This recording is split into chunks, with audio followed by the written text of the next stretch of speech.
Try this, I guess. Try that, I guess. All right. All right. Let's see. What are we going to do next? A number of things.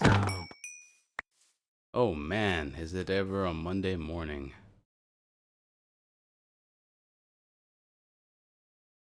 I am feeling it. I like the torch coverage. That's where the house is gonna be. Which direction should it face? Hey, Rice Shogun. Brick top. Yakin Seahorse. Good morning. Yes, good morning indeed. Is it actually morning for a number of you? I know those time differences are a thing. Do that number. It's morning here in Minecraft. Let's go like that. All right. Monday evening? Monday evening? There's no way it's Monday evening where you are. That would be like a 18-hour difference. Does the globe do that? Like, are there enough time zones for that? What's going on, Drunk Billy? Noon now. Noon. Okay, that I could believe. Was that UK? No, UK +5, I think. From me, that is.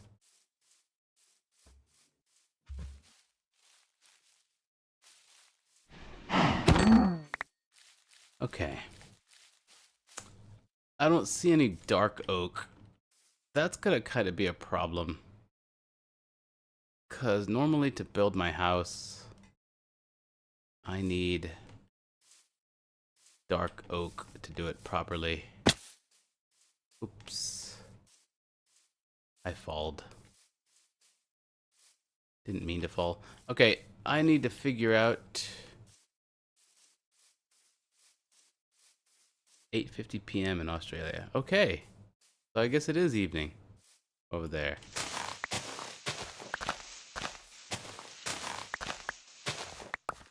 That's crazy. You guys are like eating dinner and stuff. Alright, first let's go fill up this bucket, because buckets are incredibly handy.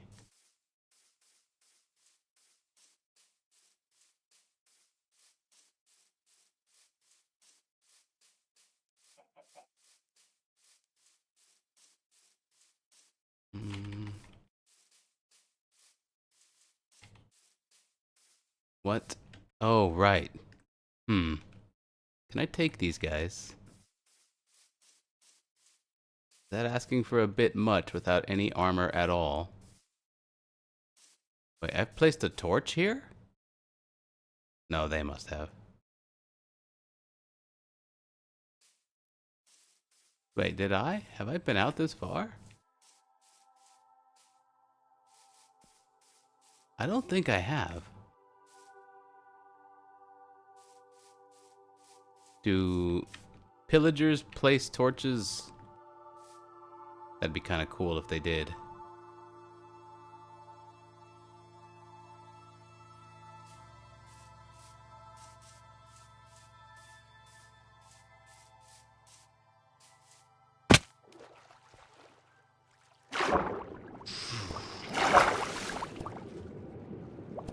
Oh, great. Oh, he's got no trident, though.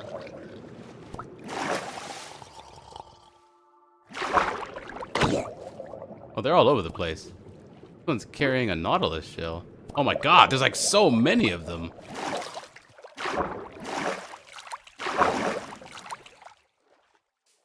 Not gonna be messing with that. Just wanted some water in the bucket. Kind of wanted to go check out that cave over there too. Australia is cringe. Why is Australia cringe? Why is it more cringe than any other geographical location in your mind.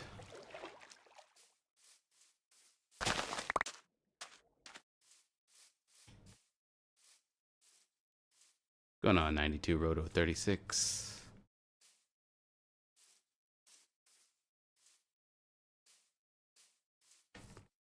Jump. Oh, oh. And that's not what I was hoping for at all. It's okay. The torch being there will remind me of that later. Ooh, okay, now we're talking.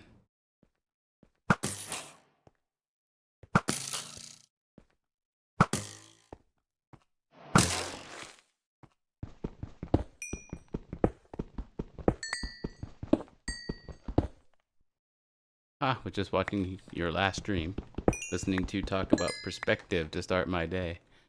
Oh yeah, nice. I'm glad people really enjoyed that stream.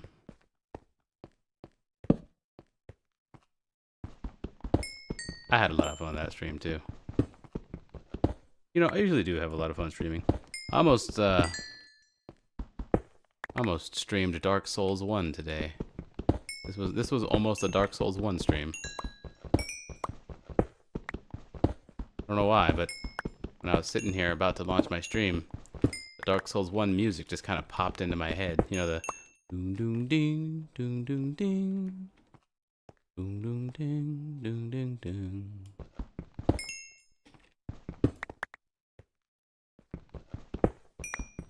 And if you don't know what music I'm talking about, then you've never played Dark Souls 1, which means you've never truly lived. And hey, that's not your fault. Those are from Software's marketing executives that you have to blame. But fear not, for X is here. X is here to inform you of how to live a life properly. And it all begins with doom doom doom doom doom doom doom doom doom doom doom doom. And again, if you don't know that song, if that song doesn't stir something within you, buy yourself a can of soup. A meal in itself. More than a woman.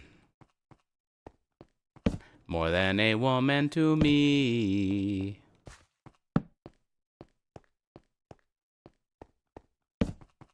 I don't like how far I've gone in this cave without seeing a single scrap of iron.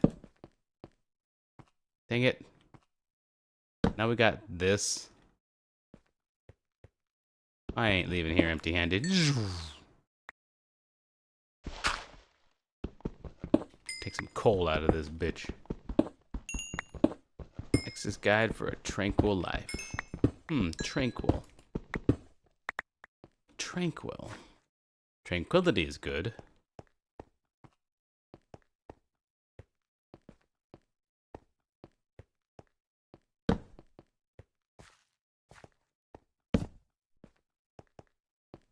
Yeah.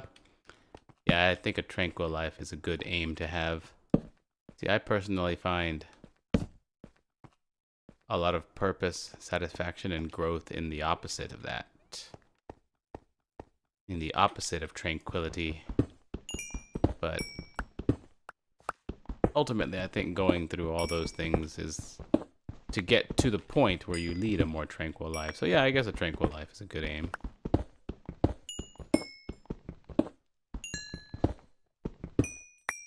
Guess it depends on who you are, though. A lot of times, and we don't know this necessarily, but a lot of times, the things that we think and say that we want aren't actually the things that we want. Oh, I have to go up, don't I? Yes, I do. Yeah. Well, before I do that, let's do this. Since I'm here. This is a completely unexplored avenue. And another. These caves just keep doing this. Not worried about the coal. Not worried about Nicole? Who's Nicole? I heard a Skelalolitan down here.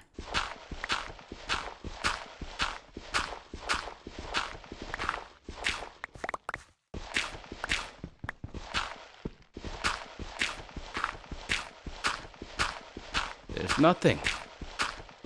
There's no further path. Dark Souls 1 in the morning does have a nice feel to it. Right? Actually, that's a good point. Maybe that's why I thought about it. Dark Souls 1 in the morning kind of just works. Although it's been a very long time since I've played Dark Souls 2. Kind of want to do a run of that game again as well. Ah. Why don't I just do a whole...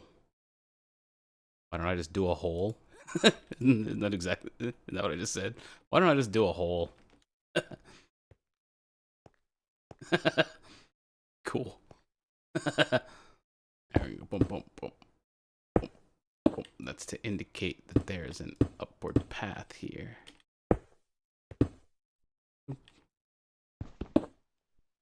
And we'll do this to guide the eye. Don't know if I'll even be returning to this cave, so setting up such indicators may be for naught, as they say. Okay, I can't go killing every animal that I hear. I'm tempted to collect every bit of resources. Okay, let's get back to base.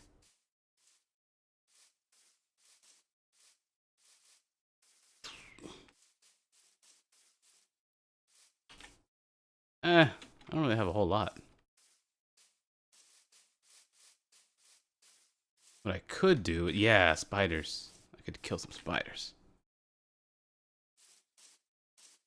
Need some string. It's a nice early Minecraft playthrough.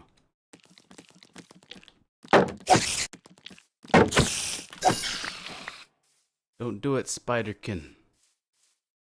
I have the high ground.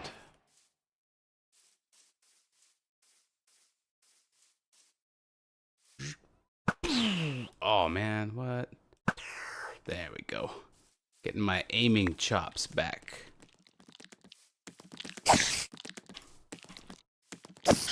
Oh, this sword has longer swing range than I thought.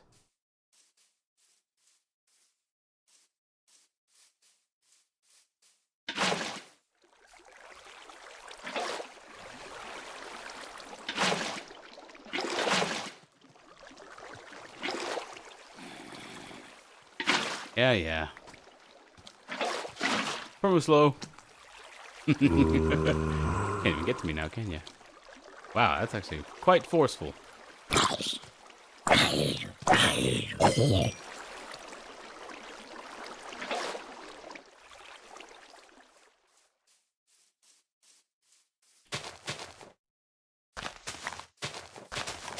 Actually, no. Actually, this is faster than using the water bucket.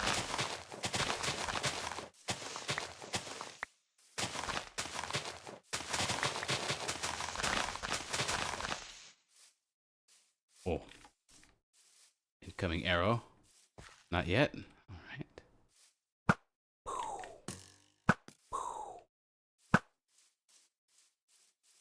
Another bow. Stronger than mine? Not quite, but now it is.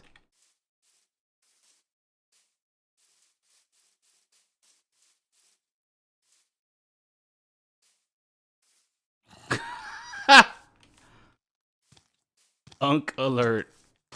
I wonder why that didn't. Wonder why that didn't show up on stream. I should look into that. Good thing it's night. Let's see. We go. Boom, boom, boom. Let me see why that didn't show up.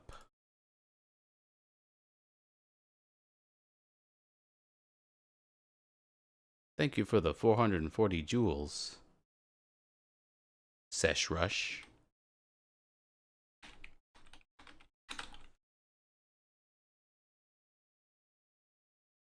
Oh, I know why. I think I know why. I think it's because I have it set to a minimum of 500 to show up on stream. No, no, no. When it comes to jewels, we need something lower than that. Let's see.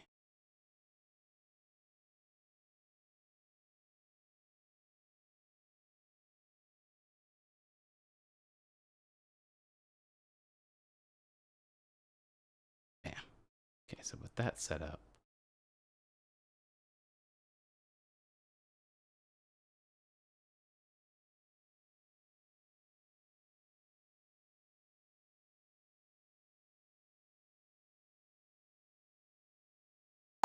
ah, there it is. We got you, Sesh Rush. Thank you again for the jewels. X, I was in grade 8 when I saw your first episode of Minecraft. Good to see you again. What's going on, Lord Gorath? Gorath. That's a cool name, actually.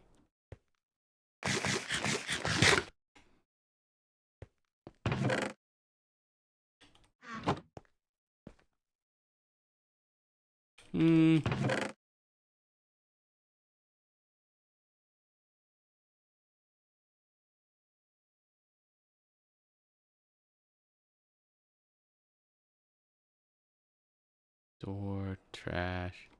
Here's what we're gonna do. Go boom, boom, boom, boom, boom, boom, boom, boom.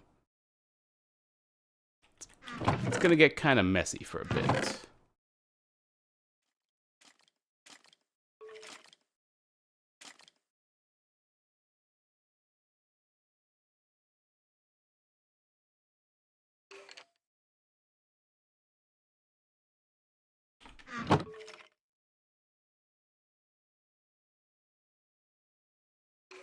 I can do more than that.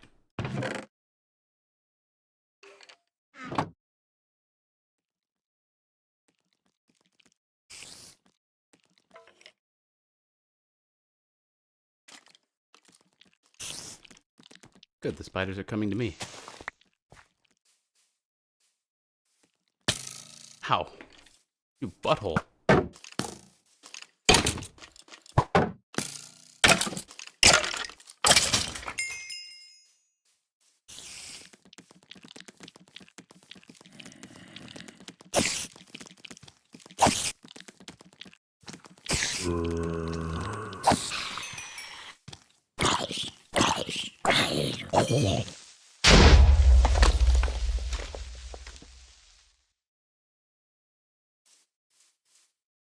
You made a hole in my lawn.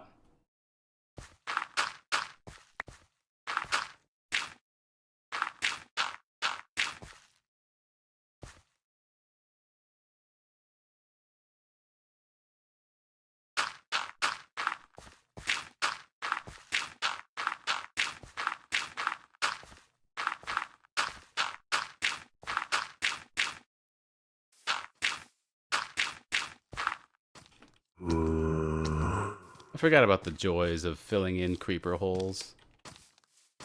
Oops.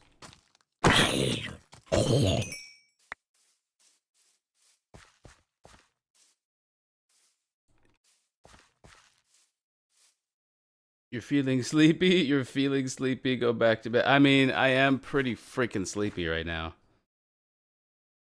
Your eyelids are getting heavy. It's going on 97. No, you're not wrong about that. Thing is, I woke up like an hour and a half ago, about 2 hours at this point. I woke up about 2 hours ago, and I was like raring to go. But as far as sleep schedules is concerned, I don't really have one. Oh, there's that string I've been looking for. Back off. Ooh, cave. You see that cave? Oh, I have my shield. Whoa! I was gonna try and meme on the creeper.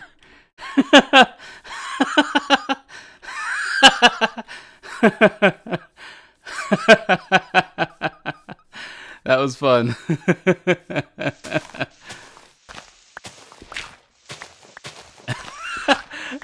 I was gonna, you know what? I think explaining it. I think you saw what I was going for. I don't think I gotta explain it. That was funny. It's fun. Evening and winter, if I'm not mistaken. Oh, right. I forgot that the world does that. No! I forgot that the world does that. Like, when it's summer over here, in Australia, it's, like, backwards.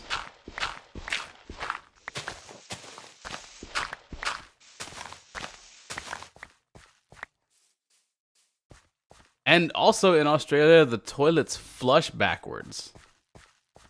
Like you don't push the handle down in Australia to flush the toilet. You pull it up. And then the water, like, it spins the other way and, like, just rockets toward the ceiling instead of going down the hole. And in Australia, when you sit down on a toilet bowl, poop comes out of the bottom and goes into your butt. That sounds so unpleasant, and I'm sorry I said that. Like, I don't regret saying that, but man, there's so many places for me to just fall and die out here. I gotta be careful. Whoa, I don't think I've ever heard this song before. When that happens to me, I just fill the top layer, then wonder why I can hear zombies under my lawn. Yeah, that's why I don't leave pockets of empty darkness around like that, because yeah, then you get a noisy mob all night long that you can't get to, so it just keeps making frickin' sounds. I don't know if anybody else is as irritated by that kind of thing as I am, but that's why I have to kill like a skeleton if I'm like sitting in my base and I hear one. I have to do it just because I don't want to keep hearing that sound for like 10 minutes.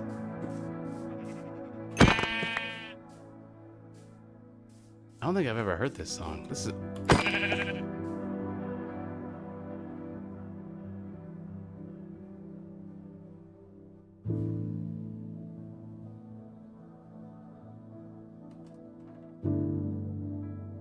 awesome. And so you put a torch there. Yeah, I guess that's one way of solving it, but then it still bothers me that there's an empty pocket of air just there. Makes the ground feel more hollow because it literally is.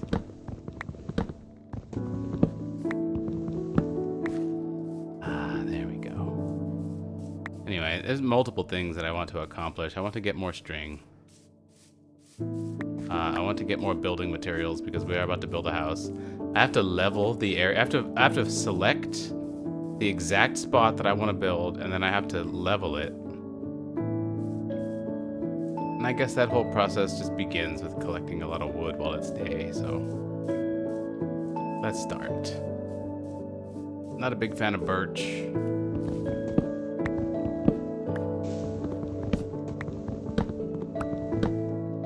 That lighter color.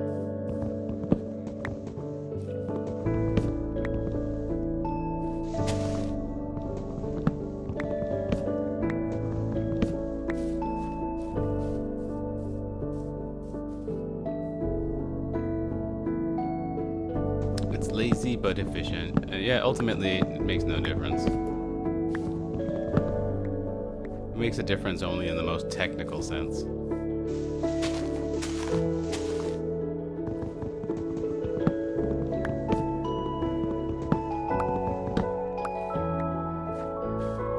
Me, I prefer to fill in the holes.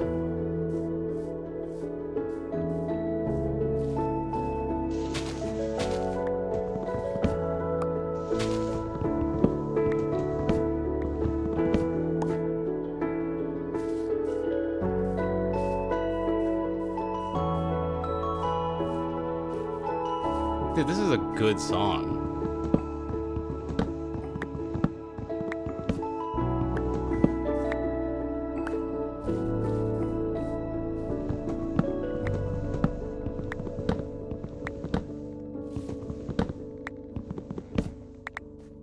Makes me feel like committing murder. No, what was I trying to say? Makes me feel like sneaking into the girls' locker room. No. What was I trying to say? I forget what I was saying. My brain isn't braining right now.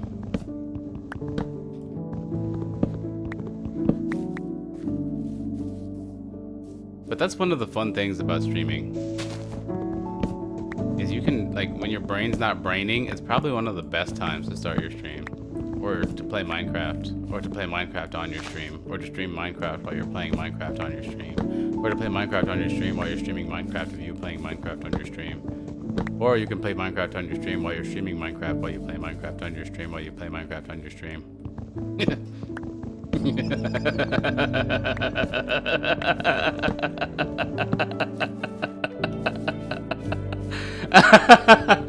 Oh, I amuse myself. It's important that you enjoy your own company. Oh, that's funny. About to run out of axe juice.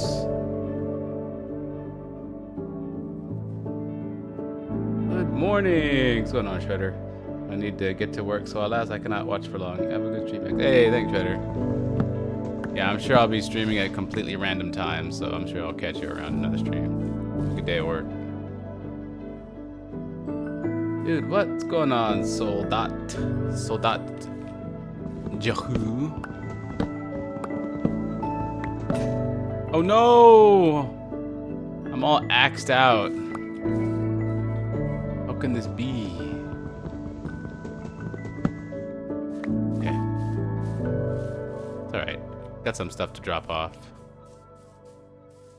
You know, failing dark oak, I could always just use oak logs for the dark portions of the house. Toss, toss, toss. There we go. 3 string is important because I need to make a bow that's gonna last a long fight. Dirt, this. That's fine. Here, maybe we go like this. And here we go. There we go. See that? Now we're getting somewhere. Okay, I need an ux. A couple of uxes.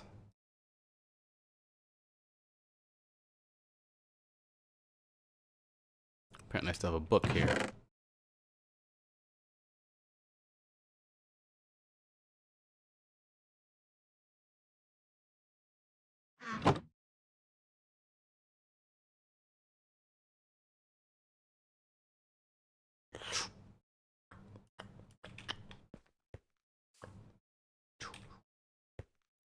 Aha! Everything else? No, not everything else is good. Not everything. I think we want to do this number 2.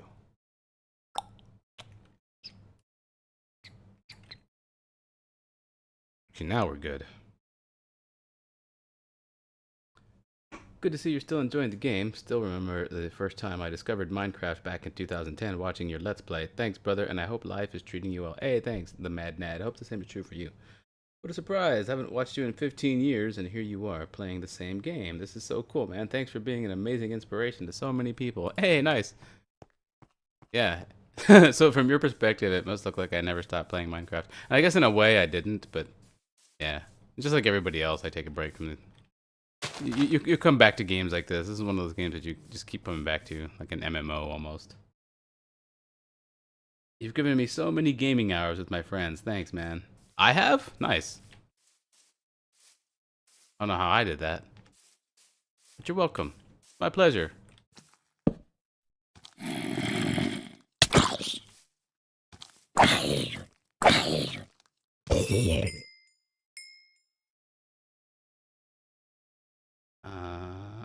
Did you watch any of the World Cup? Seems to have gotten a bit of interest over in the US. No, I didn't watch any of the World Cup. I'm not a sports guy. Not really. I might watch like the last 8 minutes of a Super Bowl if I happen to be walking by a TV that it's on. Okay, I'm not gonna go down here. This cave looks like a real pain in the ass to navigate. I'm just not. We're just not.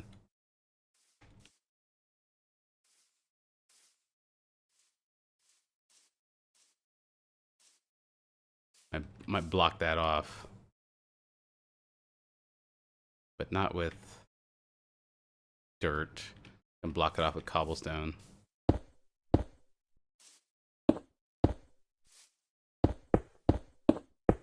Just so I know that there's something there. There we go. Gotta block off a few other pitfalls as well.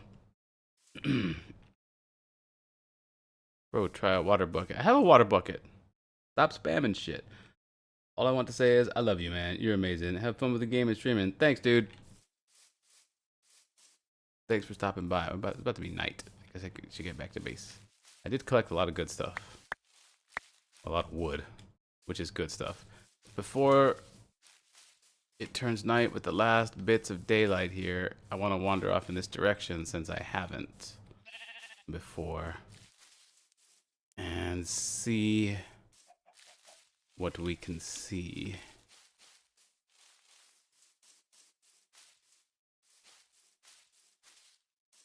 Aha. I don't like this biome.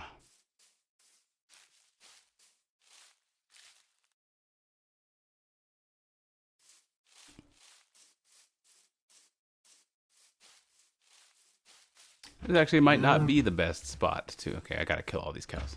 No.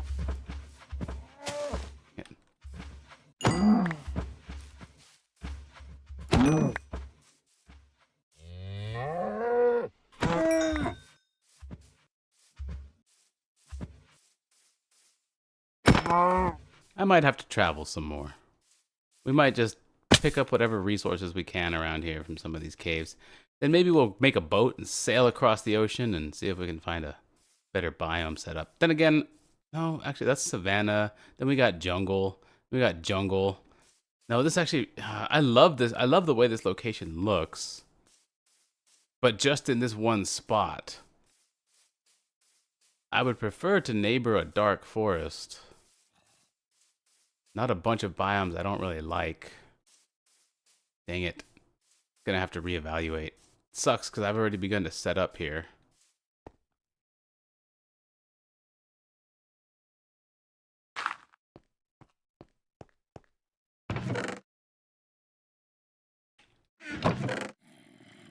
Oh no. Got a zomboner outside. I didn't even mean for that to be boner. I just... The words just... I was gonna say zombone. And then the R got added. Hey, Mercedes the Trash Cat tipping $10. And what? Hey, thank you very much, Mercedes. Much appreciated. The $10 super chat. Welcome to the stream. I think you managed to make the zombie despawn at the same time. That's pretty legit. The one that was above the house, that is, not this one. Of course, I don't know if you can call what I'm standing on top of right now a house. I guess you can if you want to.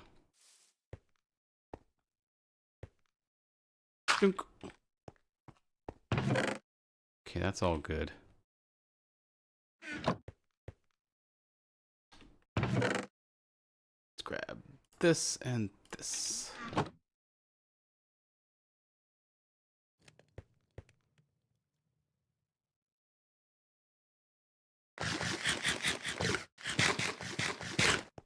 Boing, boing, boing, boing, boing.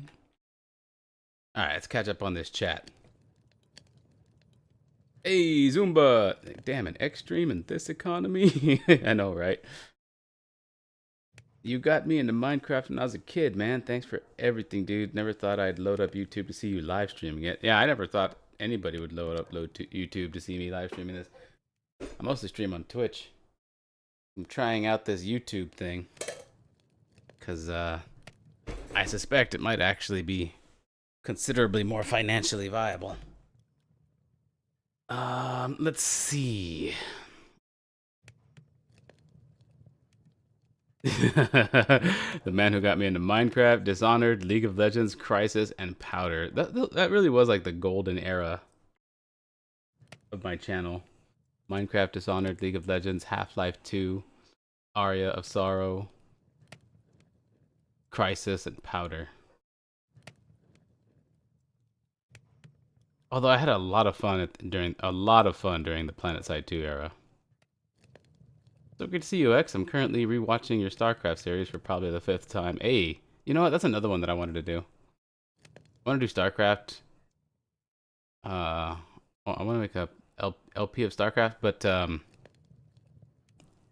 don't know. LPs just seem so not difficult to make. It's just they take a long time, and the return on the investment is low. Or is it? I don't know. The goat. What's up, Campbell? Oh, so good to see X playing Minecraft. What's going on, Shawl Traveler? Welcome to the stream. Wait, why do cows sound different? You mean different from how they sounded in the last stream, Alicia? I'm not really so sure, honestly. Like a few of the sounds today sounded a little bit different to me. And I heard a new music track too. I don't know if they updated in the past couple of days or anything like that. Yeah, they do sound different, right? Thanks for getting me into Minecraft with your OG series all those years ago. Hope all is well for you. Hey, concert guy. Good morning. So glad I caught this one. Yeah, me too. I'm glad I'm here too. I'm glad I caught this stream too. Because I almost didn't stream. And then I almost streamed Dark Souls. Yo, X playing Minecraft. Vern.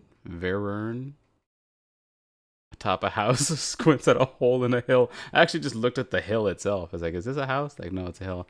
But a hobbit would tell me it's a house. Well, not this. A hobbit's house would be like a bona fide, like, properly designed thing. Oh man, the skeleton's gonna start rattling bones. Don't forget about Magicka. Ah, yeah, Magicka. Magicka Vasilios was freaking sweet. The PlanetSide 2 videos were a lot of fun to make, and they were a lot of fun to watch too. Like I was telling people in the previous stream, I actually went and watched a few of my own PlanetSide 2 videos the other night because YouTube recommended it to me. I don't know why. Like I was just like scrolling around like usual, and YouTube recommended one of my own PlanetSide videos to me. I was like, what? And then I started watching them, and I kind of went on a binge to see how I used to do. Man, I was really good at that game. I didn't think I was at the time either, which is just insane to me. Boing, boing, boing, boing.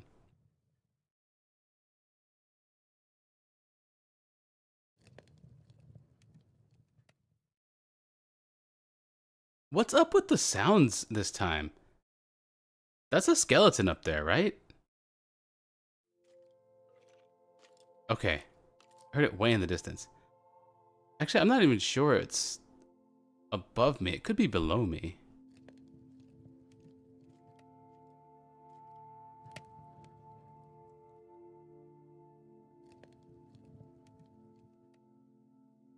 It's so hard to tell. Oh, this is another classic song. About to start. I don't want the zombie meat. Why am I rushing to go pick up that zombie meat? Okay, I don't see a skeleton. Okay, oh, okay, he is right there. My bed is like about right there, and I was hearing a skeleton like here-ish, so it could absolutely be this guy.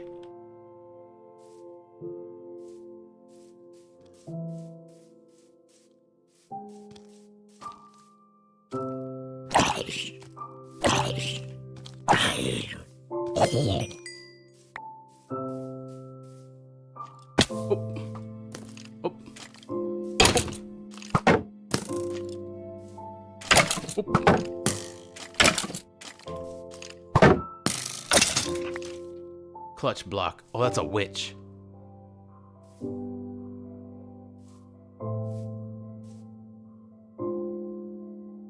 We got Moonset going on over there.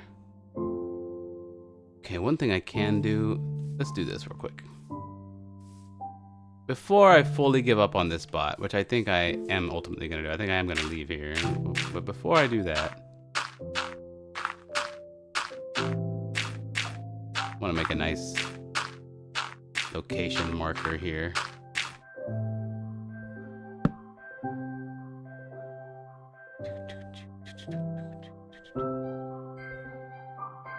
Man, I'm gonna screw up my torches if I do this. Oh well.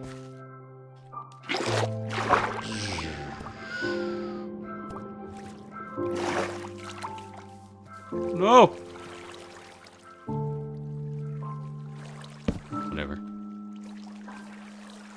not that bad, actually.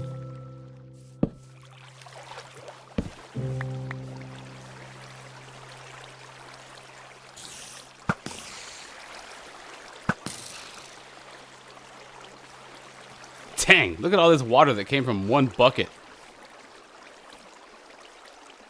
That is physically impossible.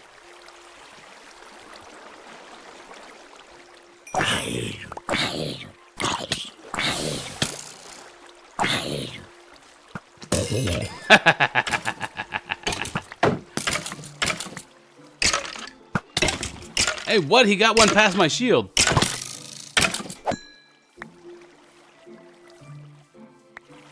Okay, good. That's how I can find my way back. I used to watch your LPs back in the day. Do you still keep in touch with Awesome Matt G? No, not really. Wouldn't mind it, though.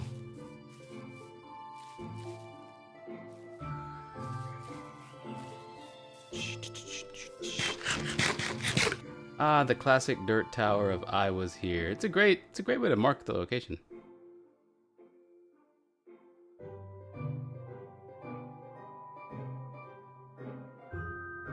Everybody is still playing Minecraft. It's still one of the game's biggest worlds.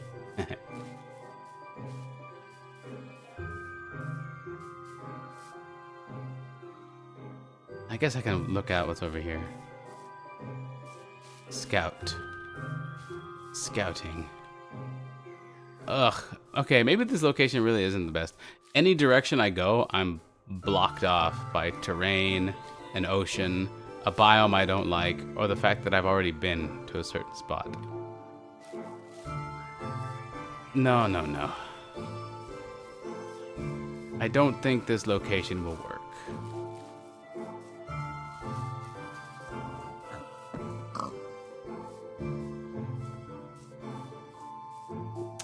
Though, to be fair, I've never really given these more drab biomes a chance. That's why whenever I say I don't like a biome, it's usually because the type of trees in that biome don't drop a color of wood that I find appealing, and also because the grass looks, you know, like this, and it's just like messy. It just doesn't. It's not really. I don't know. I have very particular reasons for why I don't like particular biomes. But a cave is a cave anywhere you go. Ow. Alright, let's just do this the easy way.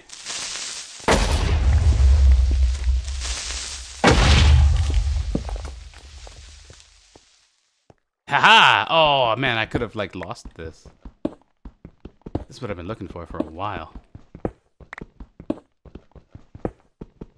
I haven't found a whole lot of iron this playthrough so far. Yes, welcome to Nostalgia Land. Land of Nostalgia. Where you can nost your alga all day long. Whoa. Whoa! I don't want to go down there yet.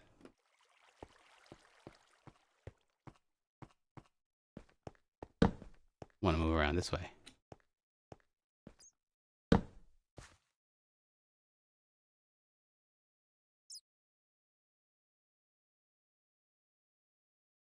There's an alternative timeline of Minecraft.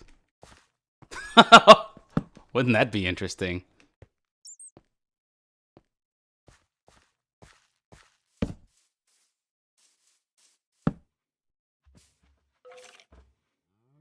Where?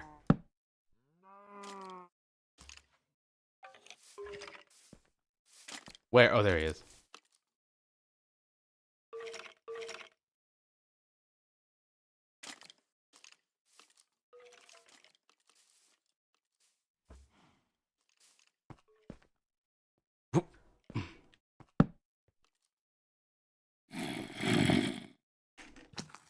He's above? Nope. Below? Both? He's above.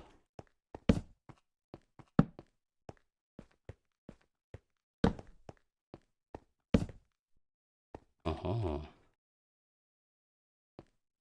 Do you have both chats merged somehow, or you have to follow both?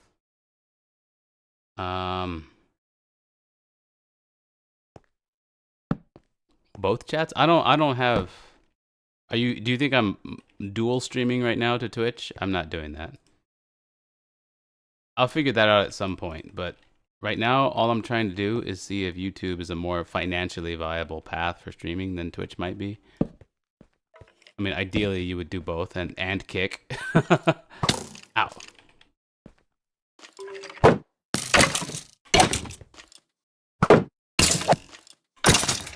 But I'm intentionally taking it slowly and one step at a time right now, and instead of trying to make things overcomplicated and trying to figure out dual streaming and setting up a third streaming account like Kick and figuring out overlays and chats and timings and all that stuff. Instead of doing all that, which if I had to do all that to start this stream, I wouldn't have started this stream, or I guess the stream 2 days ago.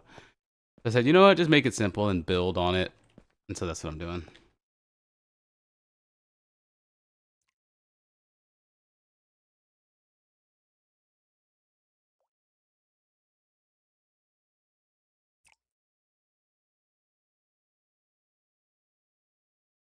What happened to the last Minecraft series? Why did it stop? The same thing that happened to almost every Minecraft series, and why every Minecraft series stops. I just do other things.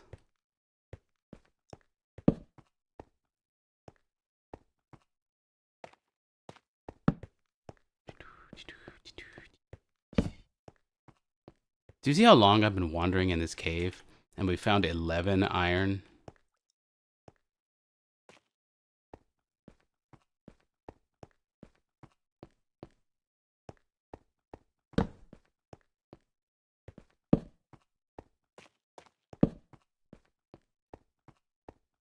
Why did the Hytale video stop? Same thing. Hytale is a very interesting game.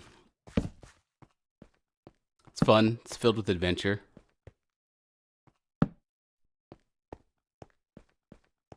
But it isn't Minecraft. There is something that Minecraft has that Hytale can't capture.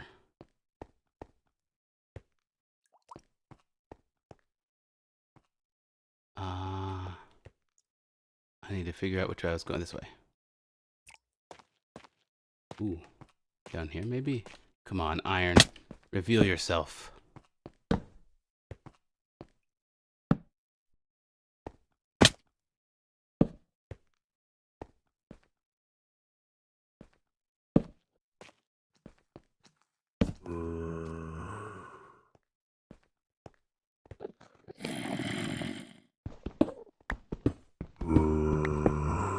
How dare you hide behind... I hide behind nothing.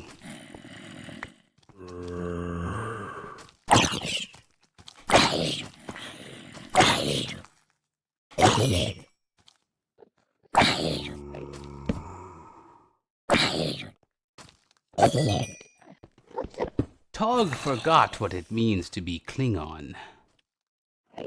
I need a loyal first officer who does not spit in the face of duty. Hey, come here. I thought looking at them was supposed to aggro them.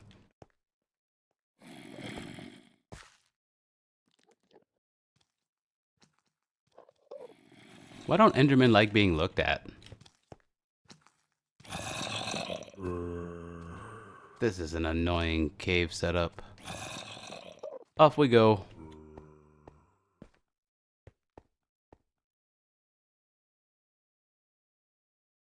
Old time streamer, capture and go. Is that an old timey way of doing things? Capture and go?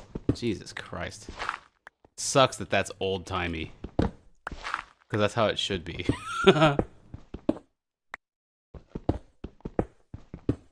Very depressing. Ah, look what I found. A single block of iron. There's no way it's just that, right? Man, fuck my balls with the ball fucking stick.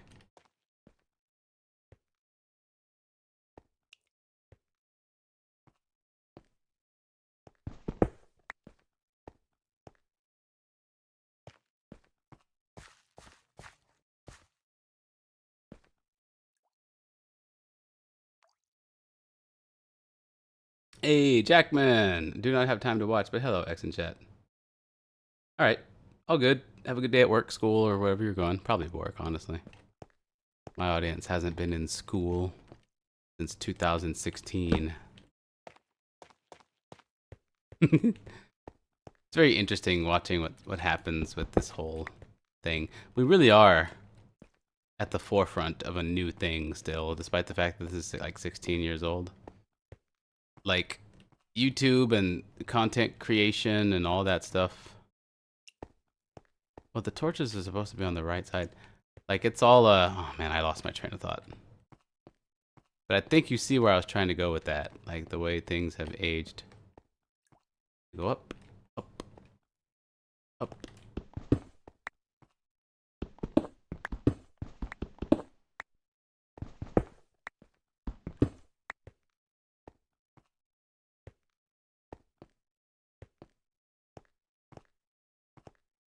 "12 iron. 12. 12. 1, 2, 3, 4, 5, 6, 7, 8, 9, 10, 11, 12. 12! Kids shows are cool. You ever notice that? How like there's something in kids shows, at least the old timey ones, that like will always stick with you. Oh, shnikes. Ah, that's why I carry a bundle full of coal. See that? That came in handy right now. That's awesome. Go me. Played that smart. I mean, it's not like I'm not in a cave surrounded by coal, though.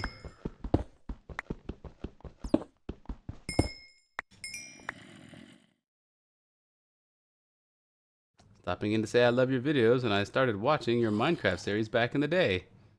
Hope you're happy and healthy. Tiberadolphus. I'm not sure how to pronounce that. Thank you.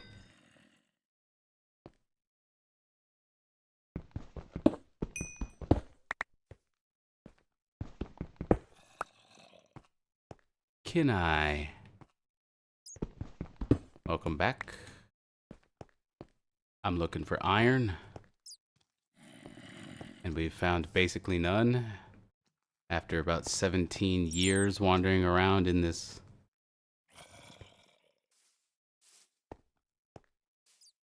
pinche excuse for a cave. Aha, see? That's why I made that. And it works like a freaking charm. But I also wanted to, oh.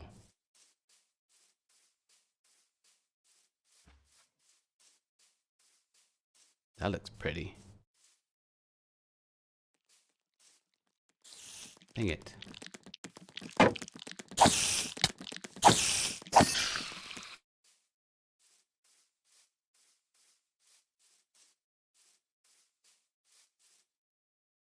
I don't even have anything to return to base to store.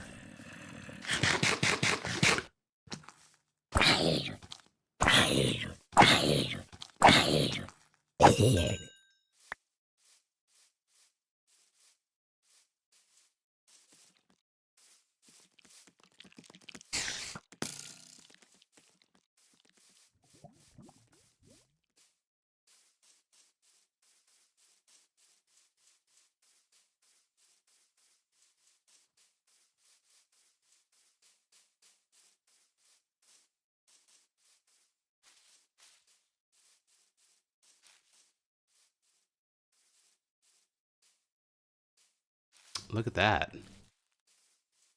Part of that mountain is already lit.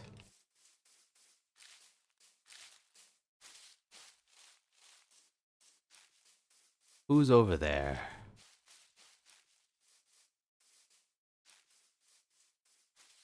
How is that even possible? Lava?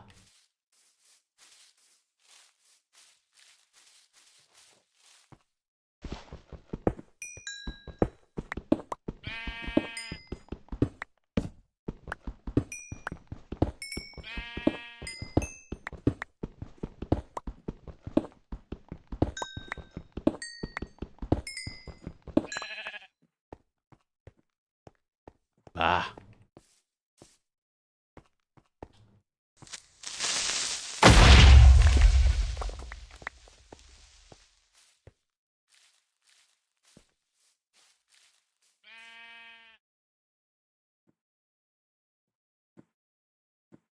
Am I misremembering, or was your first Minecraft video on the Machinima channel?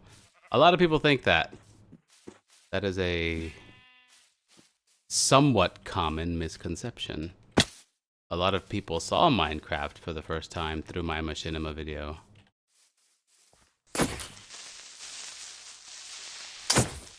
My first Minecraft video was right here on this channel.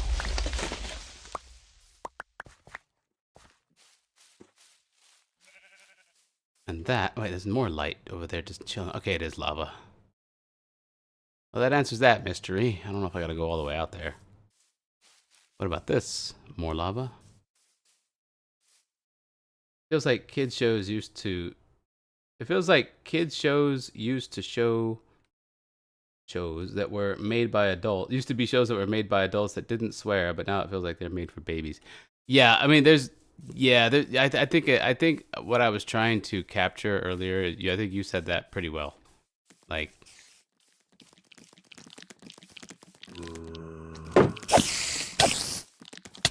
Like, we had... Like, back in my day, our kids' shows were like Sesame Street. That being the premiere one. And that one stands the test of time for a reason. And then in the 90s, it was like Blue's Clues and stuff like that. But I don't know, now kids' shows seem...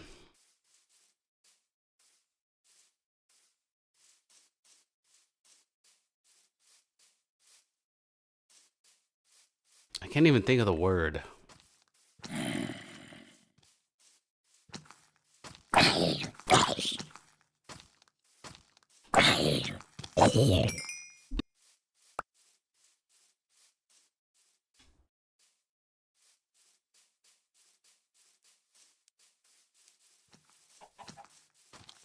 I don't have enough durability on my shield to fight every fight, or my sword.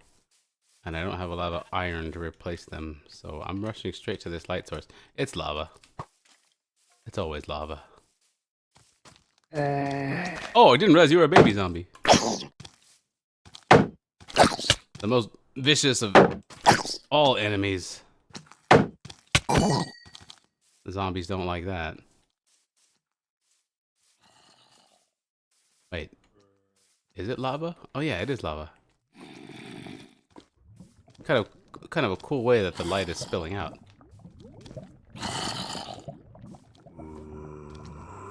Alright, y'all shut up.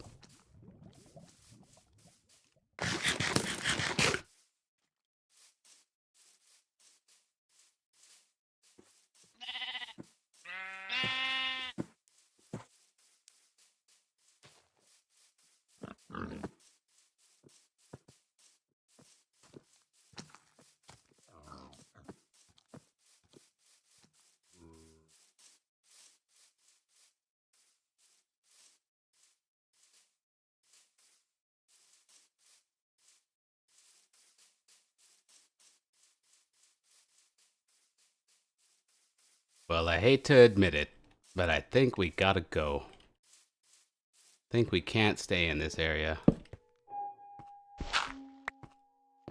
Feels like almost nothing is really worked out here.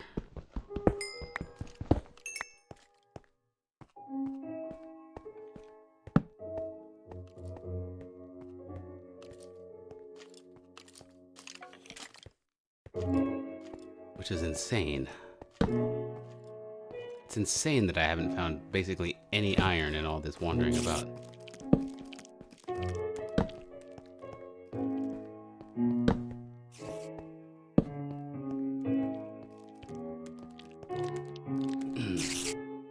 Will you ever play modded Minecraft? I've played modded Minecraft in the past. It's just... I don't know.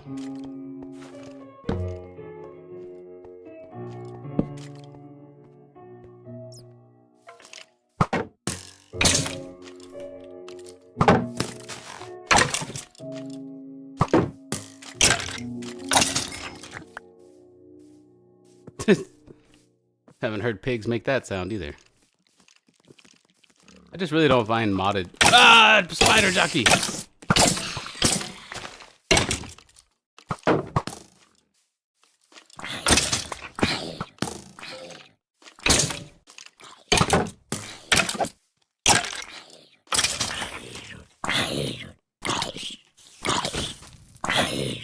My man set me on fire. He's the only one to actually get a hit off on me.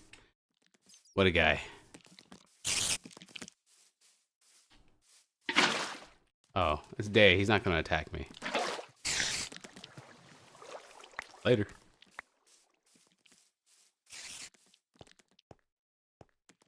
Finally. A little bit more. The whole of the Minecraft night was not wasted. Yeah, modded Minecraft just doesn't really appeal to me. It's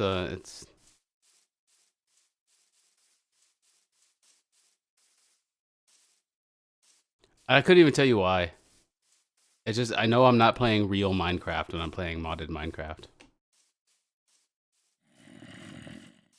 Whoa.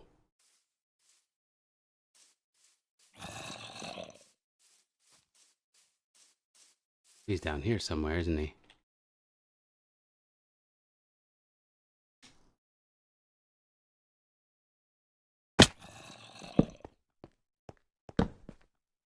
No. Well, yes, but I think he went further down.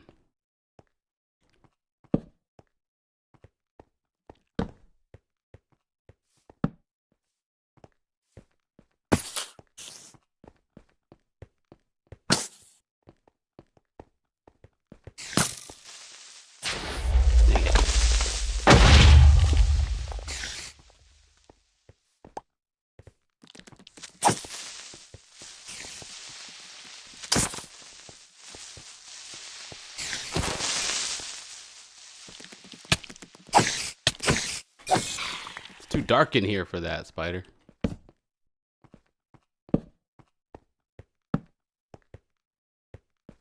Sunlight. Sunlight.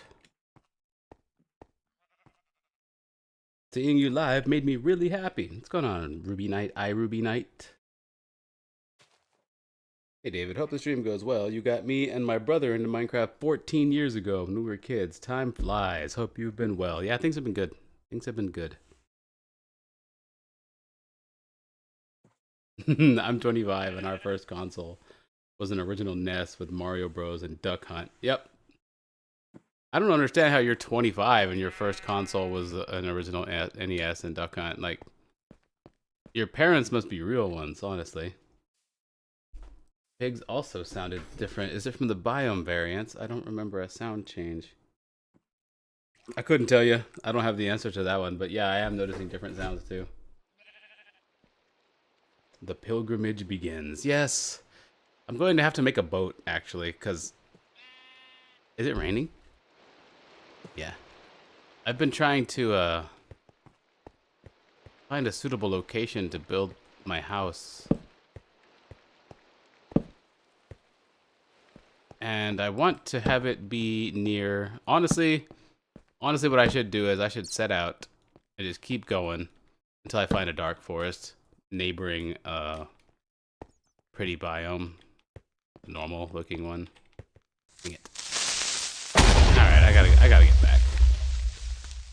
I gotta get back to my workbench and furnaces. My work burnesses. You piece of crap.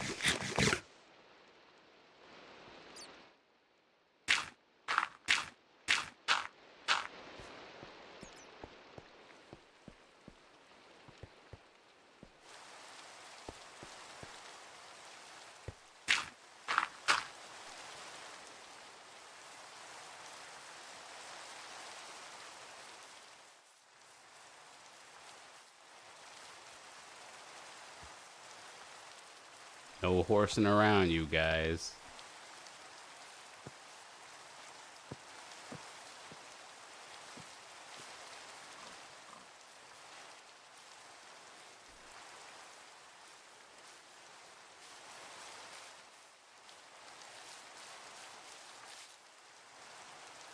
Oh, yeah, forgot about crossing this ravine.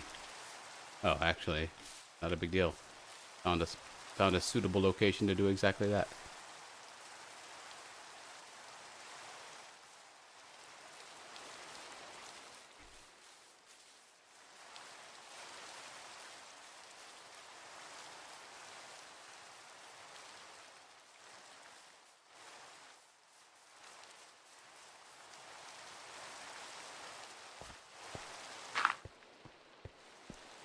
And we're back.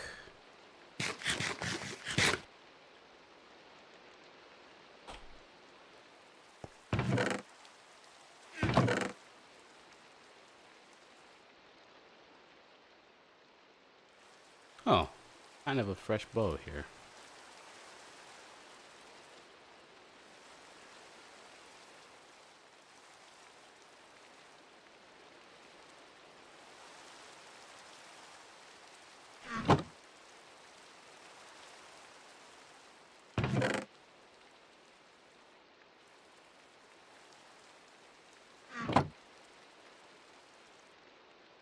Bam.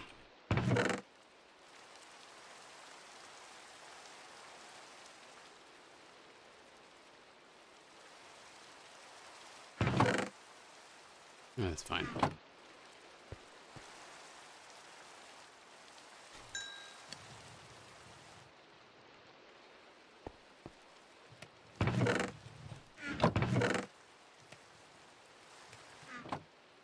Boing, boing, boing, boing. All right, let's catch up on chat here. Ooh, coffee. Yes.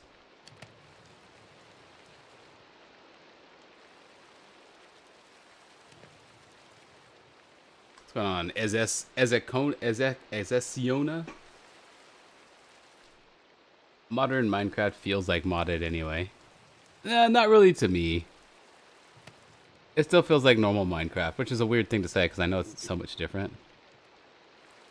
I've been enjoying servers like Winecraft when I'm not playing my own world. Winecraft. But that sounds kind of familiar. That must be an old, long-running one, right? Haven't watched you in a while. All those years ago is the reason I made a YouTube channel solely so I could sub to you. Hey, well, thank you. I'm an adult now. So much less YouTube time. But I'm going to enjoy while I get ready. Yeah, I know, man. I feel that.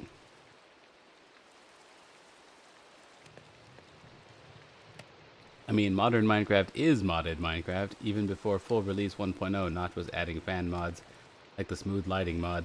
And even the Nether was a mod. Oh, I didn't know that.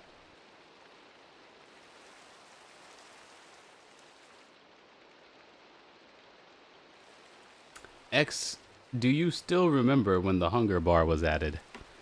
I mean, I still remember the days when it wasn't there, but I don't remember exactly when it was added. That must have been an interesting time to experience that change. That was a very controversial change. I think it's a good one. I like the survival element of Minecraft. And I feel like as far as survival is concerned, Minecraft hasn't paid any attention to that since the hunger bar.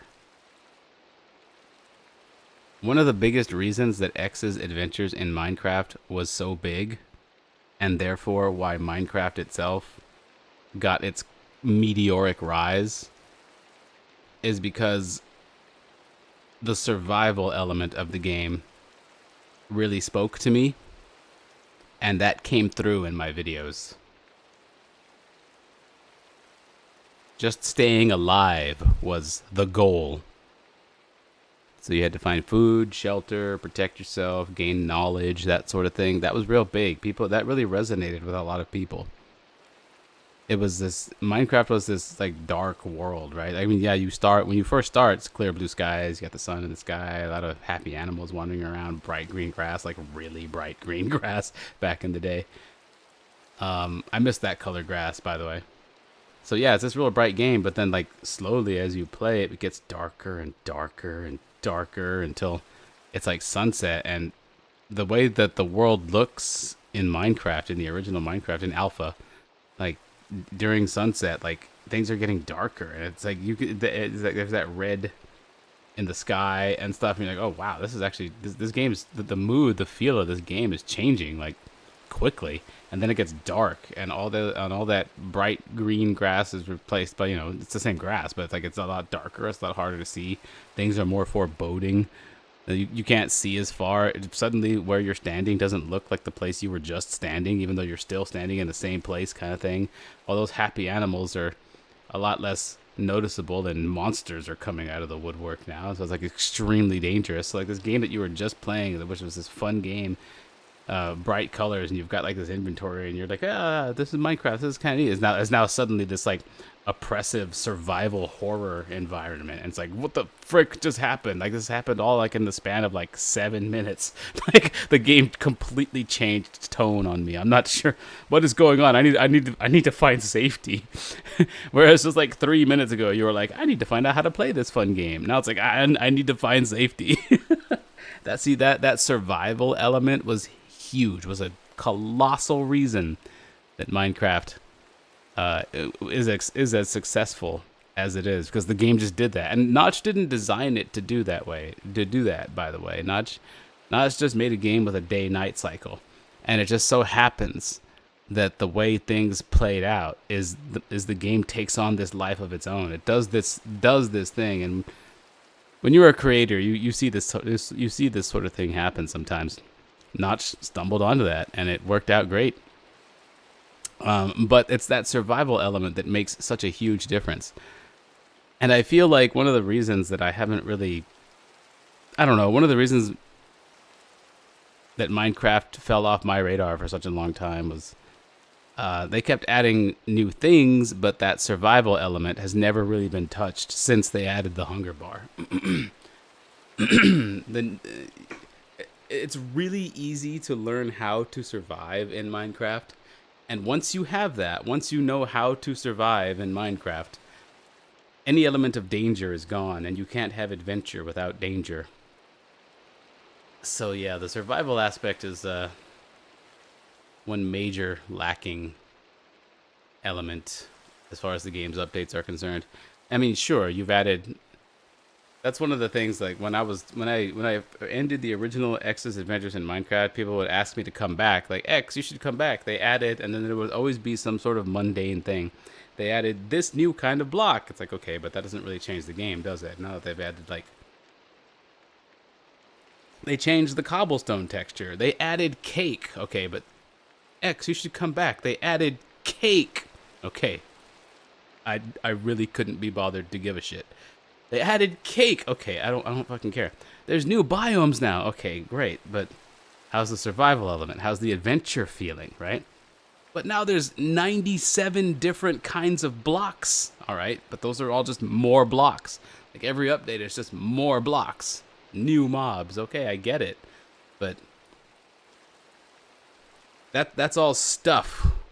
Have they updated the game part of it, right? And that's one thing that's always frustrated me about Minecraft is early on, it really sucks because early on they started taking that path where to them updates meant more, not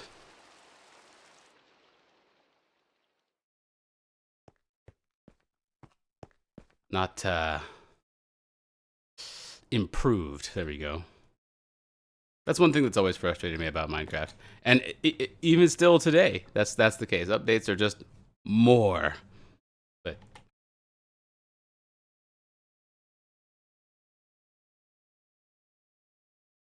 what's going on, X-Bit Raven? Return of the X Cave. Hey, Lightborn lady. Hello, X. Good morning. Good morning to you as well. We're all talking about you being our favorite YouTuber back in the day. But who were your favorite YouTubers back in 2010, 2016? Back in 2010, 2016, during the golden age of YouTube, my favorite content creators were, in no particular order, CNanners, Total Biscuit, rest in peace.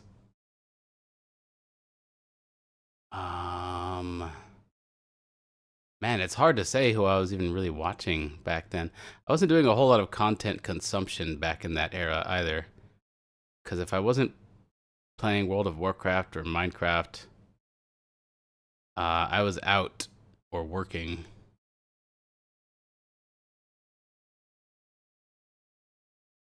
WoW Hobbs was a favorite of mine back in that era.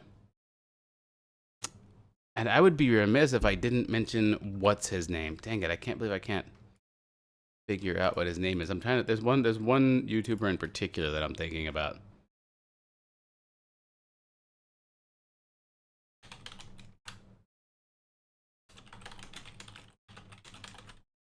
I can find him though. Okay, he just goes by Alex, which is Alex Day. Oh man, Alex Day, yeah. I loved his stuff. His stuff was really creative to me. And that's not a comprehensive list of all my favorites back in the day either, mind you. That's an excellent question, George Perry, 2629. The nutsock. Why is he doing this so early?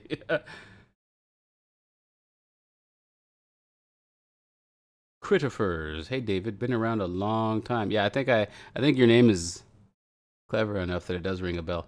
I remember playing PlanetSide 2 with you still, flying around as the NC in those Reavers with you and Celios was one of the best times I ever had in that game. Yeah, yeah, that was awesome. Maybe that's why your name rings a bell to me.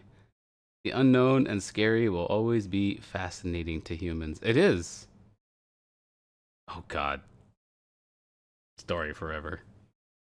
Not even gonna repeat that. That old style grass is why I recently enjoy the Alpha Mod Inf Dev Plus, the old feel with additions like copper, mobs, etc. that stay in line with old MC, but keeps the nostalgic survival I missed. Hey from Sweden. Been interesting to see Vintage Story do more survival mechanics. Yeah, I might want to check out Vintage Story.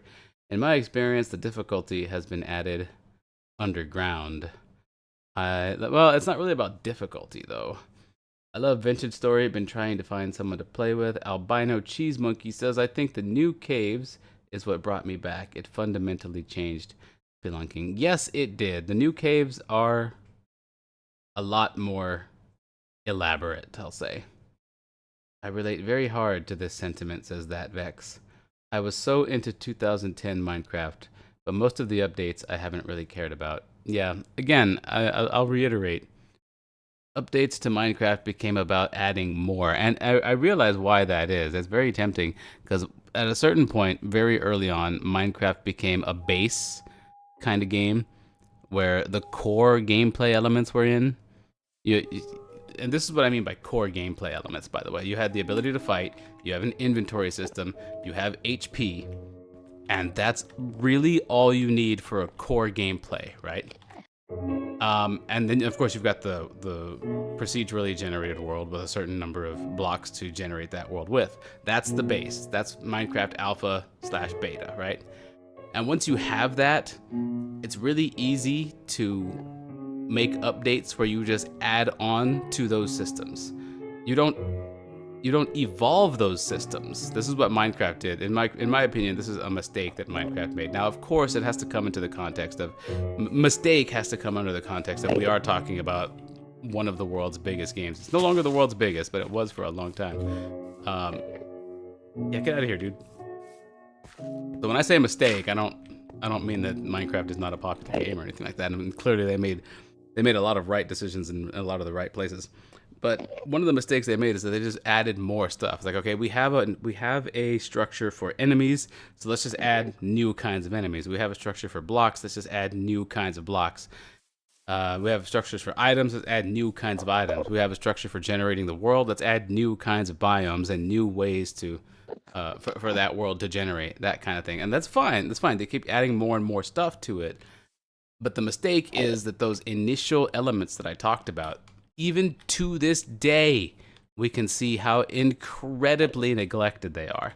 The inventory system is the exact same, which is fine because for this one case, it's actually perfect. This looks and feels amazing. It's super clear. And the way you can manipulate different blocks and things like that with double clicks and shift clicking to whatever you want to do, that sort of thing. Holding right click to add to drop one, or right click to get half. It works great, and it's all super clear. It's fantastic. So for the inventory and the UI, just chef's kiss. That doesn't need any touching upon. But for things like combat, it's just click a mob, click a mob, click a mob. The most they ever did to improve or evolve combat in Minecraft is add the shield. That's it. This is combat. Click, click, click, click. Okay. So they never evolved that system. They just added a ton more stuff. As far as survival is concerned, all they did was add a very basic hunger bar and called that a day. That's all. And from there, the actual what you are, your moment by moment gameplay in Minecraft hasn't changed since they did that at all. And to me, that's insane. So rather than evolve the game, they simply added more stuff to it. And that's fine, because that seems to have worked out fantastic for them. It's just not a route that I see as, ooh, dang it, this whole time I wasn't even... Wait, was I smelting my iron? What happened to my iron? Did I just drop it all off? Oh no, I did split it up. Nice, go me. Smart. But yeah, anyway.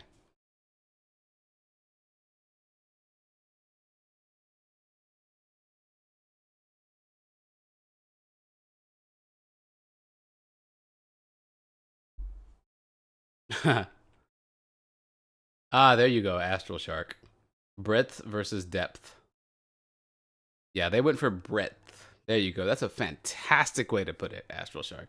They went for breadth rather than depth. And you can still feel it.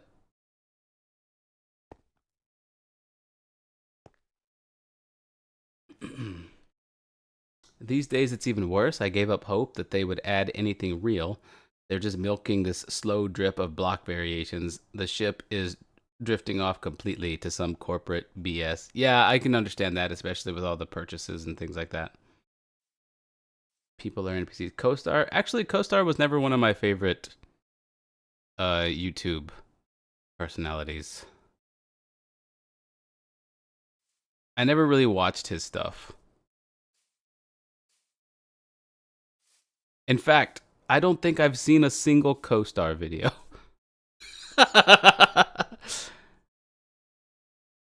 Great Uncle Gobs, last time I saw you, I was a high schooler putting together computers, nice, from systems I took out of trash cans.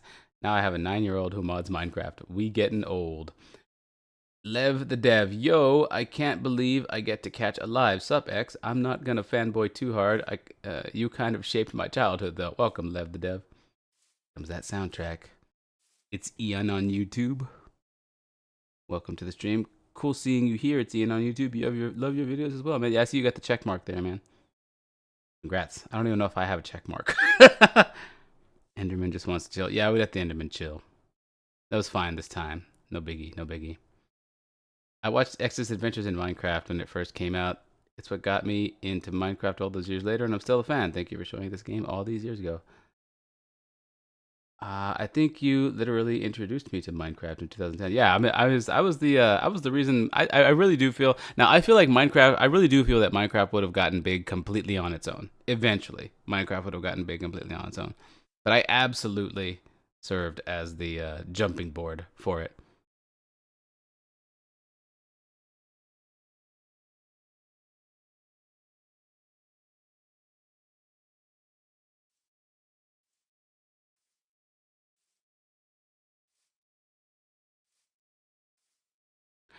Ah,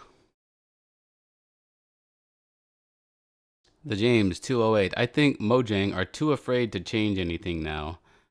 I don't know if they're too afraid. I think it's just they have something that works. If just adding more stuff is what will keep players satisfied and purchasing the game, then why build depth when you can keep doing breadth?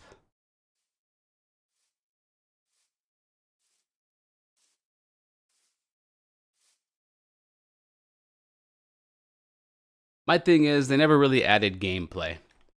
And I think I made that clear pretty early on in the Minecraft days. I kept looking for updates that added gameplay, but they never really added any gameplay to the game.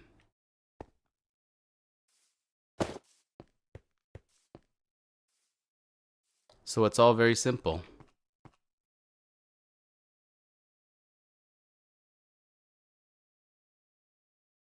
Here we go. Now we're talking. I don't think I need a second sword. I think with this iron, I could...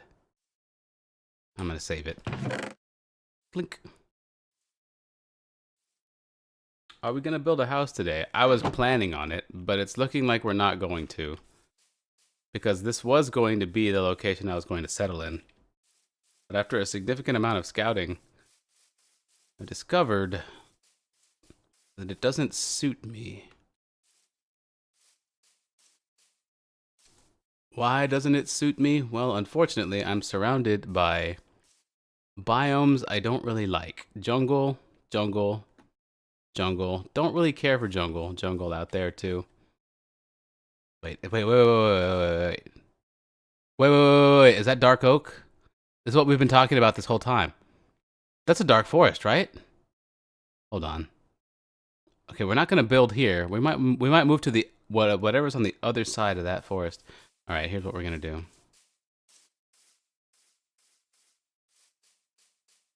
This still wouldn't be a great spot to build.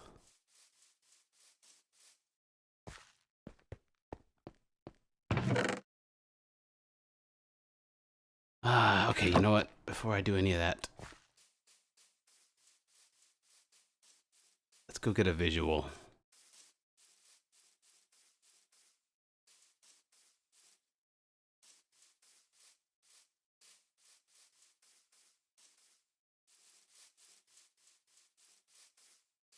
We've been talking about finding dark oak for 2 days on this stream.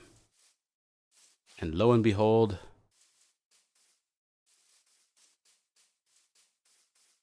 it's just a hop, skip, a jump, and a boat ride, and another jump, and a sprint, and a dash, and a leisurely stroll, and a strut away. Okay, so that is... Okay, dang it. Dang it. Alright, so I need a plan. The sun's already going down. I need a plan. I'm going to grab a lot of the stuff that I find valuable from the cave that we have. And then we're going to cut across, and I'm going to move through the dark oak forest and see what's on the other side of that. Can't do it at night. That'll wear out my shield and sword durability way too much, because I'll have to be fighting the whole way through.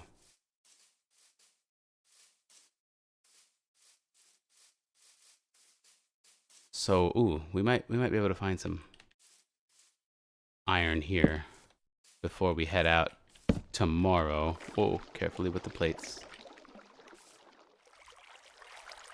Ooh, ow. Dang it. It's not going to be the case, is it? Well, maybe. Yeah, we're going to go like this. Yep, there's some right there.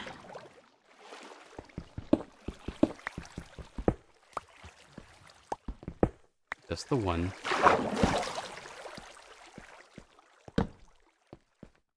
I'm okay with it being just the one right now, as long as this opens up into a more easily navigable, is that a word? Navigatable cave.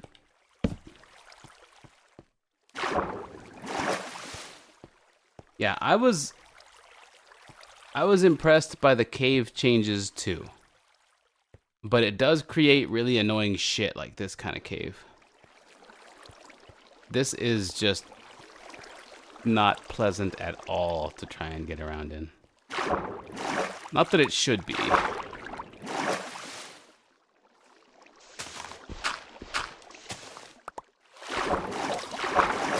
Just one of those things that, when it comes to the caving update, at first glance seemed really cool.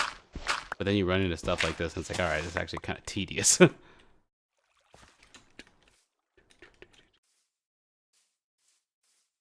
Whew.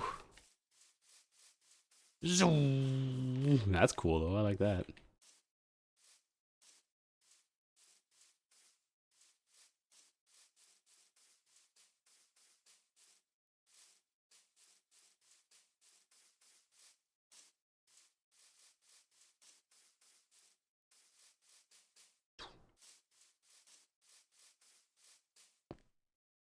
All right, sundown. Let's grab everything that I know I'm going to want to take with me. All of our food. These harvested oak logs. I know I want to keep books. Flint and steel. Food. Coal. Leather. Sugarcane. Coal. Flint, yes.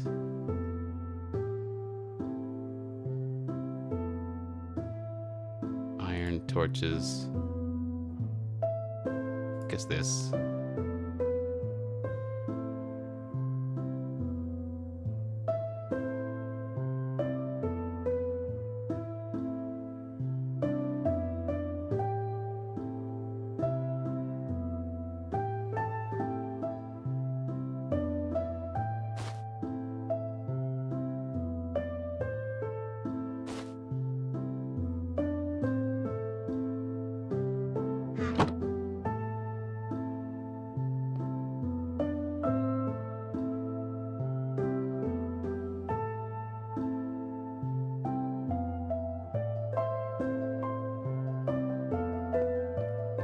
Boing, boing, boing, boing.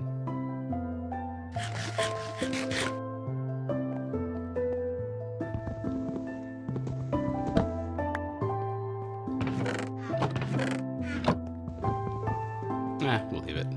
Boing, boing. No boing that time.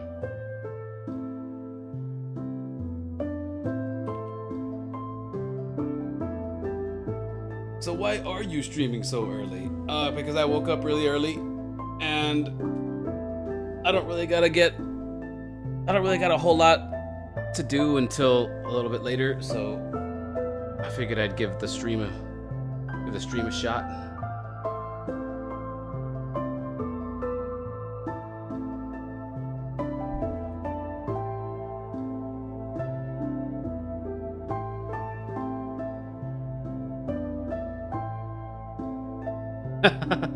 X, I have a confession to make. I've used your profile picture as my Discord pic for a good part of a decade now. Please forgive me. Nah, I mean, I'm sure a lot of people do that with some of their favorite things. To be fair, I think X was always in the minority. I think building was always more popular than adventure. I'd say that's true too.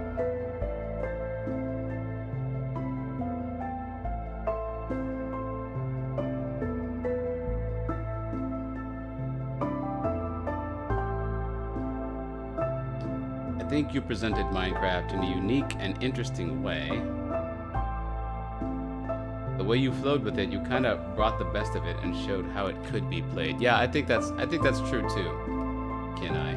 I think that was huge for getting the game sales.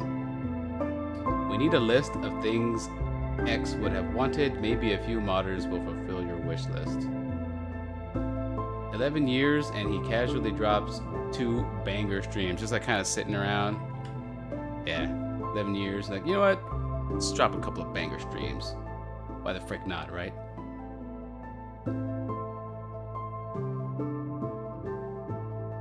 To be fair, the building aesthetic gameplay is the most varied it's ever been. Well, yeah, that's gonna come naturally as you just continue to add more blocks.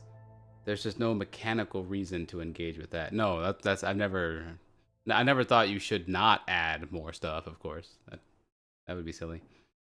I mean, there are trial chambers now, ancient cities, woodland mansions, village raids. Again, breadth, not depth, you are correct. Yeah, like I said, they keep adding more stuff, but they don't ever really touch the gameplay of Minecraft. They never really touch the survival element.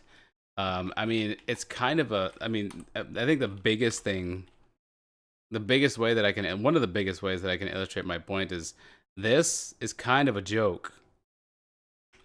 The whole crouching, sneaking thing is kind of a joke. Does it even, hold on, just to make sure I'm correct on this. Does it even let you go under one block gaps? No. Your crouching sucks. It looks weird as frick. This is the weirdest thing. It's silly and it's a meme kind of thing that you can do. Yes, it's funny. But what are we doing here?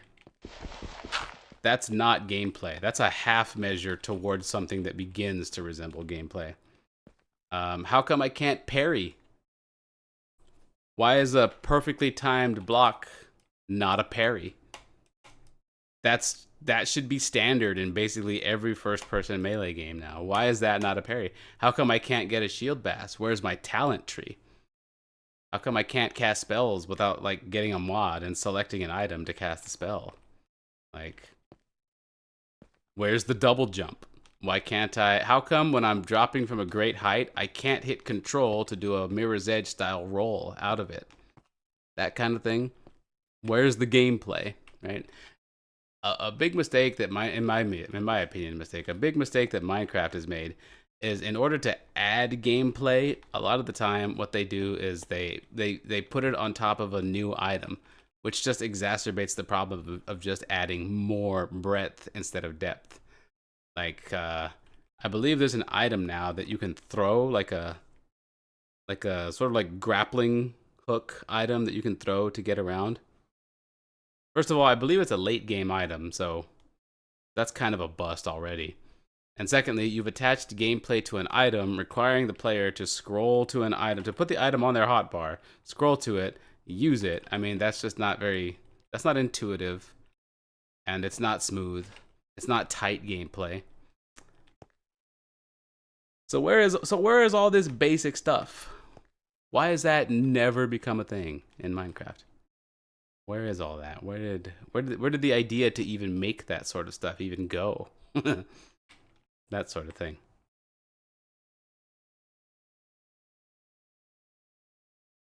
Cause it's for kids. That's a silly answer to that query, honestly. First of all, kids games kick fucking ass. Kids games have gameplay for days. Kids are excellent at mastering complex gameplay mechanics. You don't make a game simpler to appeal to kids, you make it awesomer. Secondly, Minecraft is not a game for kids. Full stop. Kids played it, but it's not a game for kids. Is it like 7 a.m. for you? It's 7:56 in the morning right now. And how long have I been streaming? An hour and a half? Yeah. I started streaming pretty early over here. Even got a base just like the OG. I do. What's going on, Dad Boy? We're about to leave it, though. Oh, yeah, I need to make a boat. Dang it. Where did I put this?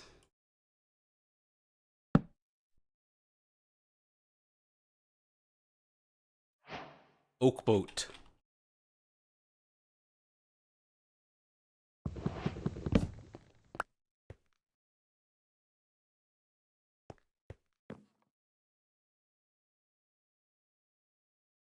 The boat is definitely going to help.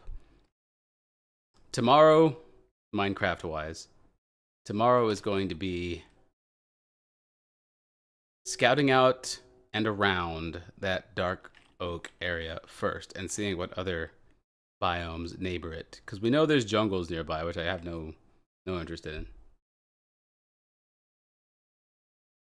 What year is this? I believe it's 2026.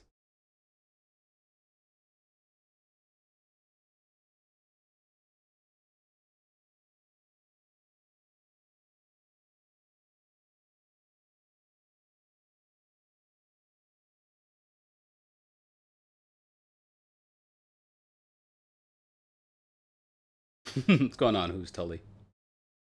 Minecraft is for everyone. It absolutely is. Terraria versus Minecraft, in a sense. Have you been to the underground cities yet? Nope, not yet.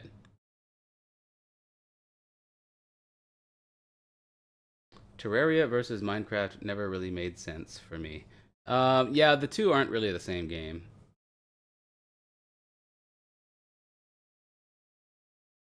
I counted out Minecraft would have ever been as successful as it was if they focused on adding experience through the mechanics. I don't know. It's hard to say. Like, no, it's not. There's no way for us, for any of us to. There's no way for any of us to know, honestly. And I'm not saying Minecraft would have been more or less successful if they added the gameplay. I'm just saying from my perspective, the mistakes they've made, they've only compounded on. But it's like I said earlier, again, they've clearly done a lot of things right.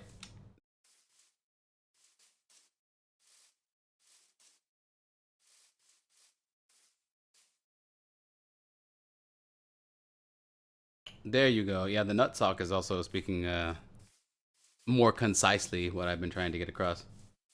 I like the simplicity, but I think they've ultimately failed to nurture the mystical feeling of isolation and exploration the game originally gave.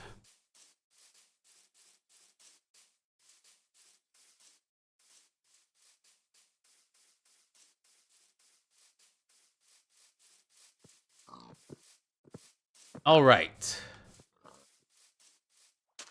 There's that. They have improved. They have improved the boat mechanics, like a billion times over, though. That's something they only needed to make minor changes for, and then did, and now it kicks ass. Okay, here's that dark oak forest. Fantastic. But I want to know what lies around it.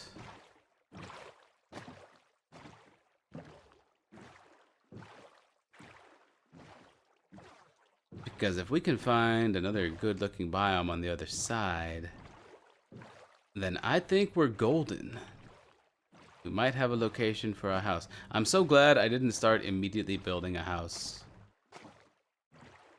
where we just were. Oh man, I should have taken my bed too. Do I even have wool? Dang it.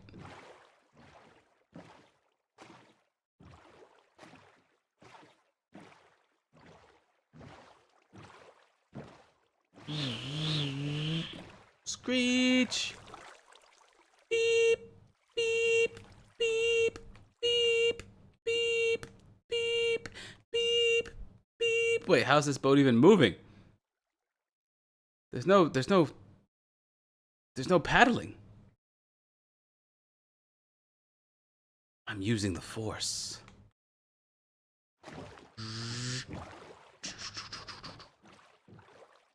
It's a bar. I see a bar.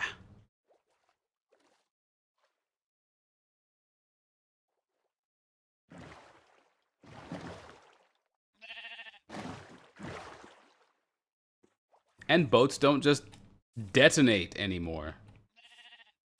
Probably the best update they've ever made to the game.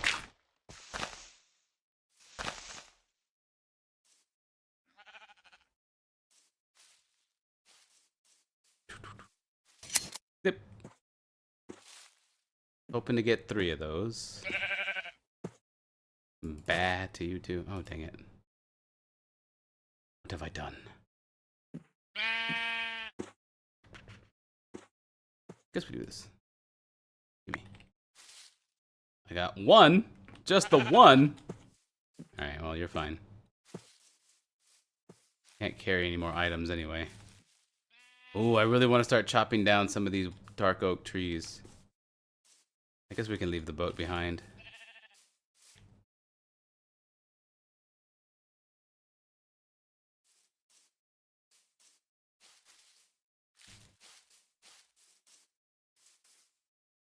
Ow. Unintentional. So what's on the other side? I see birch. Oh, over there might be good. Break on through to the other side. Leave the boat.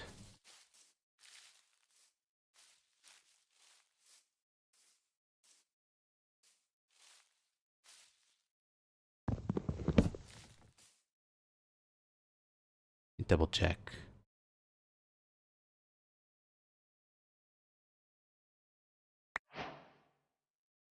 Oh, yeah. Sweet.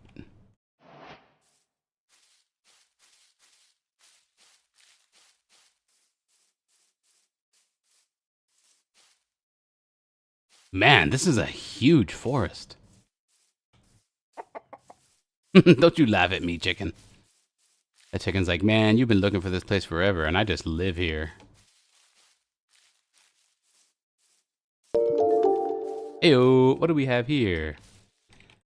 Cecily tipping 20, whatever that symbol is through what's it called? Super chats. Man, my brain just doesn't work. It's way too freaking early.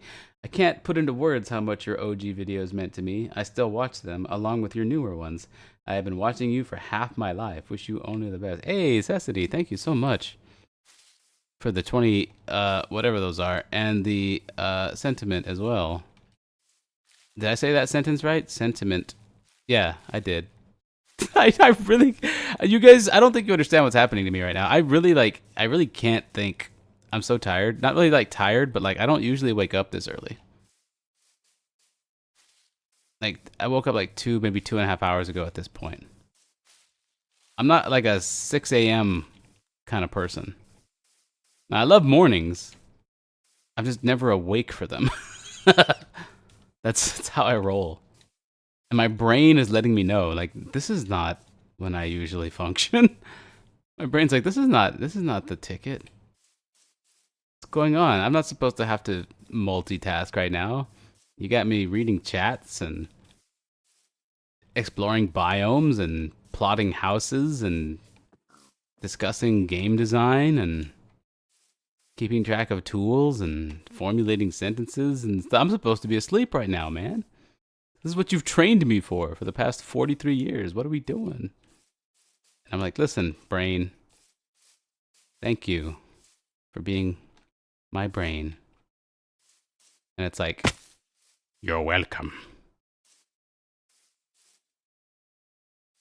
Well, this Darko 4, okay, actually we might, what am I doing? I don't know. I was hopeful that it wouldn't be.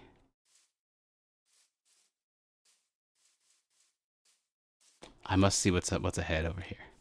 You see how I can't even finish my sentences because I'm trying to do so many things? It's crazy. Euros. Yeah, I knew the word euros.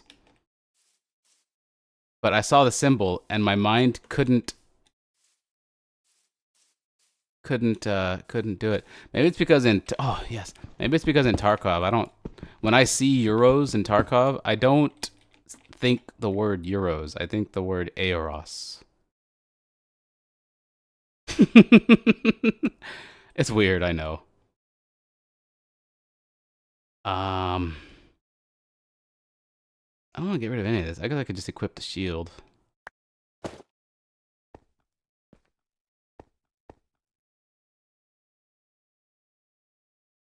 If you're gonna stream at this time, you better get used to all your European fans showing up. Yeah, I know. European dollars. Yeah, thank you for all the whatever that symbol is. Is that the brain? Like I knew it was euros. I just couldn't brain euros right now. Whoa! Look. Will the cold eventually? Oh, okay. Well, look at Mojang proving me wrong here, where I said the survival game was never touched. But it is, because you can stand on a freezing mountain like this. And frost will gather around the edges of your screen. And then your balls will fall off. All right, people ask me what I wanted for Minecraft mods. Number 1, a mod that adds balls. Number 2, a mod that makes them fall off when you get too cold. It can be the same mod. Okay, I'm just kidding. Nobody make that. Nobody make that. That would be a huge mistake. Oh god, what am I doing? Why did my feet sink? Blech. The pain is so painful. Oh, is it because the snow is so deep? Because that's like deep snow that I was in right there. Is that how that worked? So it's not just being in the biome. Oh, yes, it is. Okay, so that block is too cold. Oh, because that's got a layer of snow on it right here. But if it doesn't have that layer, you can step off it and be warm. Okay, that's interesting. I'm in so much trouble here.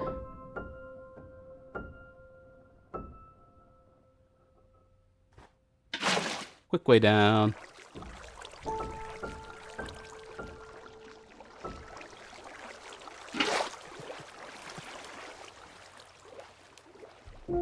Whoop.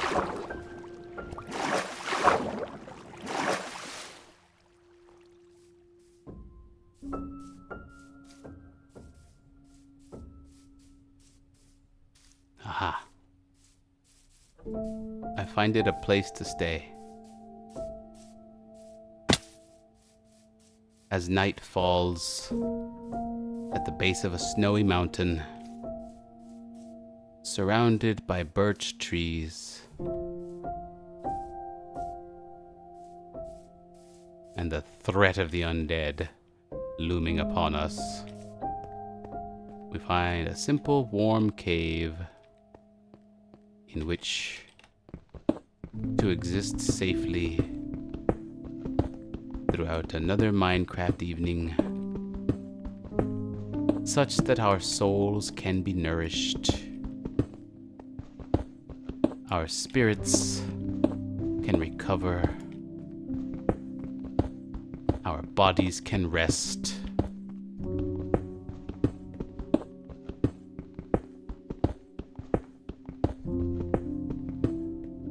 and our buttholes can poop.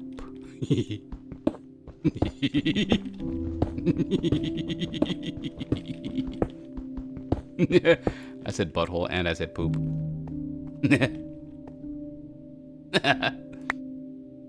I am pretty cool.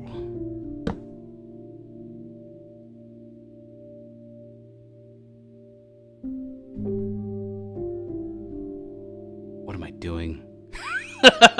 Why did I place this down? Am I trying to preserve? Oh, I was trying to pick up all these. I don't even know why.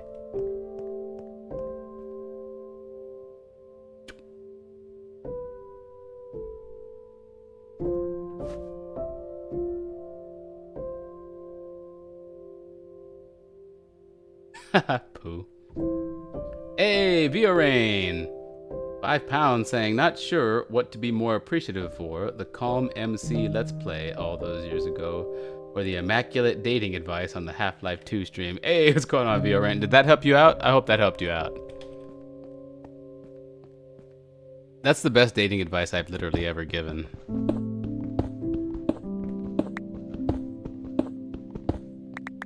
Sometimes when I'm just like walking down the street, out in public, IRL, for real, IRL, like in reality. Like younger dudes who are just starting their adventure, you know, 19, 20 years old, around there. They see me walking around and they're like, dude. And as kids say these days, that guy has got Mondo aura. I'm gonna see if he knows what's happening in a far out way. And then they come up to me and they're like, hey, daddy-o, what's up, big dog? Gentleman, friend, man?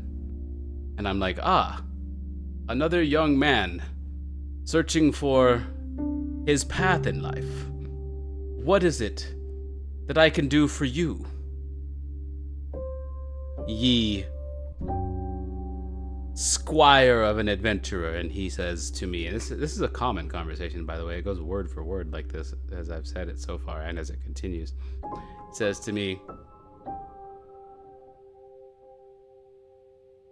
Skibbity 6-7, my man, can you tell me how to do what it is I know you do so well? And I say, what is that, young man? And he says, get laid. And I say, you wish for me to teach you life's greatest secret, do you? Do you have the proper payment? And he says, no, I don't know what the proper payment is. So I roundhouse him in the face, and I roundhouse him in the nuts.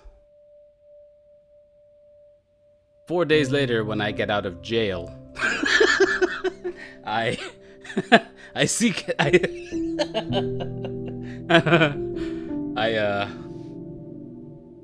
I seek this young man out again. He says, you roundhoused my face and my nuts, sir. And I say, yes, I did. And what did you learn from that? And he says, nothing. All you did was roundhouse me in the face and in the nuts. And I shake my head solemnly in disappointment. And I say, then you have learned nothing. And he goes, what do you mean? And then I leave. I walk away.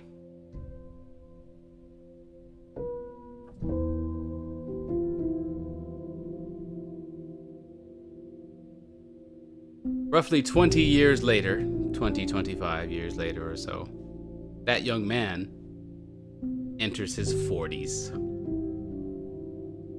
And he comes to realize the lesson I taught him so long ago. And he says, I know what that dude with so much aura was trying to teach me now when he roundhoused me in the face and in the nuts.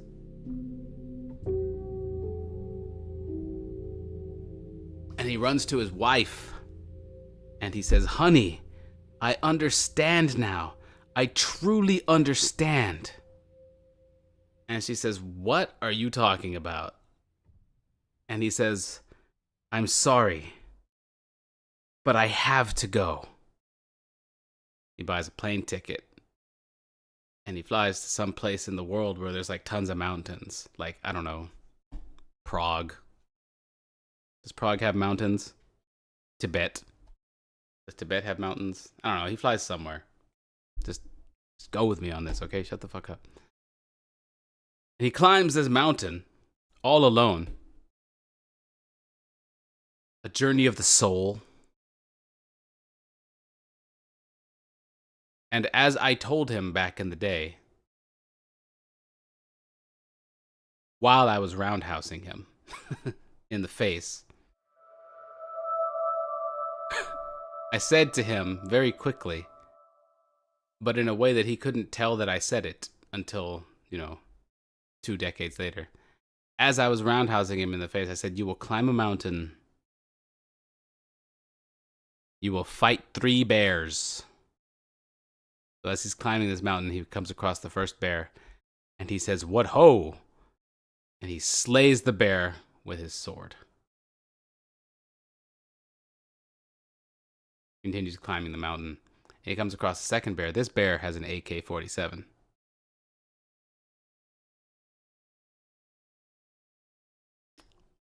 But the young man, no longer young, well, I guess 40. I guess these days 40s is still kind of young, to be honest with you. Modern medicine and all that.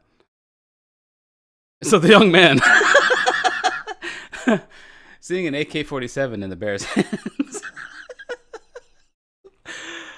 yeah. What? How's it still night?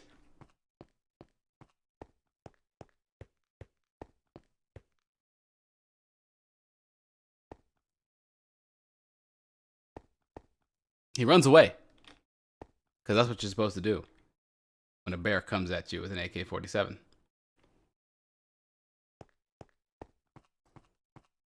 Then he encounters the third bear. This bear has a Pop-Tart and 4 grenades.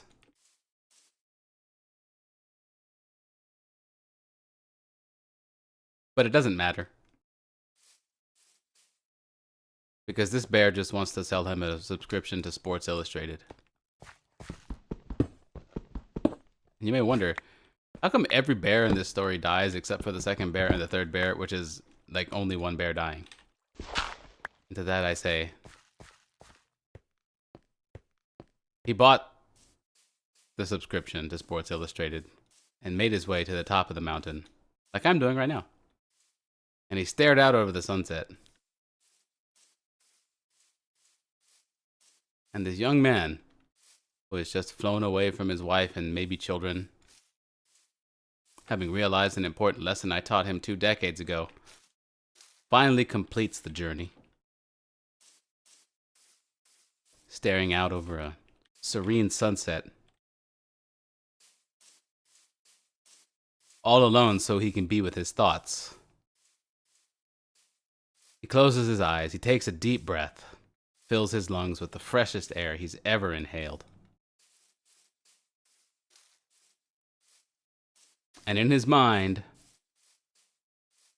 he speaks no words, but only feels the lesson.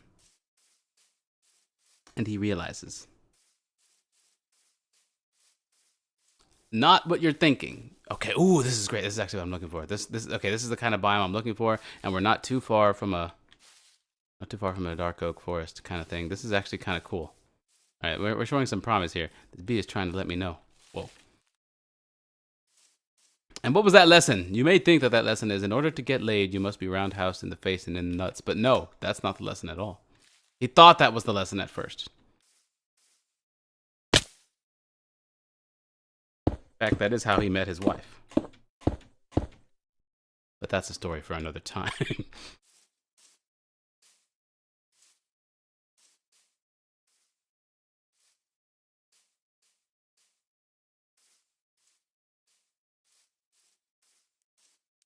The lesson is that when you ask X for anything, he's just going to kick you in the face and in the nuts. No, that is not the lesson. But be quiet, because the lesson is coming. I said coming.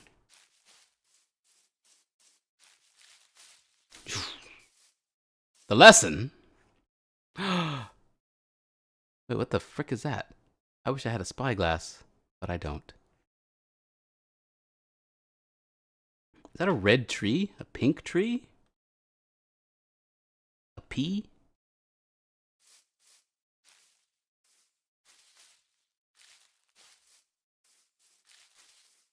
And finally he exhales. Peace filling his mind and soul.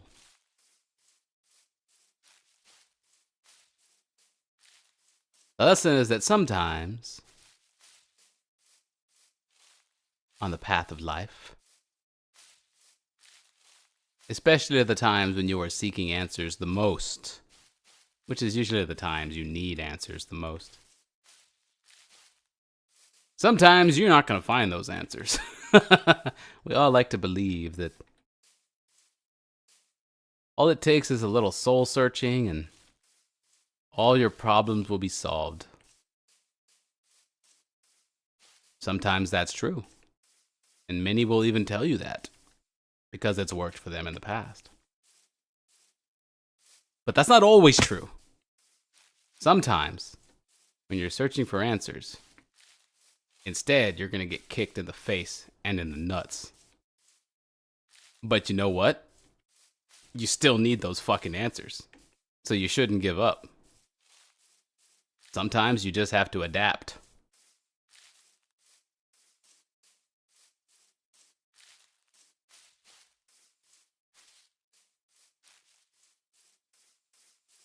Then he cast his Hearthstone spell and went back to his wife, who by this point had left him. Because fuck that guy. Alright, that's my story. Hope you guys enjoyed that. Thanks a lot for watching. I'll see you next time. Don't forget to smash that like button. Ring that bell. Cherry blossoms. Oh, they're cherry blossoms. Okay. Beautiful story, great time. I hope you enjoyed that. Is this the plot of the Odyssey? No. I can say with full confidence that the story I just told is not the plot of the Odyssey. You're welcome. I just saved you a movie ticket.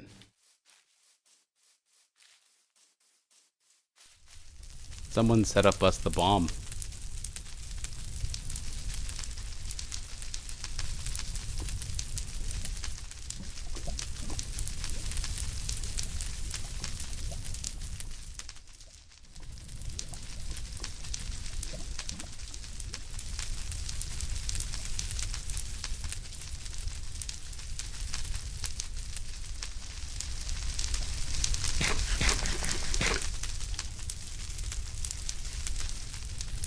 Having a nice lunch out here in the middle of this forest fire.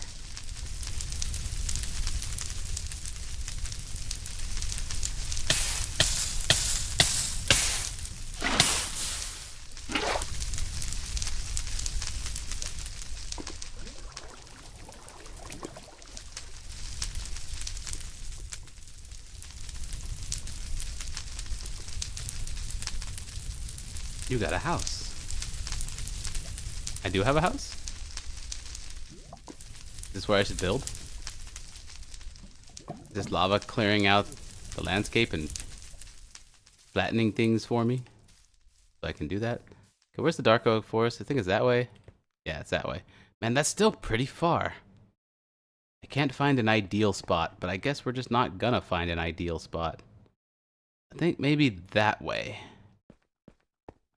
We're orbiting this dark oak forest. I need dark oak for my house. We're gonna orbit this dark oak forest. This looks very promising. Out here looks very promising too. What difference does it make? I guess out there would be a bit closer. Go look. Alley-oop!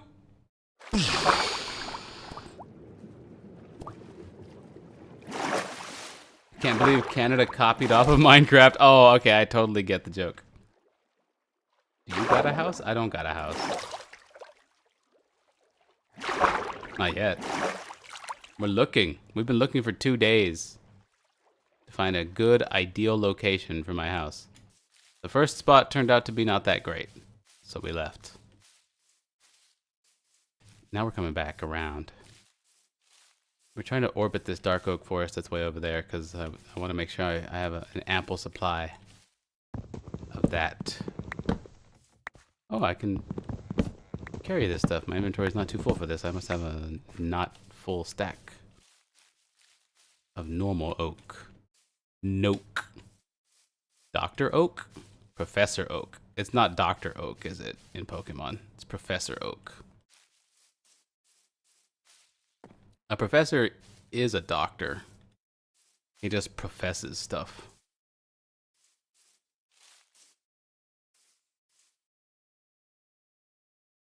Make a mountain home. Like dig into the mountain. I've done stuff like that before. That is pretty cool. A subtractive way of building instead of an additive one. This place is not flat enough.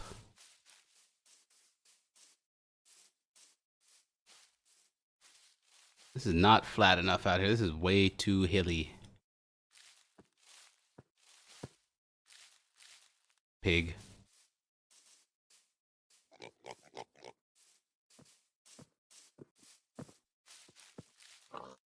Dang, this is not gonna work.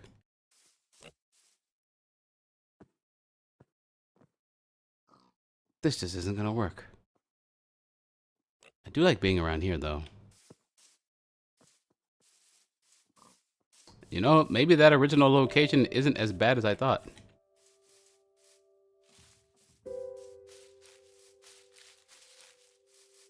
Starting to think.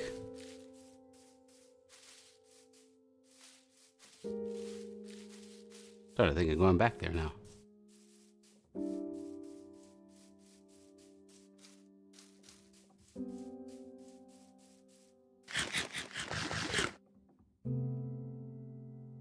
How is your game in Pico 8 coming along?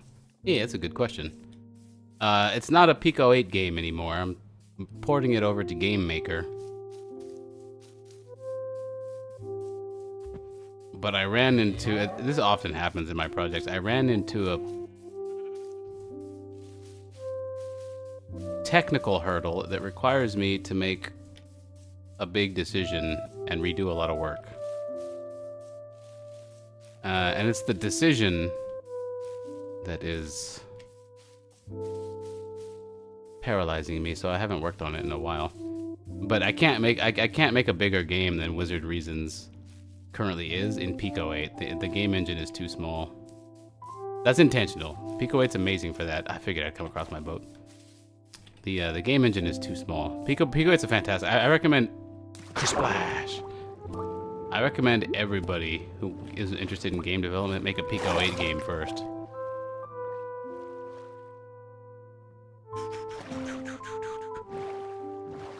But it can't be a Pico 8 game. I do want to make another Pico 8 game though. Those are like Wizard Reasons took me like 10 days to make. Isn't that crazy? That prototype that I have up on my YouTube channel right now or on itch.io. Do I really want to stop for just the one iron? I mean, I am having trouble finding iron. Let's control.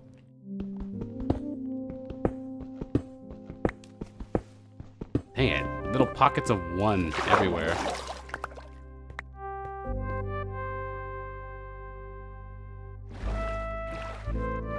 Ooh, this thing can turn on a dime.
Well, that was an interesting day of adventure, wasn't it? We set out to find a completely new location and ended up coming right back here. Isn't that fun?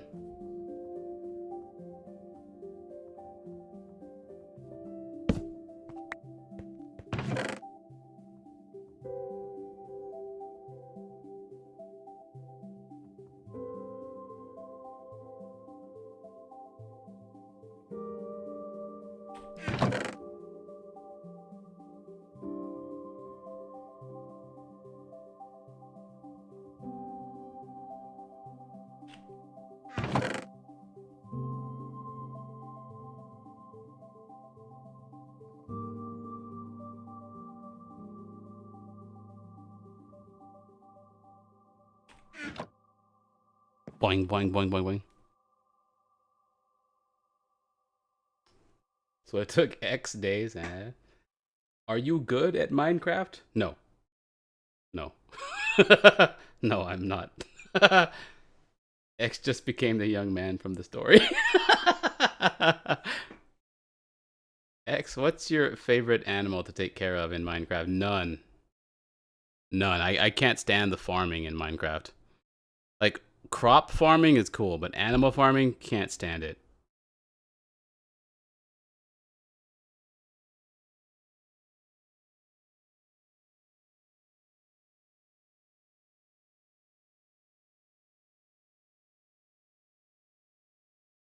Hey, what's going on, Jason Rubik? February 20th, 2011. So you know the exact day you bought Minecraft? That's crazy.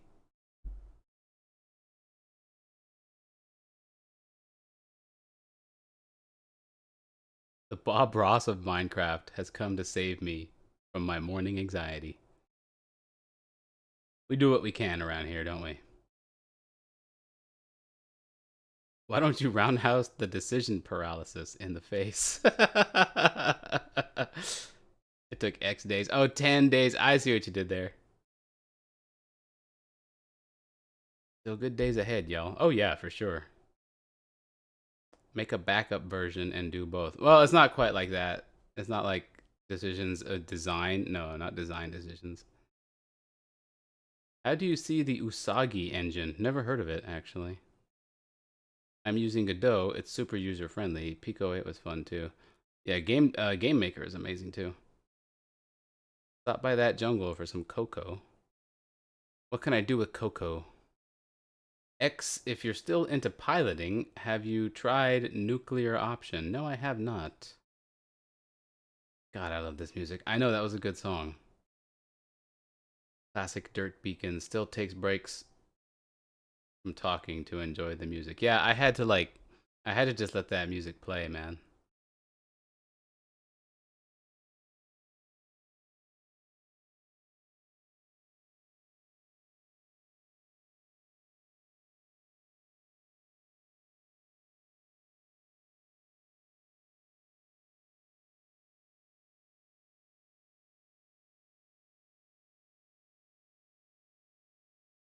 Can I be your friend in Minecraft? No, I keep my friends lists small.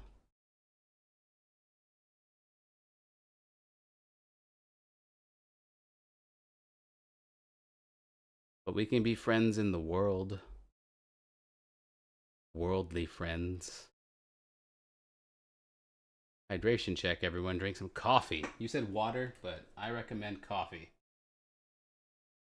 No place like home. I guess so. I guess we just had to come back, didn't we?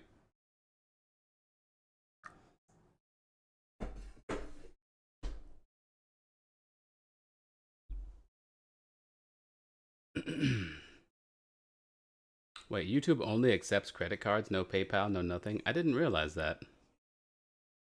That's interesting.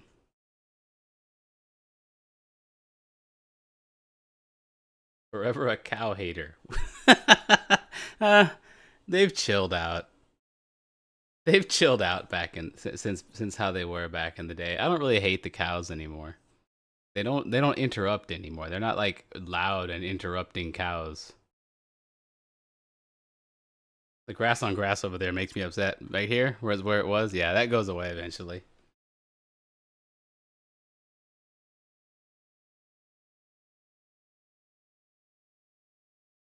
Cows are your favorite, no? Wouldn't say they're my favorite. I wouldn't say I hate them. Your LP is the reason I bought Minecraft. Will you play Space Engineers 2? No. You don't like to watch two androgynous animals make hearts? No, I don't like. I don't like. Okay, so as has been discussed, a common theme with me is that I really don't like the way animals and mobs. Okay, the fact that they make sounds is fine, and I don't mind the fact that anything in this game makes sounds. That would be a silly assertion. I do mind when I'm sitting here doing stuff like this, talking to chat or recording in a video and talking into the microphone, and you have something constantly making a sound. Like you've got a fucking villager there, like, huh, huh. And there's like a cow nearby. Huh, huh, buck, buck, buck, huh, huh, buck, buck, buck. Yeah, that I can't stand. So that's why I don't like farming animals in Minecraft. That's why crops are fine. Crops are cool. Crops don't make a freaking peep. Crops don't say shit. Crops are fine. But it's just stuff like that that interrupts.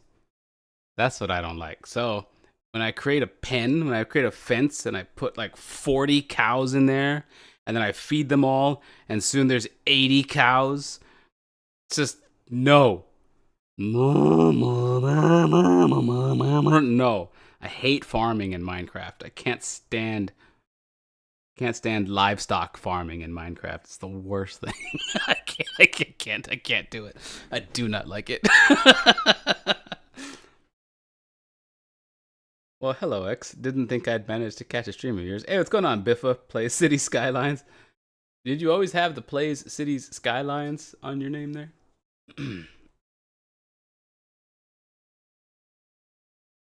Post Minecraft stuff too. It always comes back to whole. There's a friend list in Minecraft now. Yeah, I just that's a new thing I learned too.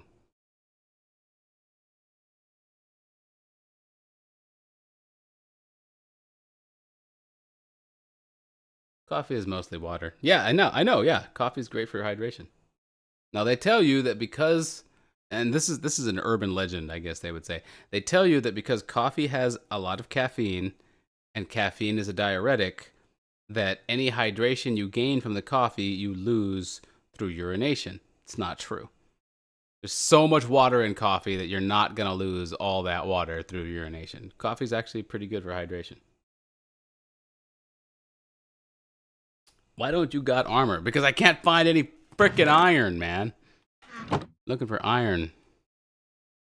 Can't find any frickin' iron. But then again, I've been doing a lot of different things too. I guess we are going to build a house here.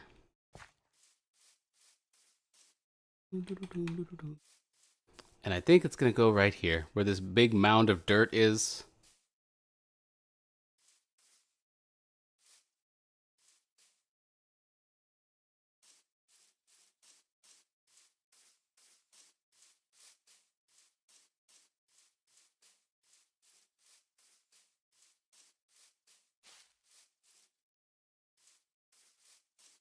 This little area will take a bit of work to terraform. But I think it's doable. Start with this.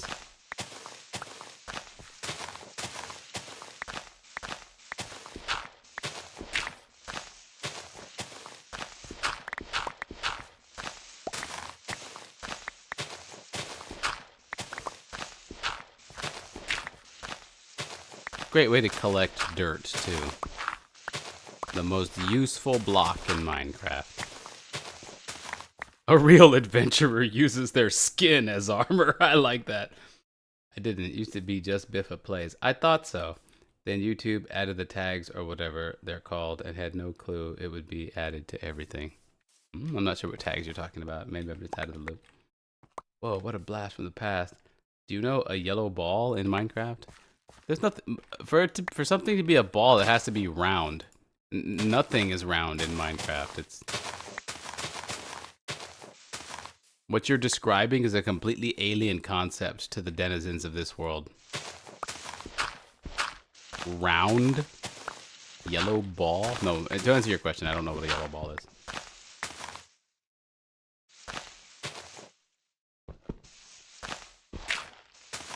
It's creepy. Oh, okay. Well then, no spoilers, because if I come across something that scares me in Minecraft, I tend to like to dash at it with my sword.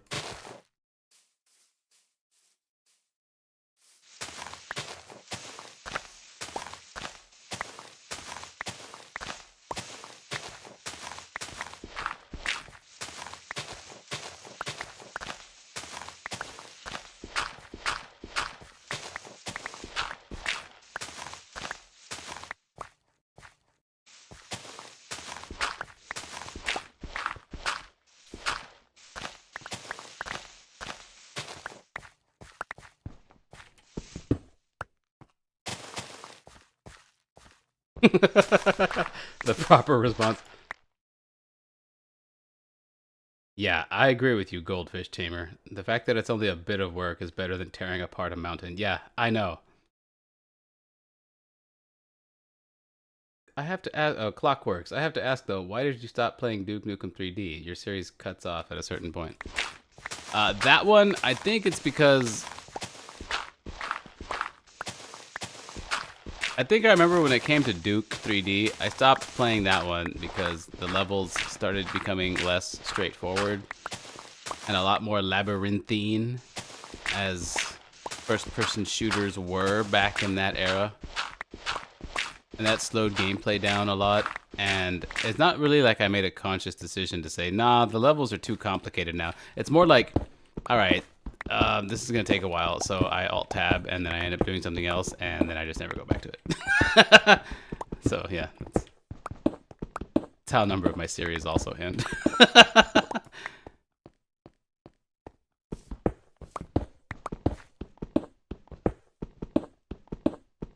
X, have you found the sniffer egg, aka the representation of current Minecraft. The sniffer egg? No. Sounds very new. But everything in Minecraft is very new to me, since I don't come back and check on it that often. And when I do, I never really get past the vanilla Minecraft, the like alpha Minecraft part of it anyway. I always like build a house and then I leave. I don't think that's gonna be the case this time though. I think this time I wanna experience some of the things I haven't experienced in the game before. Again, mostly as a means of seeing how financially viable YouTube streaming is. You know, super chats and jewels being one part of the equation, but you know, ad revenue and whether or not the fact that it creates a VOD that others can watch and right here on YouTube, that I don't have to like go through the effort of like downloading and then re-uploading from another site and stuff like that. Like how well, oh no, oh all that stuff does. I need to give YouTube a short while streaming, in other words. I need to give it a fair shake. I think a great way to do that is to experience some parts of Minecraft that I haven't experienced before.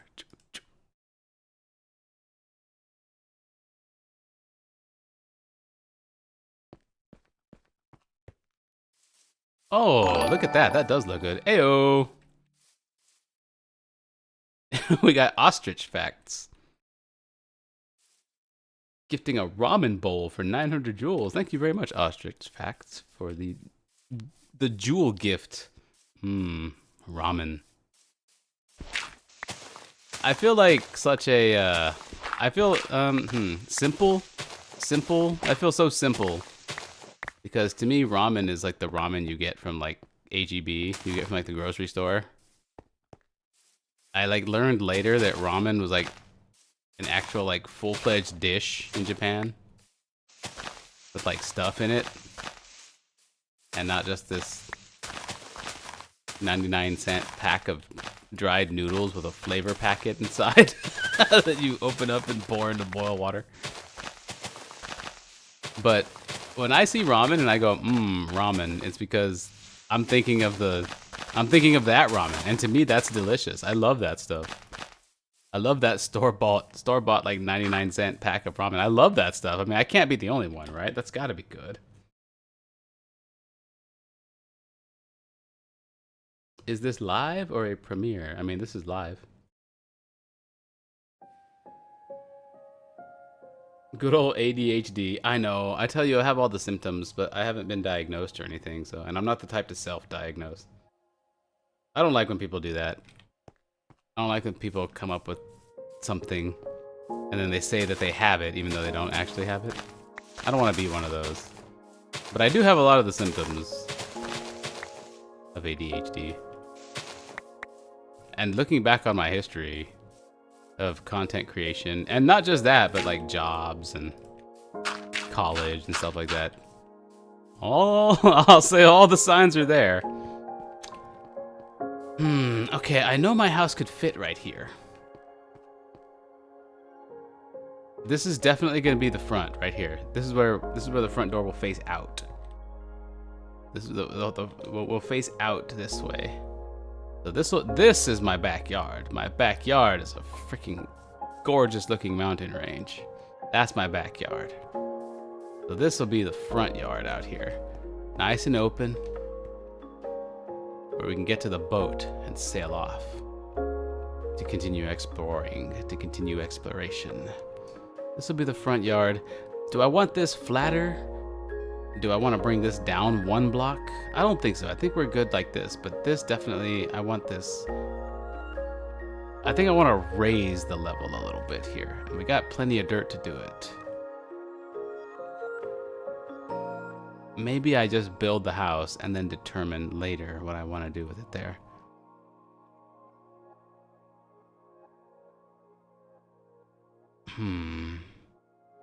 It's gonna be the front. If this is gonna be the front door, let me mark this. If this is gonna be the front door, then the entrance ought to be something like 1, 2, 3, 4. Okay, so actually it's gonna be 1, 2, 3, 4, 5, 6, 7, 8, 9. We can make a bigger than usual house by 2 blocks. I always like to go... You know what, let's just start. We'll start right here.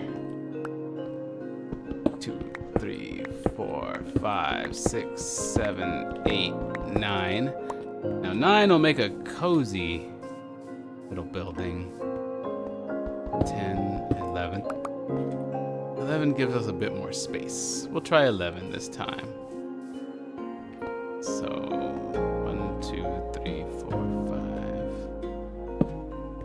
1, 2, 3, 4, 5, 6. Wait, 1, 2, 3, 4, 5, 6, 7, 8, 9, 10, 11. So 1, 2, 3. 1, 2, 3, 4, 5, 6. 1, 2, 3, 4, 5. Perfect.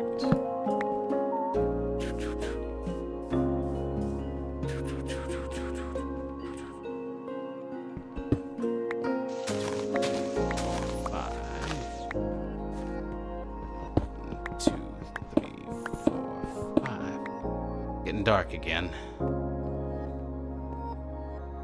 It's getting very, very dark again.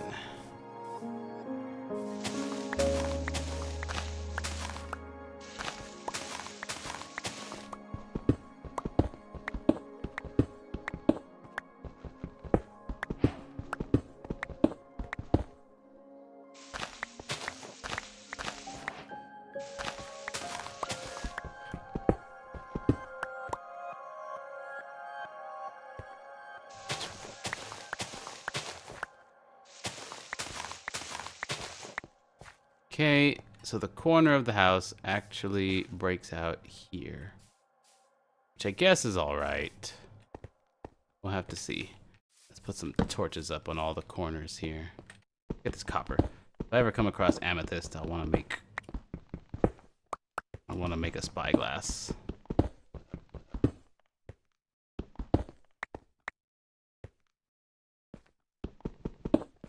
I don't really know how much copper I need for that. But we'll just grab it whenever I see it. Okay, so that should be fine right there.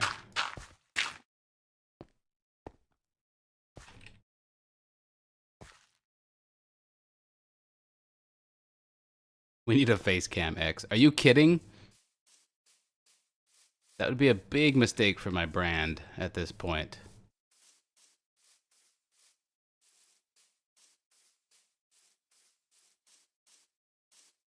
Click.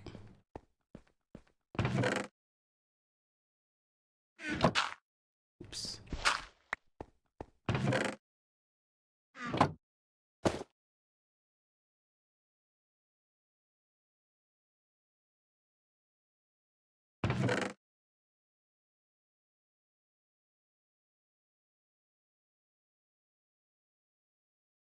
We will be doing something with this cobblestone, just not right now.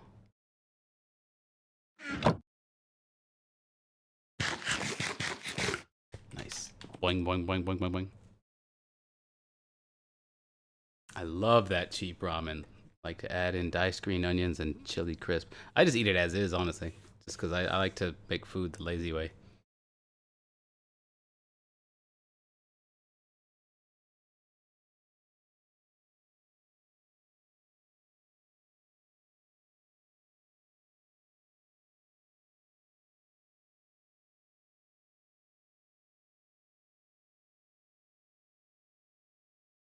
Wait.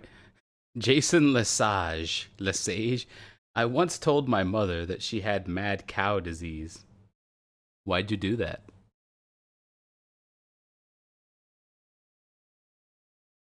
Why not dig out an inland harbor so you can jump out of your house and into a boat? That's not what I envisioned. It's a good idea.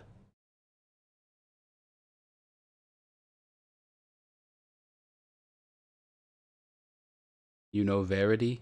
I don't know Verity. Zibes?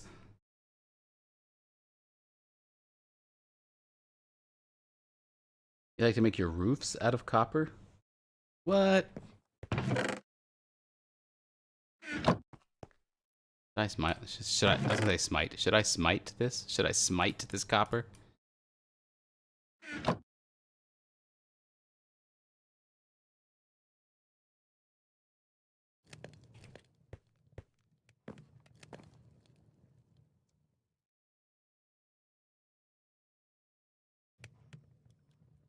Well, the face cam is the current metagame. It would be a big mistake for my brand.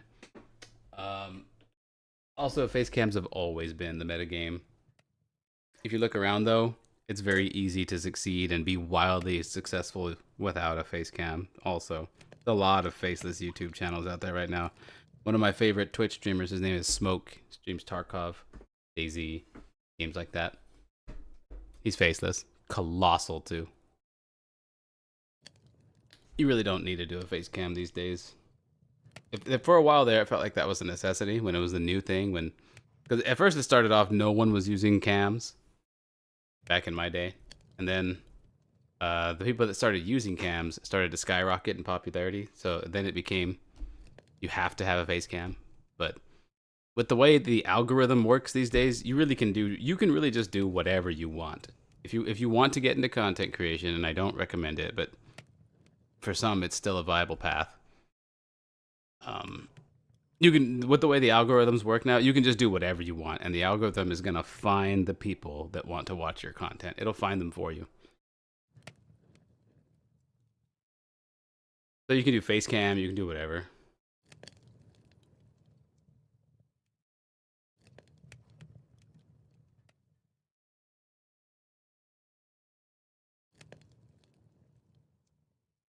Wait, Paradox Intoxication. You just recently watched Minecraft with Cilius? You rewatched? Did you just see that for the first time, or were you rewatching it?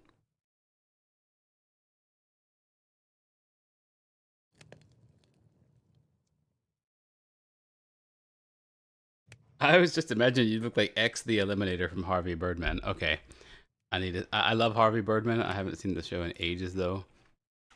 X the Eliminator, Harvey Birdman. I have to see this. Oh,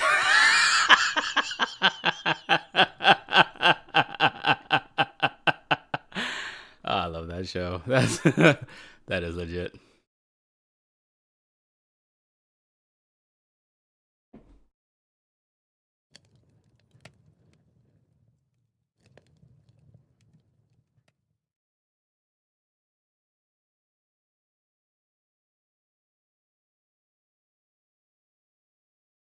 Party people in the house.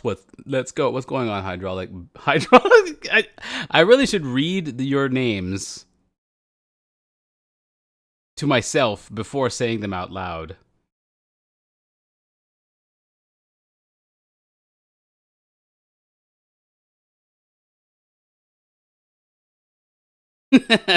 Smite me, copper. Yeah, see? Never catch me. Yeah, see? X always had a beard in my mind, so I hope that's true. Whoa. It does seem, the name X does seem to lend to beardliness, doesn't it?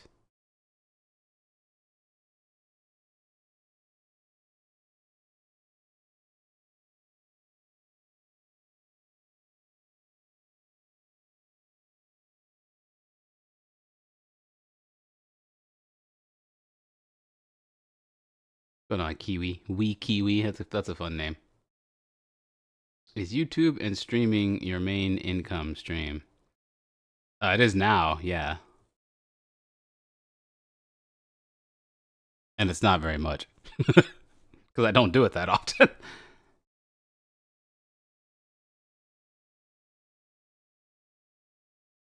I was rewatching your Magica videos with Cilios, going on a bit of a nostalgia trip. I mean, yeah, your name is Paradox Intoxication, so that does make sense. Have a good day, Clockworks. Have a good day at work.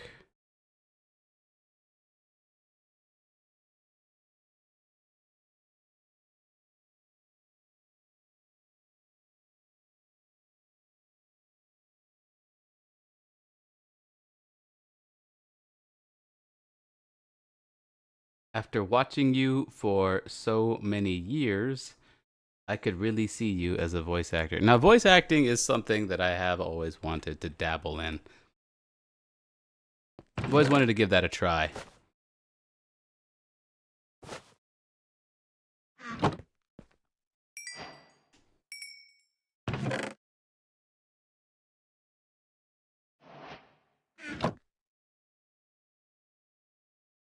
Because I also think I could be good at that. And it sounds like a lot of fun. Ooh, look at this. This looks cool so far. Look at how that's already shaping up.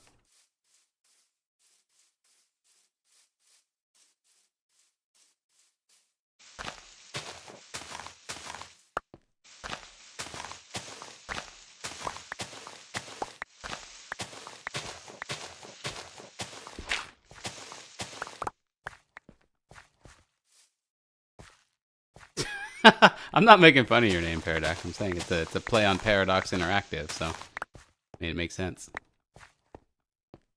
I'm correct, right? Paradox Interactive is Magica, right? Am I wrong about that?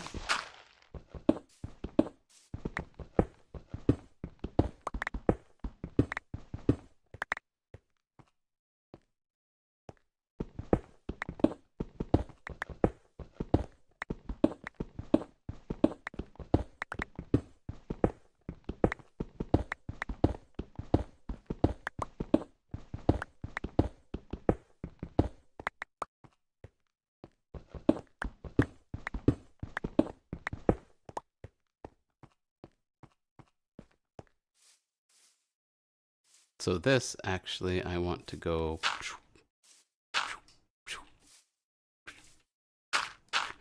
Alright, is this enough floor space? Oh yeah, this is plenty.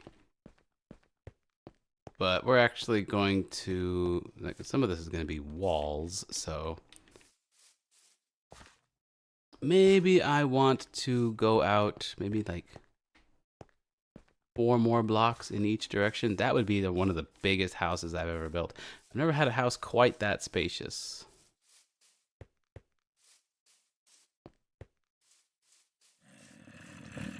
Excuse me? Oh, dang it. We did the thing. We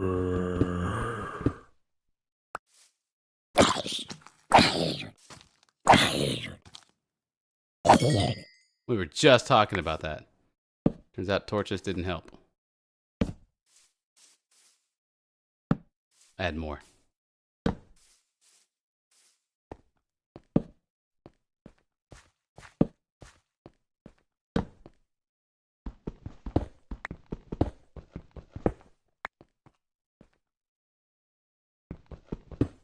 I could see X voice over a Dodo commentary. I don't know what that means.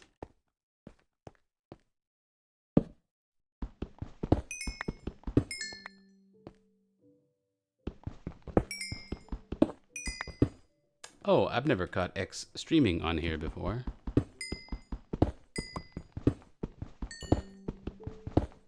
This is my second YouTube stream. For the past 16 years or so, I've been streaming on Twitch. I've never advertised that, though. Well, I mean, not never. In the early days, I used to make YouTube videos whenever I would start a Twitch stream in order to get my YouTube audience over to Twitch while I was streaming. But I found something over on Twitch. I found that while streaming on Twitch to a very small audience, you know, anything under 50 viewers, 60 to 50, somewhere around there, I found that while streaming to a small audience, I had a really good time.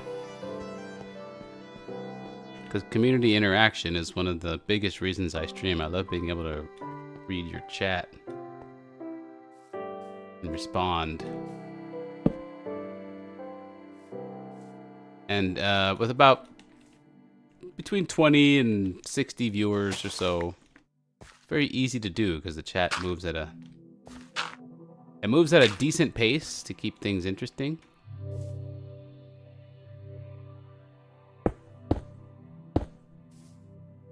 But it's neither slow nor fast. It's slow enough to read and carry on a conversation, and it's fast enough to keep things interesting. I don't have any wood to lay down.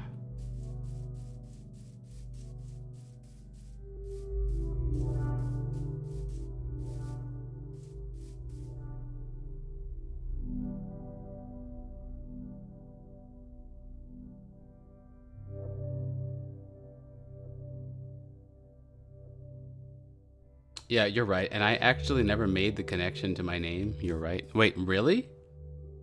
You came up with Paradox Intoxication by yourself? It wasn't you didn't like that wasn't an intentional play on Paradox Interactive? Seriously? That's kind of crazy.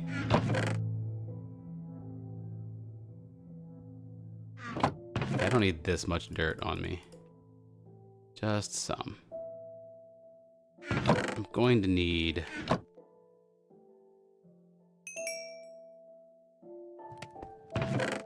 There we go.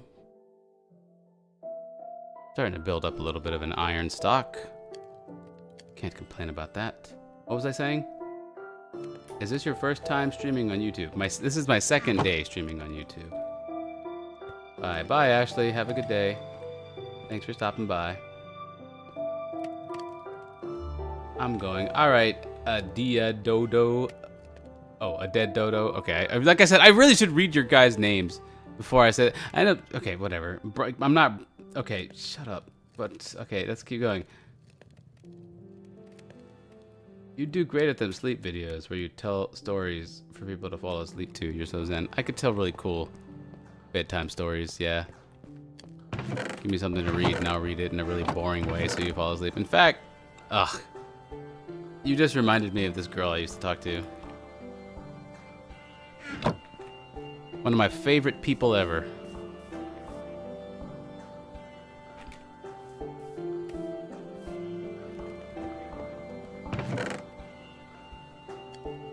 It's very romantic. I used to read her to sleep.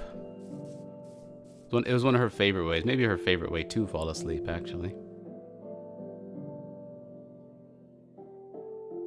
I do miss her.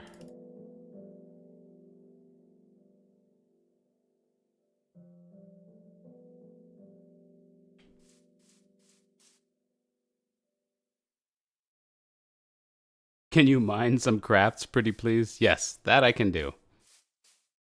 I may not be very good at Minecraft, but I can mine some crafts.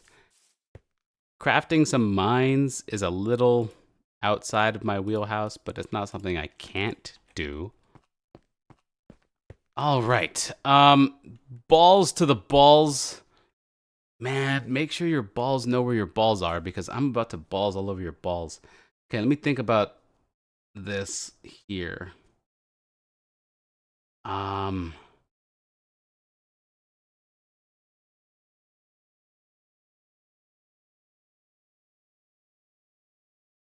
think this is doable right here, just like this.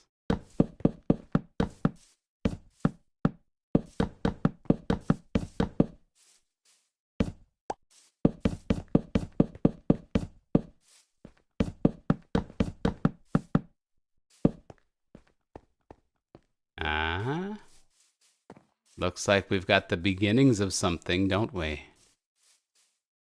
But I don't have nearly enough oak. And absolutely no dark oak. I also need sand. But with a whole ass load of sand, a whole ass load of oak, and a whole ass load of dark oak, we could actually finish this thing. But yeah, that'll take a long time. Now, I think I go 1, 2, 3, 4. Is it 4 that I usually do? Let me look. Pow. Yeah, that hurts. That's how I know it's 4 that I usually do. We go like this too. We go. This would be glass, glass, and then. Okay, yeah. I think that's right.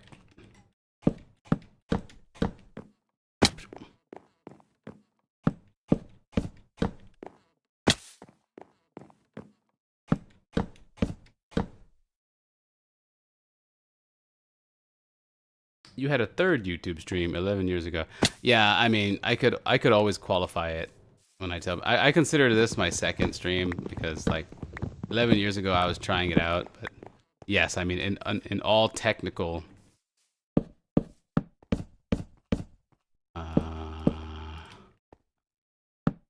For all technical purposes. No, I was wrong. I was wrong all over the balls. Was I right? No, was I right?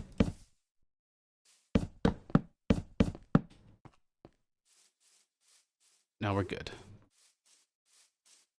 For all technical purposes, yes, this is my third YouTube stream, technically. Actually, for all technical purposes, this would be my fourth YouTube stream.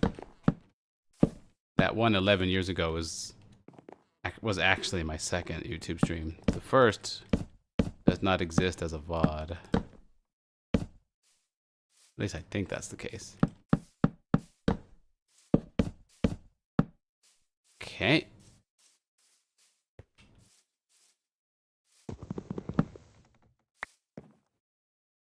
Now, when I build, I like to build using odd numbers.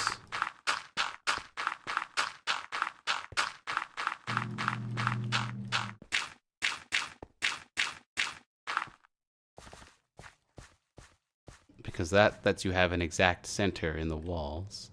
Ooh, this is definitely becoming something. This is cool. All right, so another thing I need to do is I need to light this whole area up.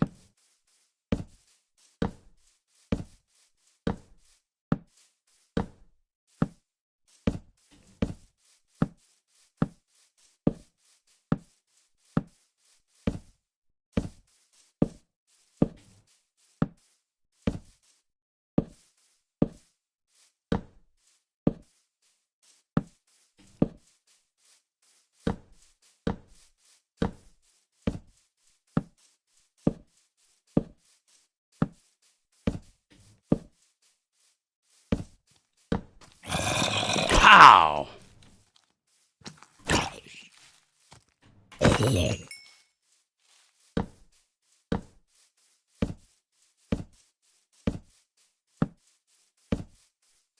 Just kind of throwing torches around, just anywhere. Doesn't really matter. Wow, okay, that's actually way too many torches too frequently.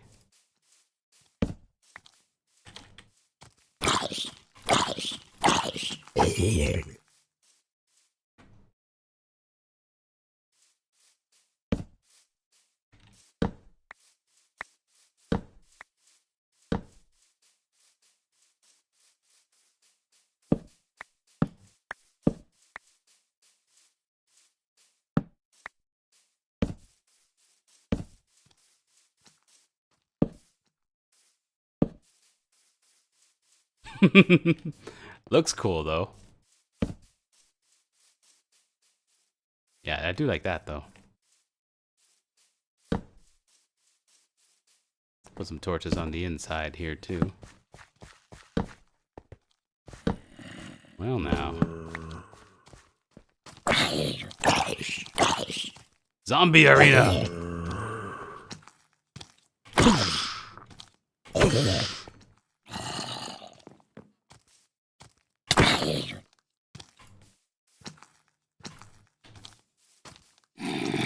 Are you kidding? 3 in a row? That's the kind of thing that if I was playing hardcore World of Warcraft, I'd have died there.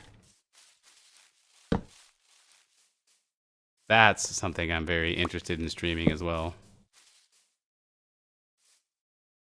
I wouldn't say boring, just comforting. Yeah, I know. I used boring in a sort of teasing my own self way there. I mean, I have to believe you that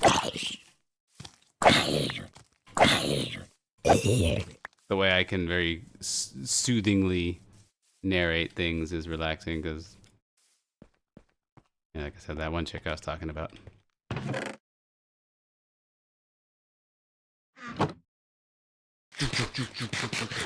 You know he's an alpha player with that close torch placement. I guess. Did they change that? Like, I mean, I've placed a ton of torches, but we still have like zombies spawning everywhere, so.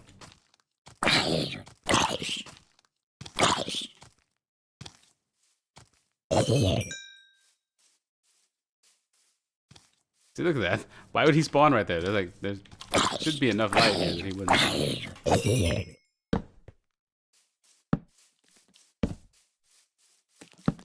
Spidero. Un spidero muy bueno en la calle sin los bolígrafos de agua dulce. Los dragones rojos para los niños y los bolígrafos ¿Dónde está la biblioteca en el baño? All right.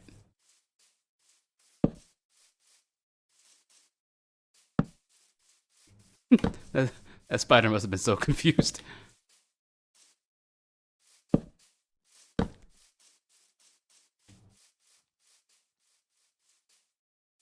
Okay.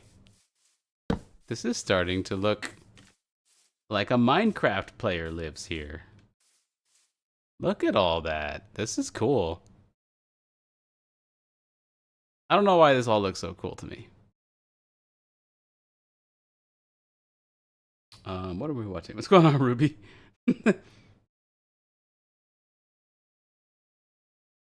Rolled a nat 1 3 times in a row on those zombies. I know. That's exactly what that. You know, rolling a natural 1 to like screw something up like that, and then rolling a natural 1 3 times in a row in like a tabletop role playing game like Dungeons and Dragons or Pathfinder or something. That system was built to represent exactly what we just saw. Yeah.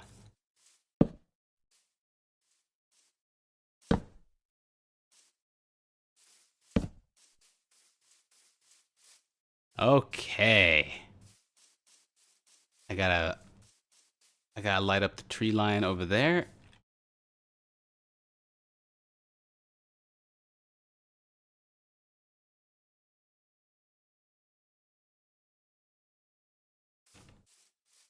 But we're almost at the point where we can just kind of stand around out here even at night. That's pretty baller. Tomorrow, as far as Minecraft tomorrow is concerned, I have to just cut down so many of these freaking trees. I'm going to be cutting down trees for ages. And then I think the Minecraft day after that, we're going to be doing the same for Dark Oak.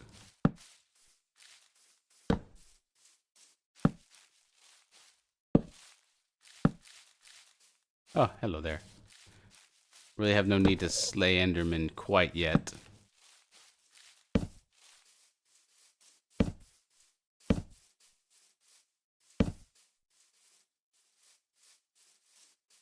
What did we say it was? 2 axe crits and then a sword slice? Or just 2 axe crits, apparently.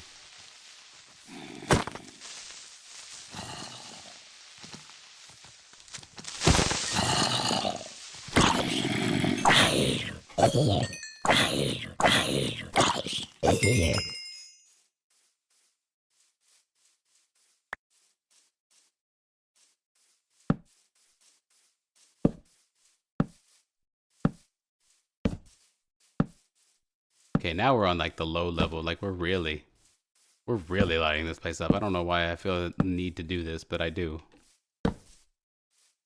There. I kind of want to come even out here.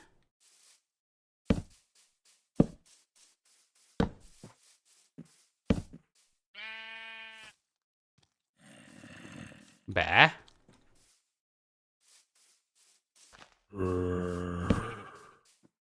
Why are there so many? What did I do here? Why did I put so many of these here? You know what? We're gonna leave them. At least for now.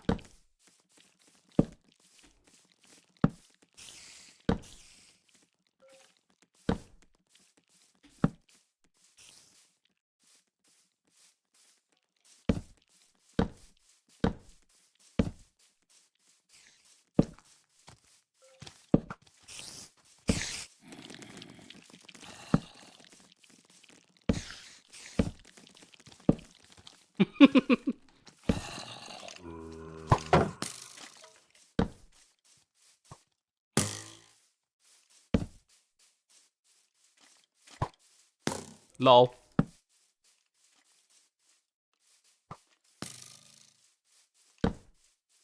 Oop, take cover.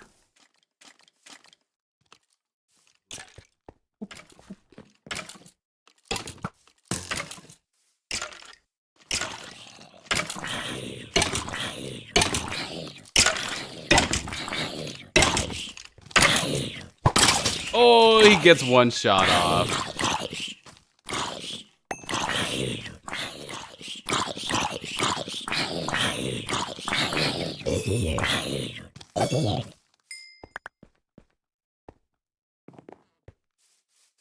Dang.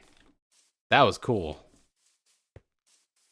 I mean, that whole night of running around playing torches, that was cool. Or placing torches, that was cool. X, what is the special occasion that caused you to pick today to stream again? No special occasion, just had time for it. I think that's how it's gonna go. If I do pick streaming up again in a more regular manner. I don't want to say full-time manner, but in a more regular manner. Basically just going to be the kind of thing where it's like, if I got time, why not?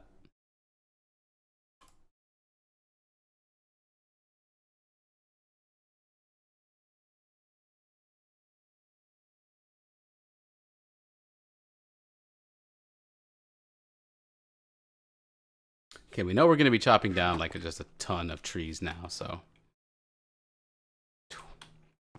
No more stone axes.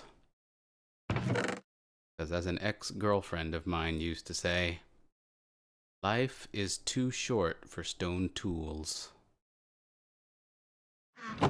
Let's grab this stuff. I know I'm gonna chop down just like so many trees. Is 4 too many though? Is 4 axes too many? We'll start with 2 because I don't really have like a ton of this stuff.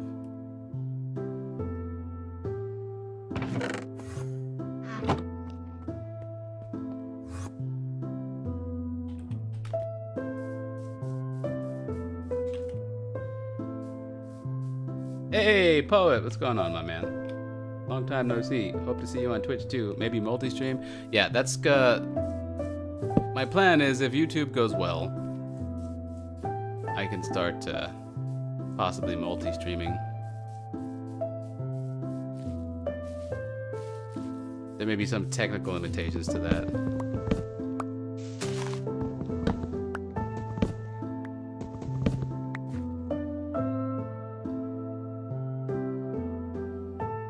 Steam's Creative Journal. That's a cool name.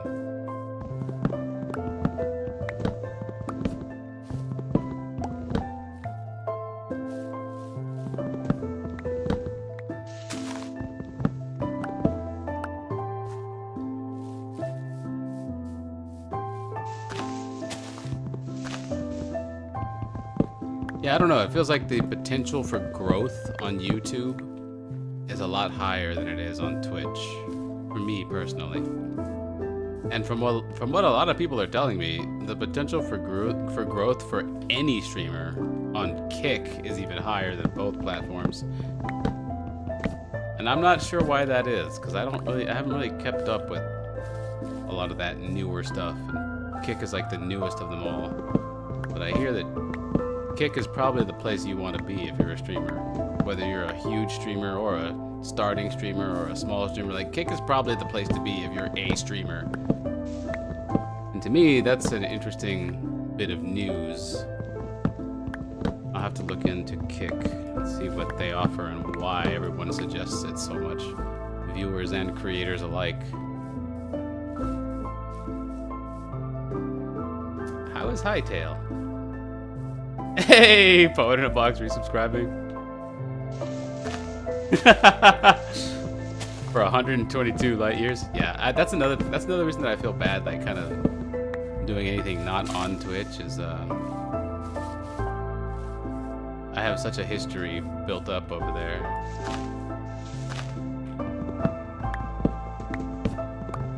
But I guess at the end of the day I got to do what's right for my future, you know? So that having a history somewhere is great. But if you don't have a future somewhere, then I guess you can't stick around there. Okay, my game is like doing really interesting things with the oak graphics. How was Hightail? Hightail was a fun game, but there's something about Hightail that after you've played it for a while, you're like, this is fun, but it's not Minecraft.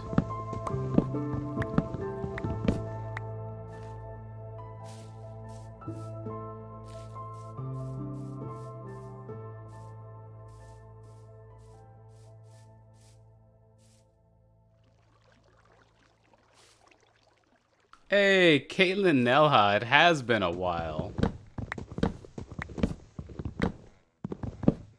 I do remember your name.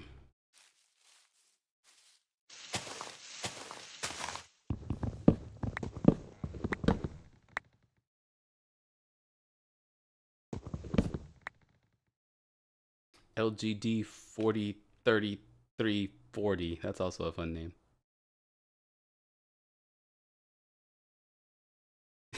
Converting the world into peaceful mode, one torch at a time. Gotta protect the homestead, man. Gotta avoid sitting here chatting with. Man, that looks pretty cool. I like the scaffolding. I like the way it looks like. You got the framing going right there. This definitely looks like a Minecraft player lives here, or is setting up here.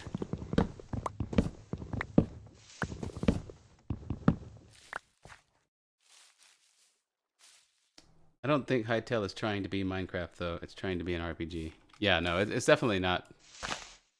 I mean, in some ways it is trying to play in the same space as Minecraft. But you can't just build another You can't just build a Minecraft clone, because then you're just a Minecraft clone. So yeah, Hytale is definitely doing its own thing. Much more focused on the RPG adventure side of things.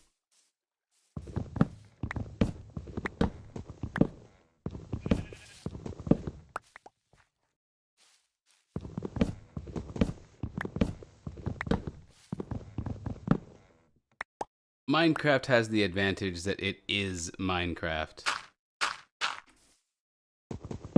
Minecraft can just focus on being Minecraft. Any game that plays in Minecraft's space, like Hytale, and I guess Vintage Story, has to ask itself, how is this different from Minecraft? But Minecraft never has to ask itself that question.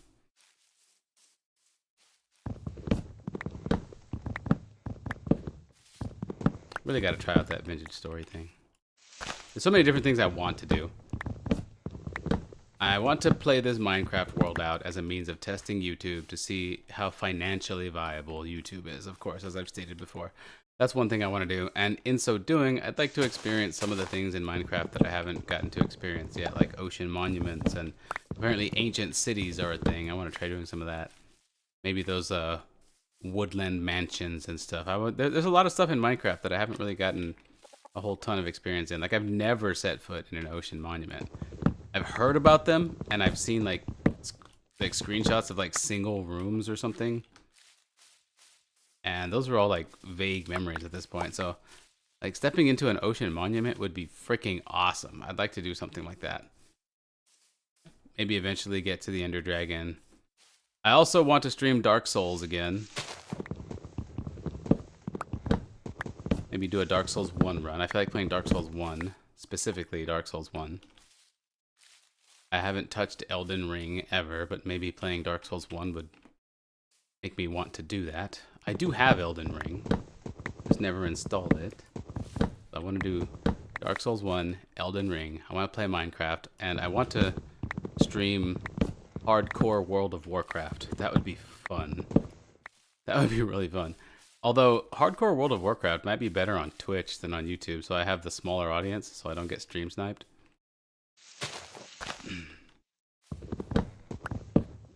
That's one thing I love about my Twitch account. Is that when I stream there, I get nice, small, cozy audiences, and things just kind of go slowly there.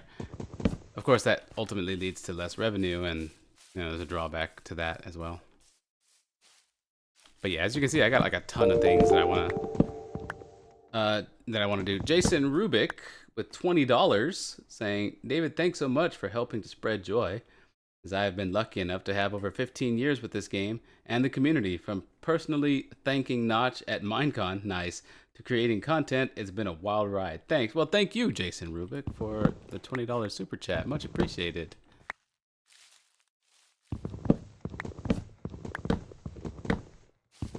It is all a really fun adventure, isn't it? I think it's cool that you actually went to go see Notch at Minecon.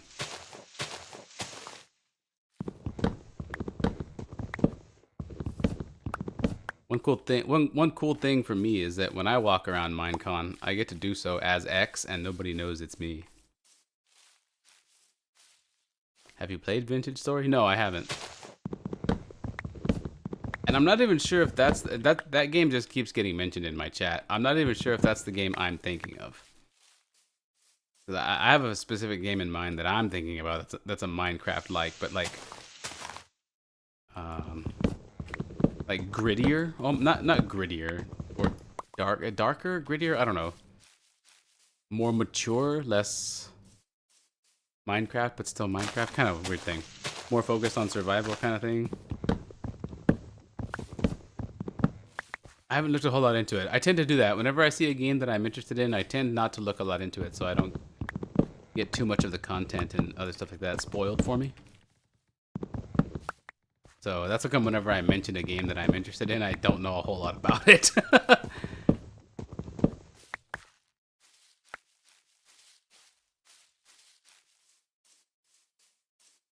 That's just how I tend to play games. How much have I collected? Not nearly as much as I had wanted to by now. But that's okay. We can go hang out. We can go hang out and read chat over here.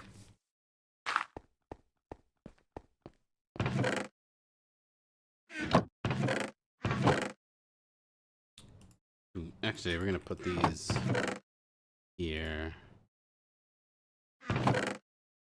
We should just eat this apple real quick. Can we? We're not hungry. Okay.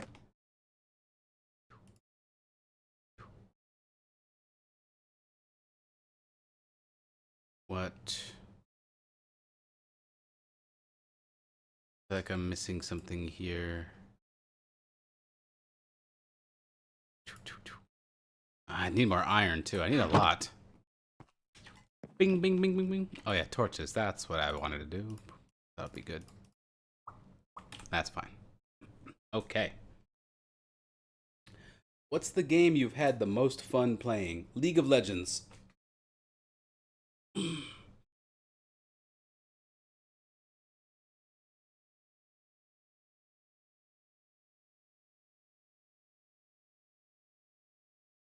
Yeah, League of Legends has to be my favorite game. I think I have to say that at this point.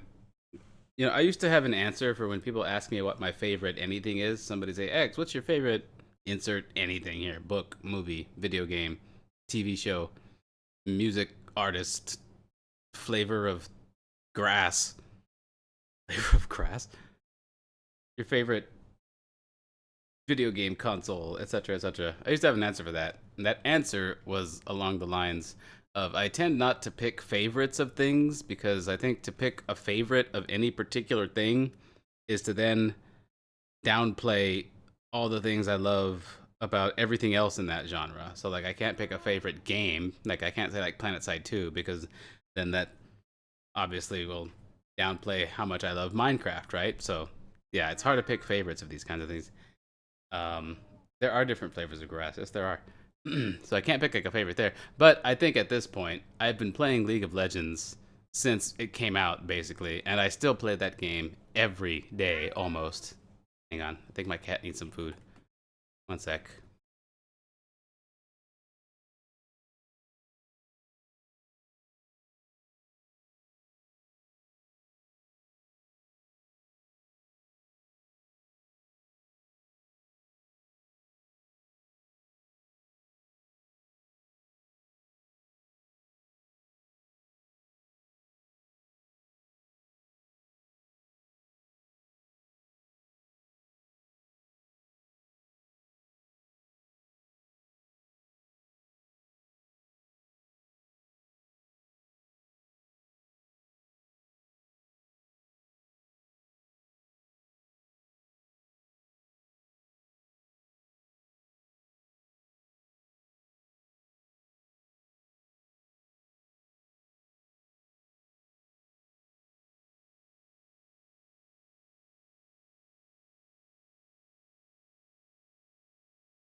All right.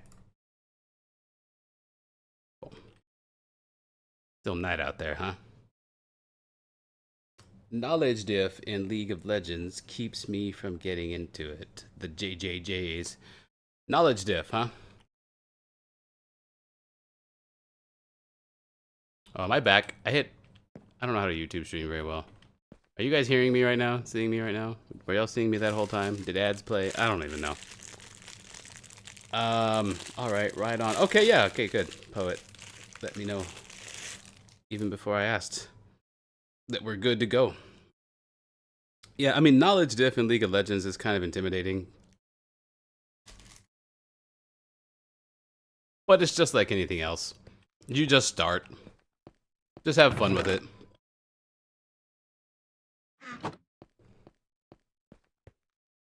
Just jump in, play a champ, and be like, ooh, I like these abilities. Or be like, ooh, this dude is cool to play. I like these voice lines. Damn. Getting that clutch smite was awesome. Damn, I want that skin. Just jump in. Just play. You'll find a community of players just as bad as you. That's how the rank system works. How the MMR system works. Yes, we even see the face cam. Nice. I've been revealed. What's the word I'm looking for? Exposed. I've been exposed. Look at that. Look, no monsters. Our torches have paid off.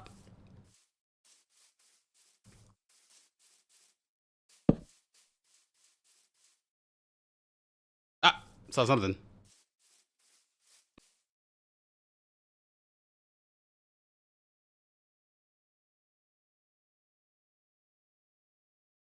Exposed. Hi. I see what you did. What are you eating? I got a oatmeal cream cookie. A big one, too. It's like huge. I buy the big ones. Because they're huge.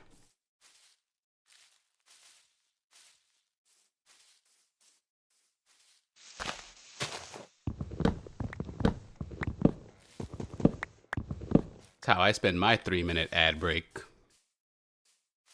Pick up an oatmeal cream cookie. Feed the kitty cat. Go pee outside. In no particular order.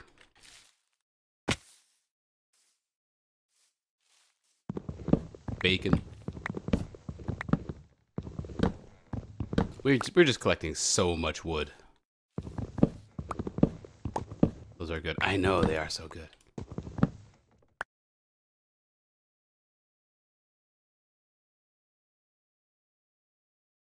I really like Ornn in League. He's my favorite. Yeah. That makes perfect sense because Ornn is awesome. Love having a good Ornn on the team.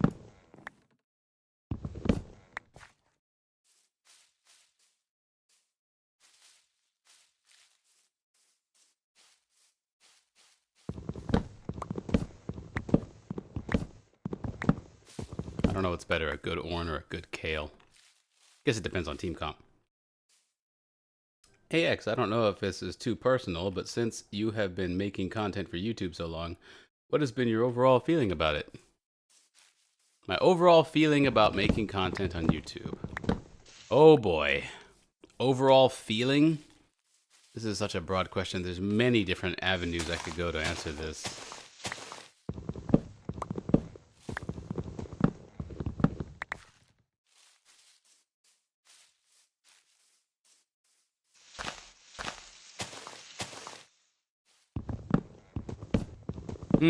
I guess I can answer it from a personal angle rather than a more broad for the audience angle, which is what I was considering. I was also considering like a specific angle, like a specific commenting on a specific aspect of it. Oh look, I may get a chance to test mine blade. You have a crossbow. Boom. Go for the DPS first. Wait, they're all DPS. Nice. You take a shot.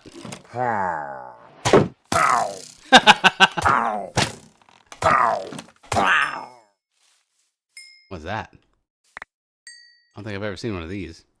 Ominous bottle. Bad omen for 1 hour and 40 minutes.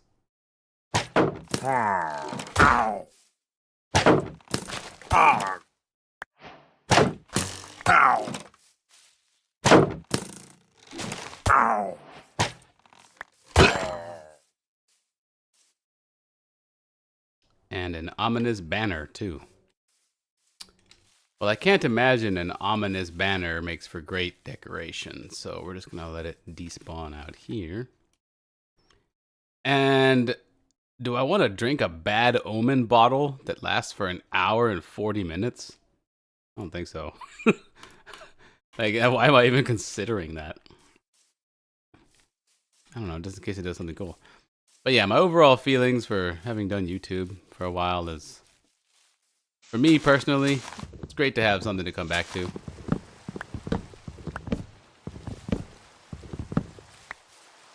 It's great to have it as a thing. And I guess I've never really considered, your question kind of made me consider something just now. I've never really considered it from this particular angle. But I should consider myself fortunate for having not a colossal audience, but a large one.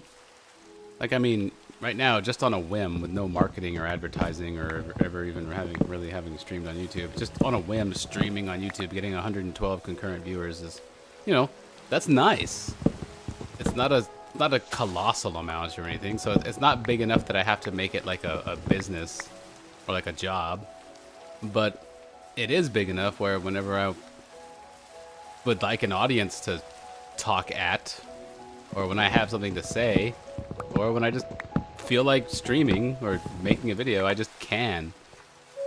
I know there's a lot of people out there right now who would love to have that just kind of built in and ready, and I do. Even if I don't really like make content or stream for like more than half the year.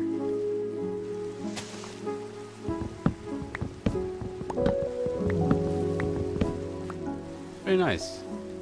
I should consider myself lucky for that sort of thing.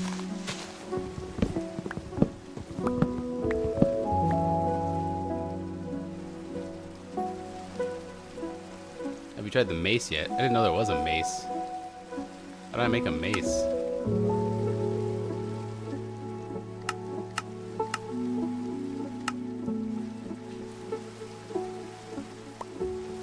I like the mace in Hytale. That's fun.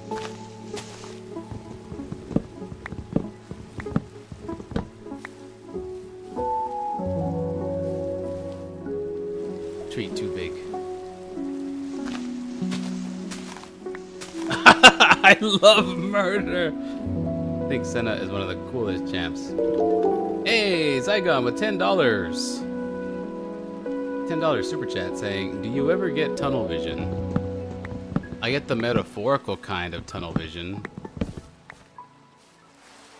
where like I focus too hard on a goal or something I'm thinking about or doing, and I usually pursue that to such a degree that I neglect other things. Happens a lot in League of Legends. Get tunnel vision on getting that one kill, so you dive the tower, and then you end up getting you and like 2 or 3 of your teammates killed. Tunnel vision, very bad thing in League. Physical tunnel vision, like in my cone of view, like for real, no, I don't really get that. I don't think I've ever experienced that, except for maybe like once in my life when I was really sick and I was a kid. But even then, I don't think so. I don't think I've ever experienced actual tunnel vision. Ace is from loot, much like the trident. You can craft a spear, though. I can craft a spear?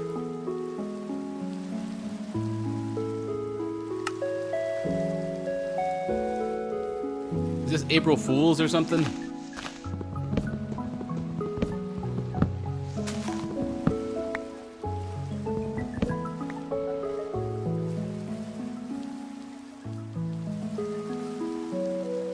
Okay, I think I might have enough normal oak now.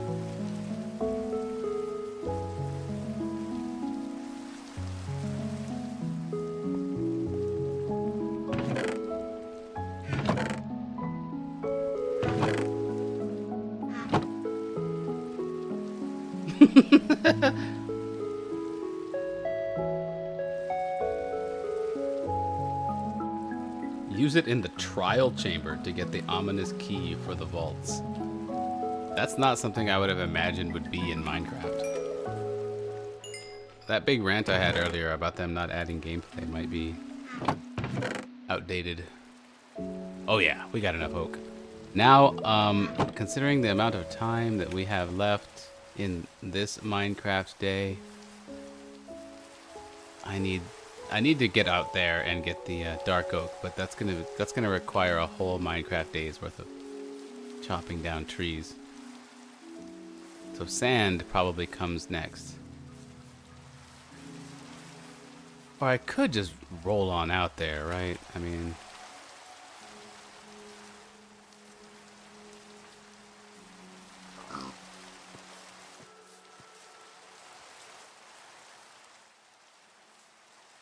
come on, Rise Vasmo. I recently started a website. Hey! And it's great to earn money from a passion. Do you feel similar? Yeah. Yeah, for sure. It is great to earn money from a passion. Definitely, 1,000,000,000% is great to earn money from a passion. It's cool that you started a website.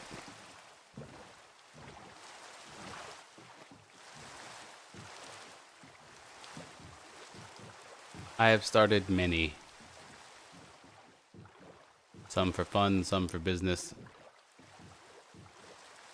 Many for other businesses.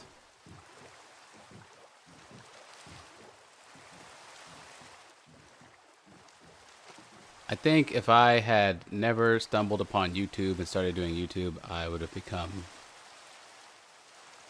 or I would have at least tried, and I did, but I would have continued my efforts toward website design and then probably ultimately back-end development.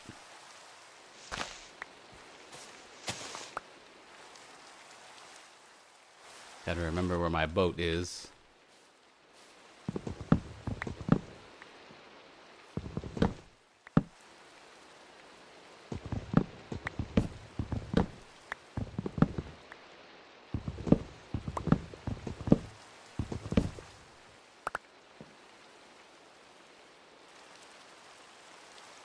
UX, UI design. I don't know if I would do the UX, UI. I mean, that's fun. UX, UI is fun. But, I mean, ultimately, I've done it all. So I'd probably still be doing it all. I was not bad at it either, and I wouldn't be bad at it today either. Crap! I used to be a contract web designer and web developer. For anybody who does that stuff, my era was LAMP. And if you know what I mean by that, then as Ezreal would say, you belong in a museum. Because I'm certain LAMP is no longer a thing.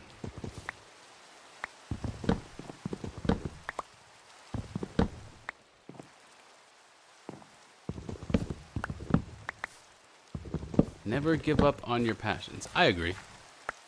I don't know if web design and back-end development is a passion, but it was a fun job.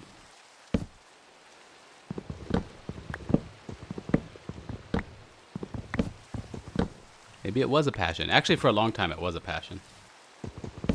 That's probably why I was doing it for a living. And then YouTubing was a passion for a long time. Your passions change. I'm right now at a certain point in my life where I don't really know what my current passion is, if I even have one. I was just telling everybody in that first stream, I'm in a unique part of my life that I've never been in before, and that is I don't really know what my path is right now. I don't really know where I'm going in life right now. I've never had to answer that question. I've always known.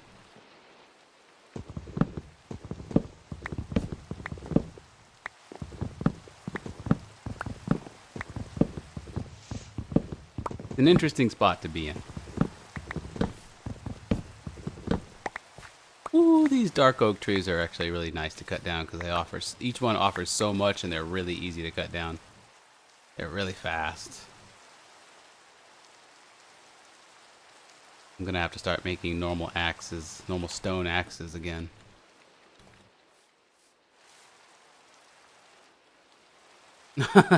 Neither is Flash. I know. I miss Flash too, Zygon. If someone has a passion with starting a YouTube channel, what would be your advice? Okay, first of all, is it your passion?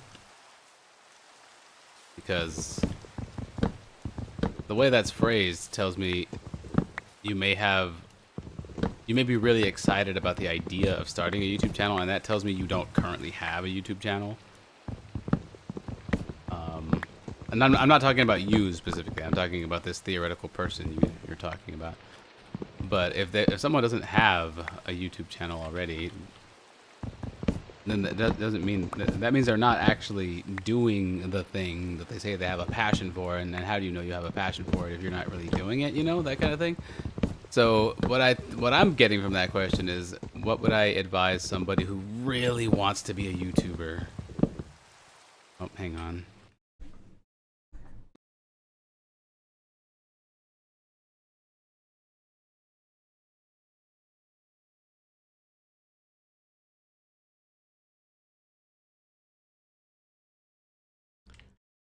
So I guess I could branch that off into two different kinds of advice. One for the person who has done YouTube, and they do know that they really love it. For that person, I don't feel like I need to offer any advice. They're already well on the path, and that passion will carry them forward. And their journey will be as unique as everyone else's passion, or everyone else who has a passion for that sort of thing. So I guess my advice to that person would be just keep doing what you're doing.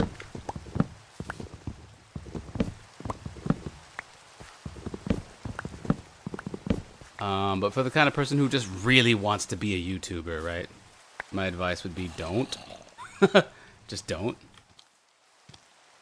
It's not a good idea anymore.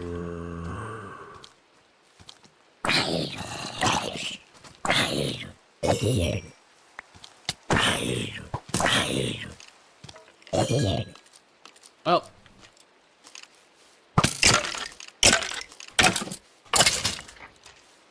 Gotta be careful.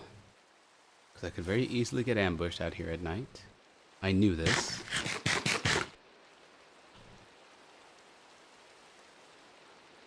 That's a big thing I get stuck in a lot, liking ideas. That's not a bad thing. That's actually a strength.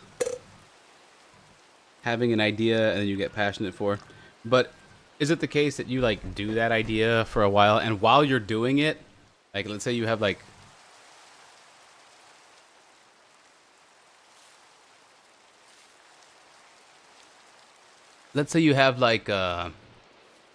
you really like the idea of like getting into Magic the Gathering, so you go out and buy like $200 worth of cards, and then like you're super into it, and like you're certain that that's the thing you're gonna be. You're like, this is what you're gonna be doing. You're a Magic player now, and you're gonna be doing this for years. But then like a month later, your mind catches on to like a different idea, and now you're like super excited for that idea.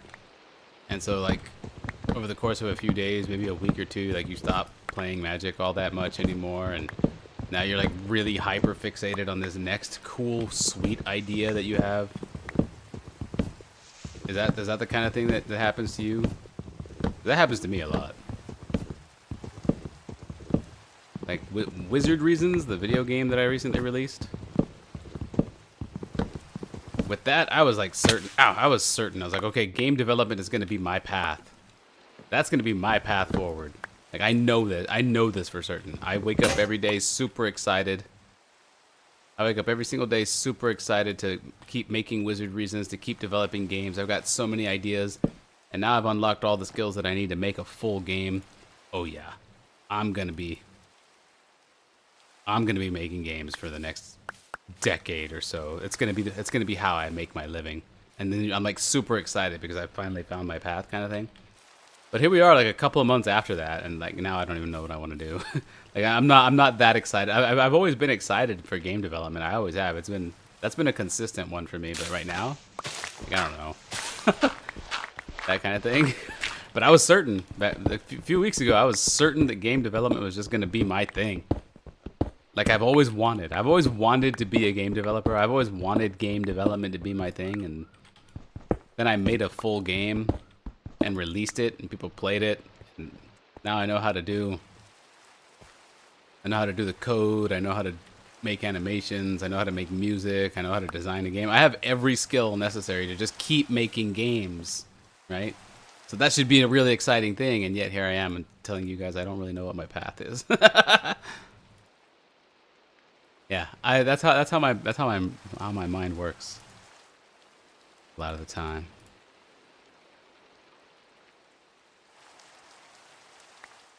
Yes, more or less like that. Yeah, I thought so. It's a strength that we get so passionate about these ideas, but it's a double-edged sword because it means your current passion is gonna be overridden by your next one, and that next one is guaranteed to be coming soon, which means you're gonna have to change everything up again.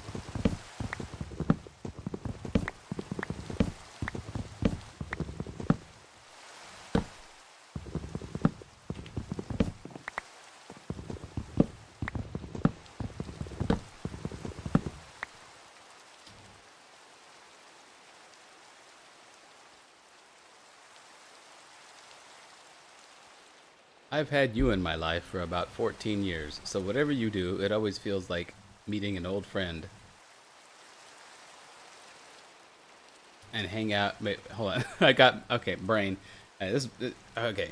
Poet in a Box says, okay, oh my god. Poet in a Box says, I've had you in my life for about 14 years, so whatever you do, it always feels like meeting an old friend too, and hang out. Whatever you decide to do, like no time passed. Thank you. Thank you, Poet. Like, I've thanked you before in the past for all that you do as well. The way you stay subscribed, even during my like half a year's worth of hiatuses. Is there even a plural for hiatus?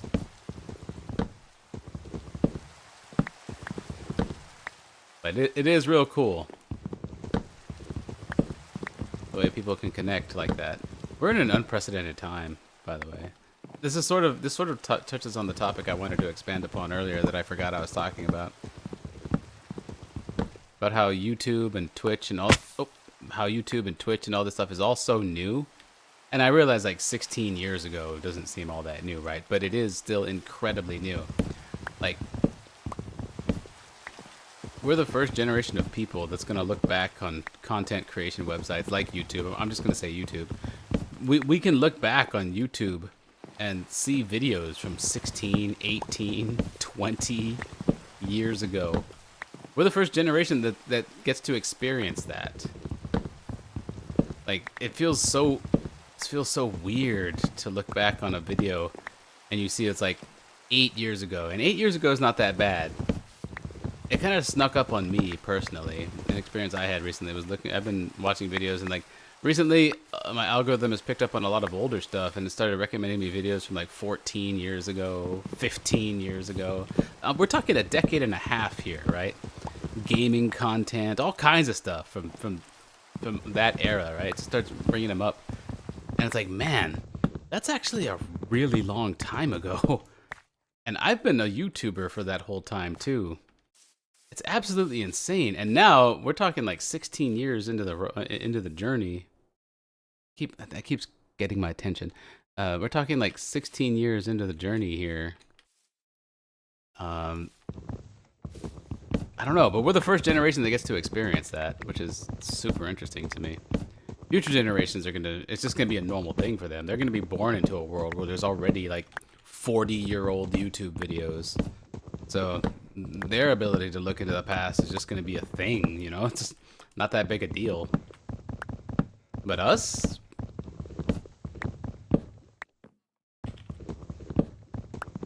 Trailblazing. We got X back in Minecraft before GTA 6.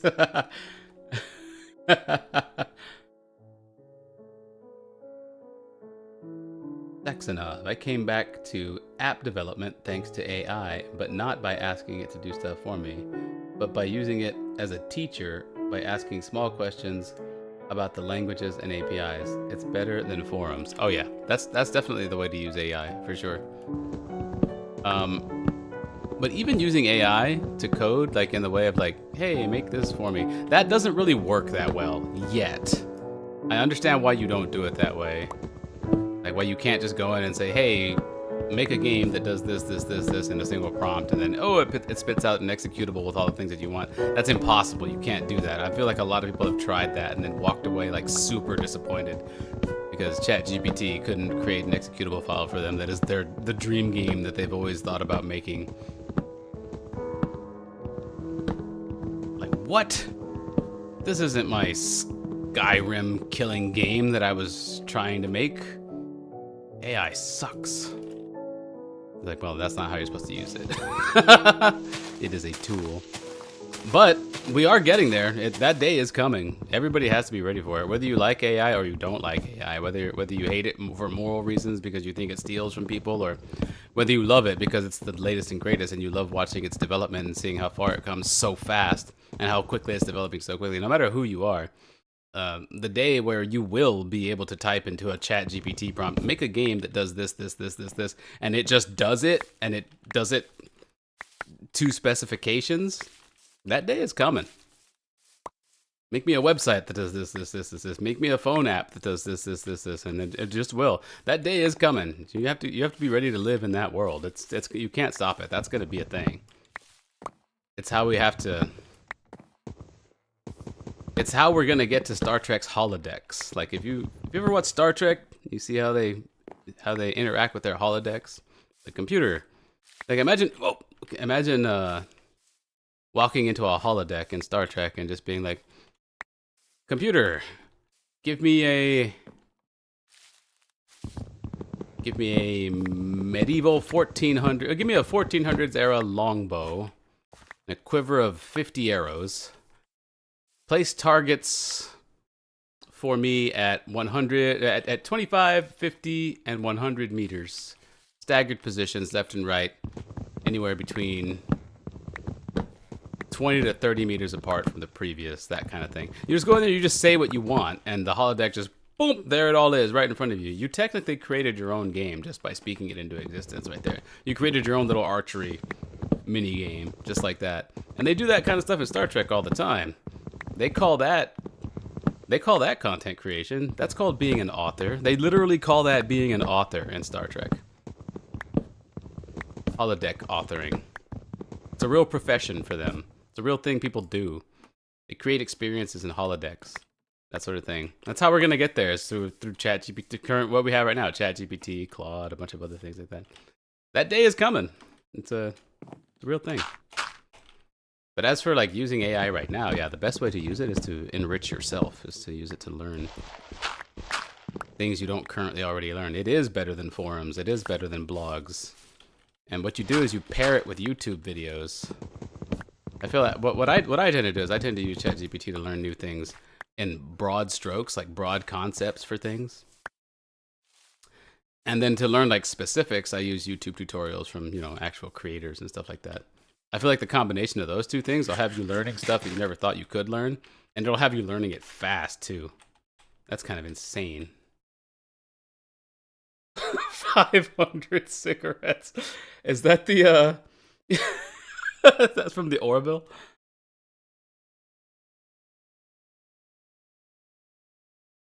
Yeah, I'm a game and Lacey and Ellisy. I don't know. Yeah, I'm a game dev and I would never recommend it to anyone. I do enjoy my job, but the crunch is real. Yeah, it's hard to game development is incredibly difficult. It's a very rewarding but very difficult thing. Is crunch time a thing if you're a solo dev though? I guess it is. It depends. It depends on who you are and what you're doing, of course, but I feel like crunch time is mostly a if you work for a game company kind of thing.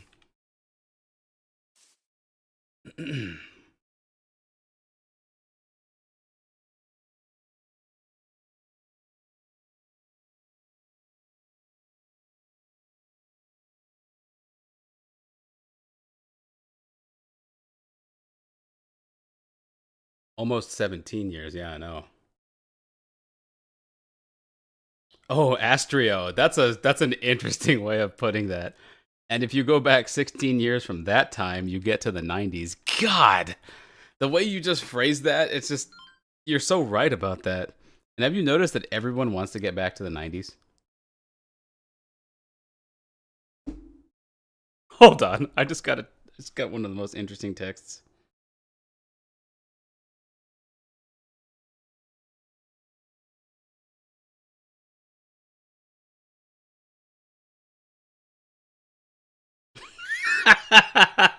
I feel sorry for like elderly people who fall for scam texts because some of these like they can look so real, but you just know that they're freaking not.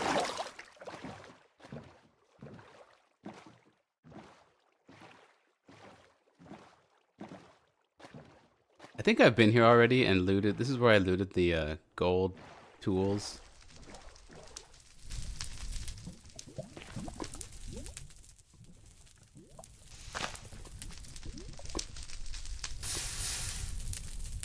Yeah, it's on the other side.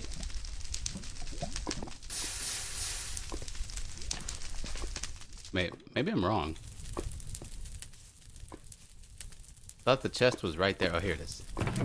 Oh no! Wait. Lodestone? Is this useful? What are you? Right click. Doesn't do anything. And it can be recollected just like that. Balls.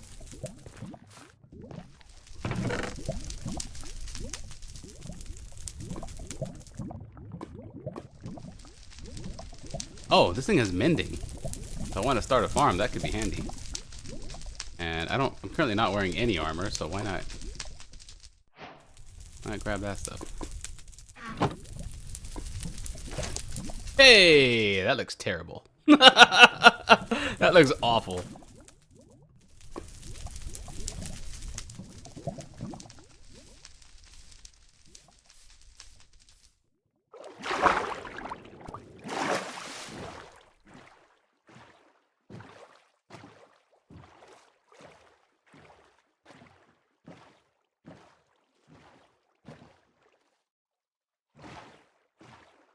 Hang on, I'm lost. No, I'm not. Ah, my pillar. My pillar helps out a lot here.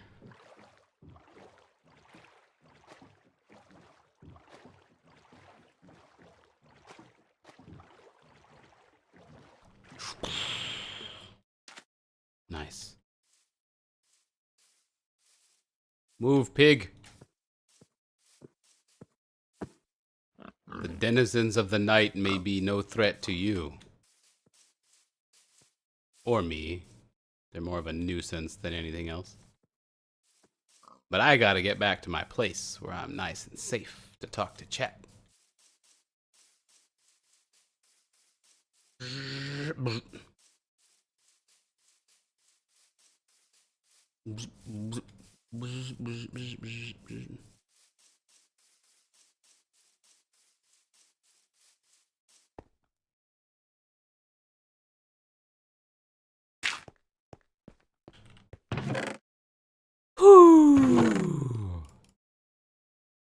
Oh, we've been talking about having enough oak and dark oak to build the house for a long time now. And now look at us. We're right there. Stick, stick, stick, stick. Leaf litter. Stick, stick, stick. Golden hoe. Few gold ingots. Dirt.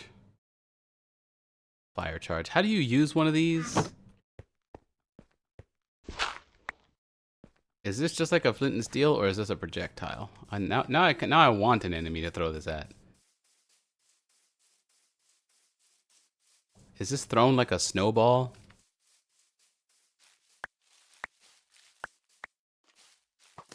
Aha. Nope, it's not. That's how you do it.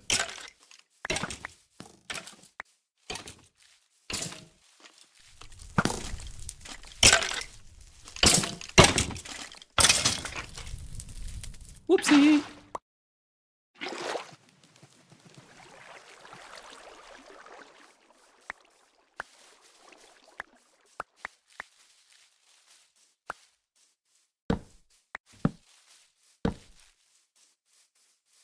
It would be way cooler if that fire charge was thrown like a snowball.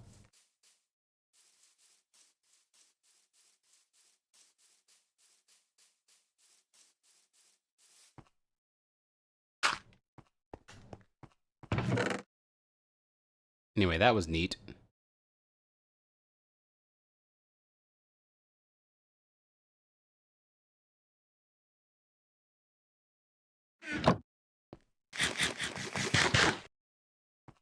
Boing, boing, boing, boing, boing, boing. Because the way it works is through mass data processing, and that is only within the limits of the data. Data is not infinite, nor are the resources needed to process it. I feel like I'm jumping into the middle of a conversation here. X, sounds like you're talking about how our grandpas talked about flying cars. AI cannot be sustainable enough to make the things that you say. Oh, I see. At best, it would have B assets to arrange. Yeah, I mean, we'll have to see. Like, just like I feel like that. I feel like everyone's got their own idea of what AI is going to become and what it is currently and stuff like that. So I like the wait and see camp.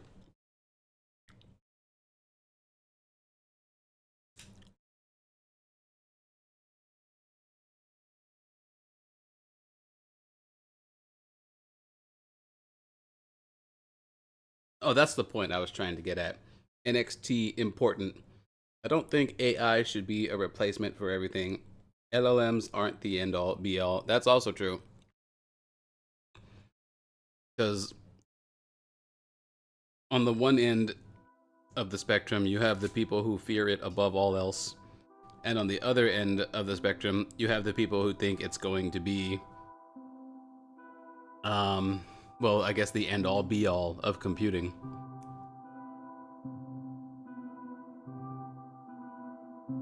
And both of those sides are going too far. Oh, there's a new season of King of the Hill. I heard that that was in production. Bobby's older now, right? I mean, I guess they all are.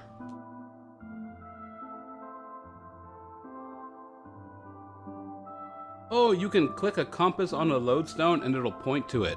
Okay. That's handy. That's really cool. This cave is a great place to have such a thing. Now I need redstone. I haven't found any redstone. But it's good to know that that's there.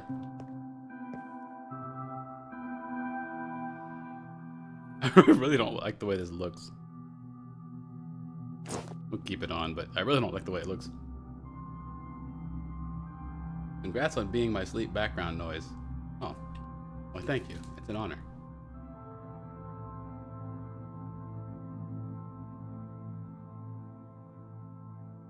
Might be just me, but I found creepers and endermen too annoying to enjoy the game. I mean, creepers and endermen are pretty annoying. That's correct, Larisic. I am not the chicken of destiny.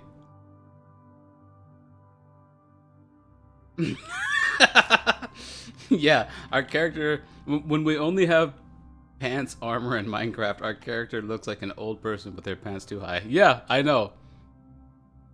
That's a good way to put it.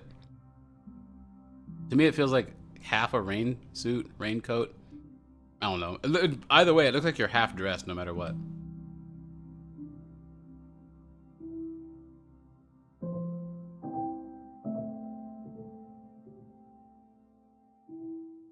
Ah, it's a projectile for machines and flint and steel for hands.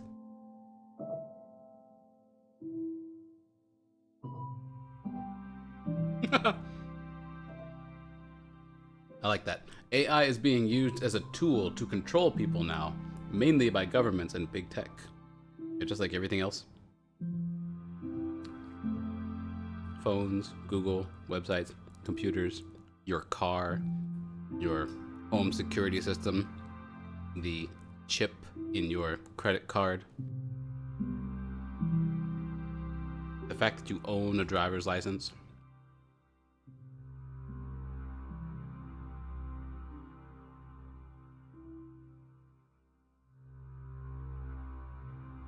In the future, will you ever play with mods?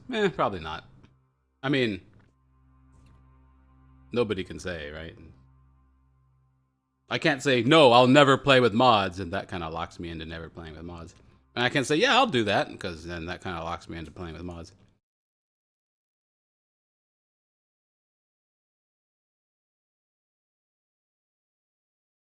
Oh, they already did a full season last year with Bobby Older. So you're talking about the second season of King of the Hill. Oh, that's actually really legit. They're also doing new seasons of Beavis and Butthead. I mean, it's pretty clear. Like, everybody pines for the 90s. Everybody wants the 90s back.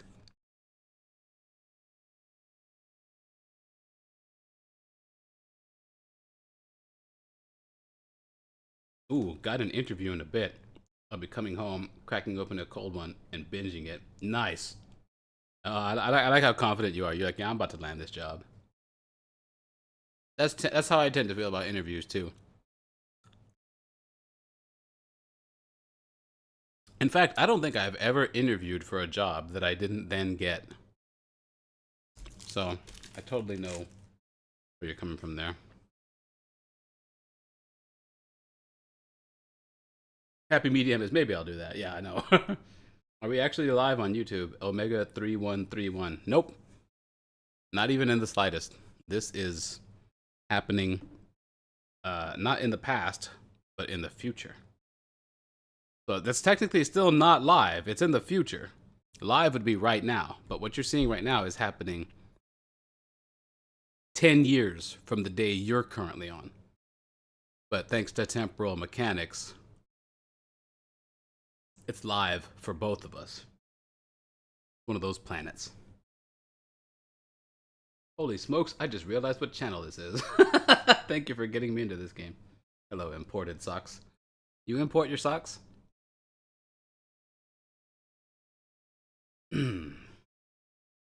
Hey X, what do you think of the Hitman games? I've always wanted to try them. What is World of Assassination? Damn, that sounds like a terrible world.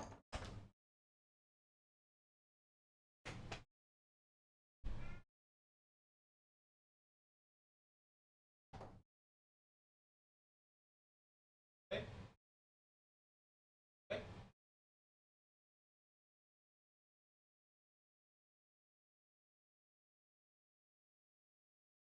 On the chair. Good, you got fresh water?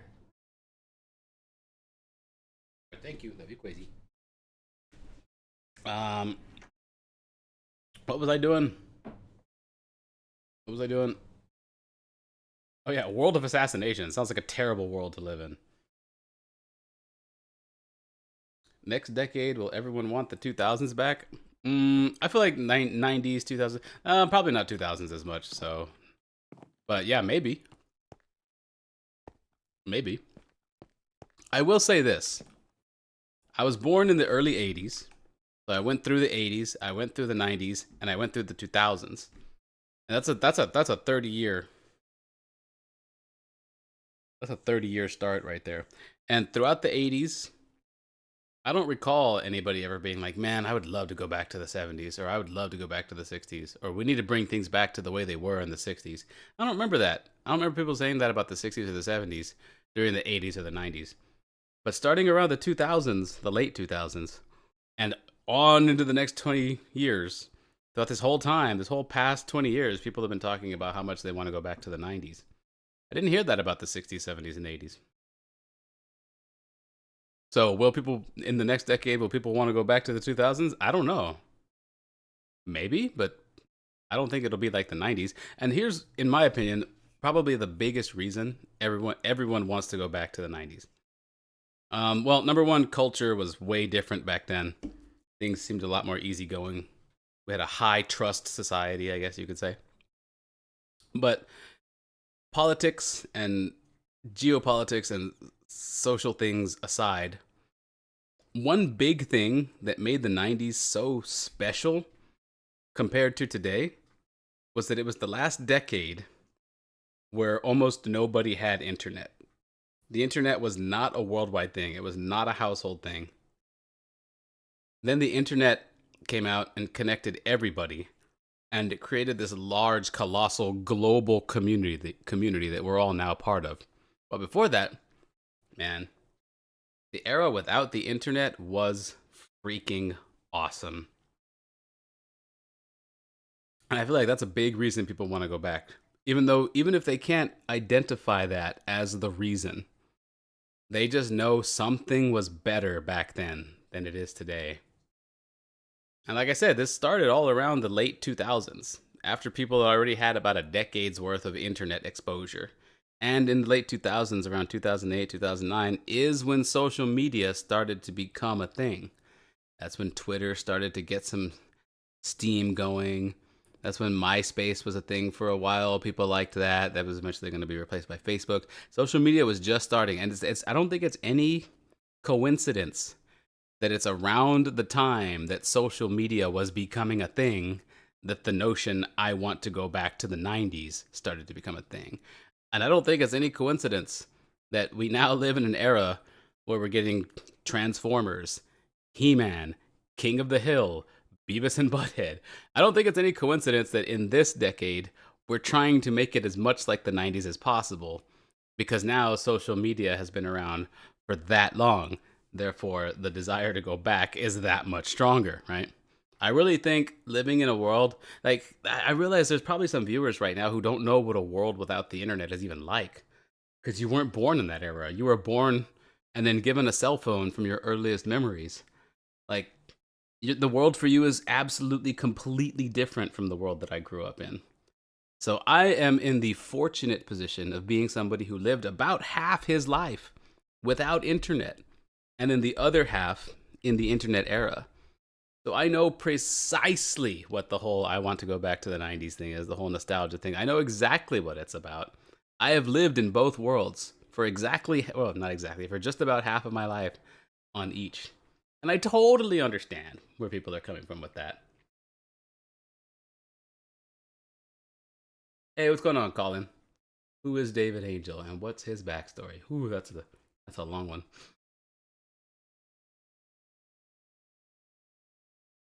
Omega, so you transitioned from YouTube to Twitch, or what's the story? Well, right now, I am testing YouTube to see how financially viable it is. I know just about how far I can go. How about how much money I'm gonna make if I do a Twitch stream. I realized that YouTube is probably the better place for me because this is where I built my audience. I'll get more concurrent viewers if I stream on YouTube. YouTube gives a bigger cut, 70% of revenue, whereas Twitch gives 50. For all of these reasons, I should have been doing YouTube for a long time, but I just never have. And a big reason for that was, for a long time, my reasons for streaming were mostly just to sit and chill and interact with the audience, just like I'm doing right now. This is why I stream. It's not necessarily to show gameplay or to show anything off or anything like that. Community interaction, having the conversation, is probably the biggest reason that I stream. And I was able to do that on Twitch to a nice, small, cozy audience without attracting a really big audience. I like being in that middle ground. I don't really want to have a colossal audience. I mean, if I get to the point where I do have a colossal audience, again, I'll put it that way. Again, someday, obviously, fine, I can roll with that. I can do with that. I've done that before. No big deal. I can still have a lot of fun doing that kind of thing. But I really like the more medium and smaller size audiences. It's real comfy for me, that kind of thing. That's why I've never advertised my Twitch.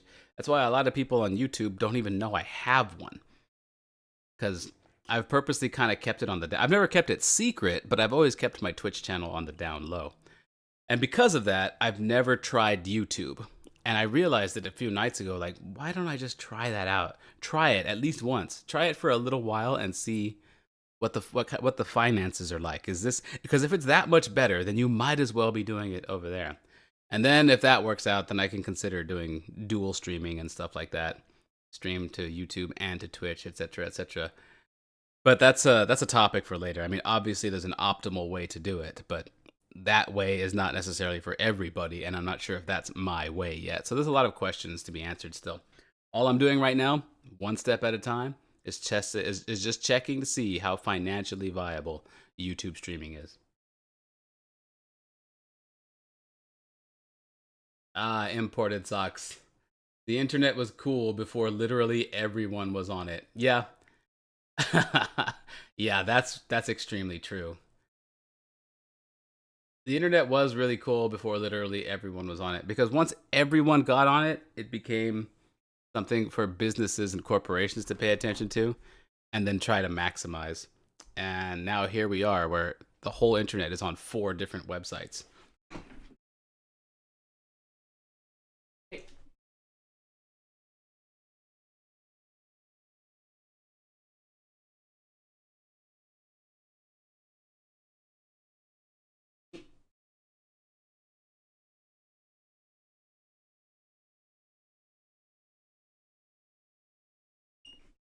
My kitty's about to settle down for a nap.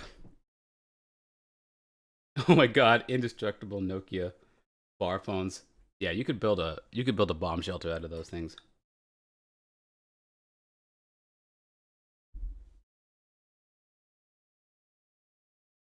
Mm. Yes, I believe that is a big factor in it too, Anna Lacey. I think a big part of 90s nostalgia comes from people who lived their teens and 20s during that decade. They're as much attached to their youth as they are that specific decade. And I think that's true for a lot of people. Like, no matter what decade you grew up in, you're attached to your youth and that decade. They're kind of like synonymous together. Yeah. But again, like I said, I haven't, I didn't, I've never heard anybody say we need to go back to the 60s, 70s, things like that. But 80s and 90s, I hear that all the time. And I think it's because what you say is true, but also the fact that we had no idea how much the world was going to change once we got the internet, once the internet became a big thing. We lost something. We lost something valuable just as much as we gained something valuable there. And it's perfectly acceptable to celebrate all that we've gained. The internet is a really cool thing. Connecting with people online is a really cool thing. Being able to start businesses and make your money online is a really cool thing. The internet as a whole is a really cool thing, right? But it's also at the same time as you're celebrating all these great advances and things that have improvements to your life, you can also lament that which you lost, which was growing up in a world where you're far more connected. Not That's funny that I use that word connected, where you're far more connected to community, family, your friends, the sunlight, the way a day feels during summer, that sort of thing, where you're much more connected to experiencing life than you are to your screen, because that's a big part of why a lot of people um, feel so depressed these days and want to go back, because the screen, the scrolling, the way these algorithms are designed to hijack your brain and keep you scrolling and scrolling and scrolling. Your attention is the new economy. That's why it's called an attention economy. So those 4 websites that make up the whole internet these days, they're designed specifically around capturing your attention, and what that does is it draws your lived experience, your life itself, like your ability, like it's literally true. Instead of now experiencing things like the feel of the warm sun on your face or the breeze going by, or experiencing the excitement of that first date, that you're about to go on, or instead of that, now your lived experience, your life is being lived and experienced on your little cell phone screen. Colored pixels. The human body wasn't meant to do that. The human brain and soul wasn't meant to do that. So for all these advancements that have come around, there's still some personal responsibility that you have to employ. It's not like all this technology and stuff is quote evil. It's just we weren't designed. We as human beings haven't evolved to the point where we can handle it that well. There's some responsibility in getting away, getting disconnected from all of your devices and from being online.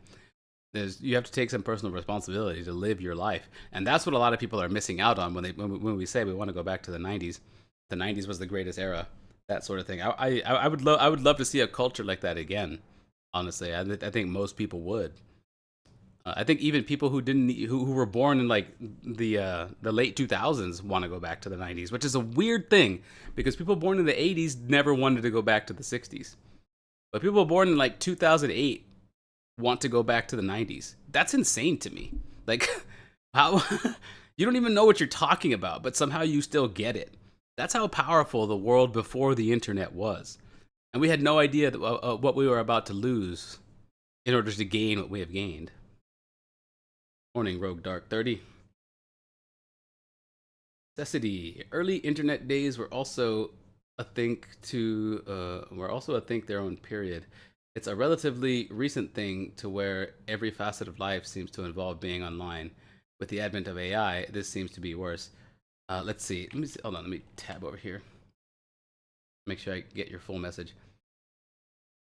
Early internet days were also a think their own period. Okay, we're also their own period. Oh yeah, early internet days was also its own little era. Yeah, I see what you're saying. Yeah.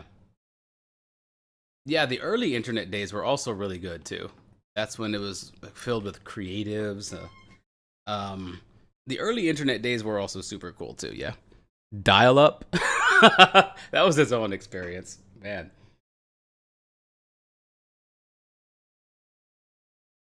Hey there, I always wondered what was the backstory of your YouTube channel name is. David Angel 64?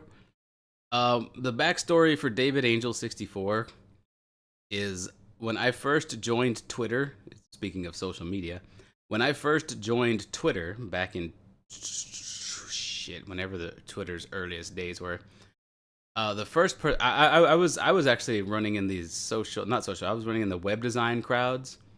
I was a web designer back then. So I was always looking for new information and looking to network with other web designers and other web design bloggers and things like that. And Twitter, I learned about Twitter. The first person I ever followed on Twitter was this woman named Samantha Toy. And the way she made her is Samantha Toy, and I believe some number. No, actually, I don't think she used a number, but her name was Samantha Toy on Twitter, and she was the one that got me to start Twitter. So I decided to make mine, and her username was Samantha Toy. That's her first name and her middle name.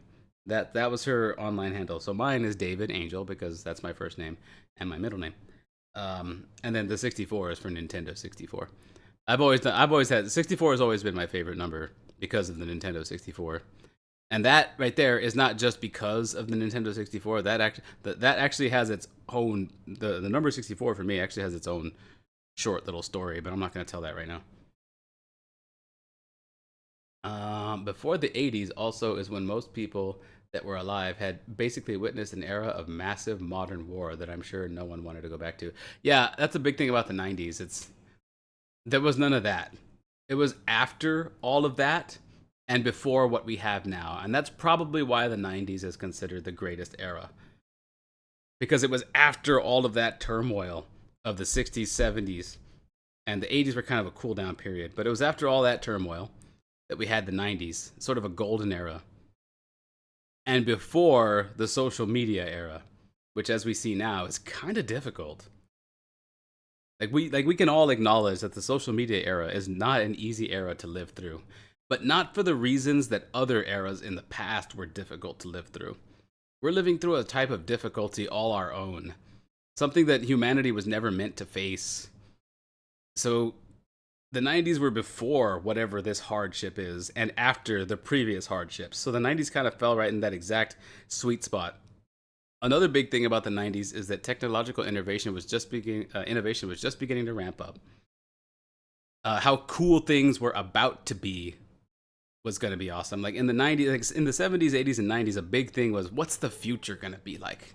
What's it going to be like when we do have the flying cars and the spaceships and the really advanced computers? What's life going to be like then, right? So the 90s had a lot of optimistic looking forward to the future. Like how great are things going to be?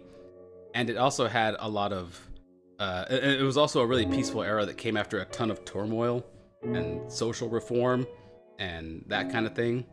A generation that wasn't touched by that, or that wasn't involved in that, got to grow up in an era relatively free of war and the threat of nuclear winter and all that stuff. The 90s was just freaking fantastic. So you pair all of that with all of the innovation and creativity that was coming along, and what you have is an era that people look back on extremely fondly.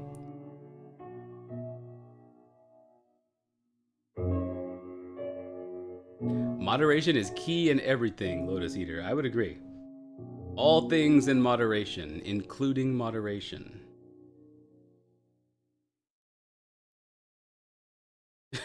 Early internet days was more savage. Remember, Leafy is here. I don't think I remember that name, but I actually kind of do somehow. Yeah, the Flash player era. Remember when Flash? Remember when you would get all of your animation on Flash? That was awesome.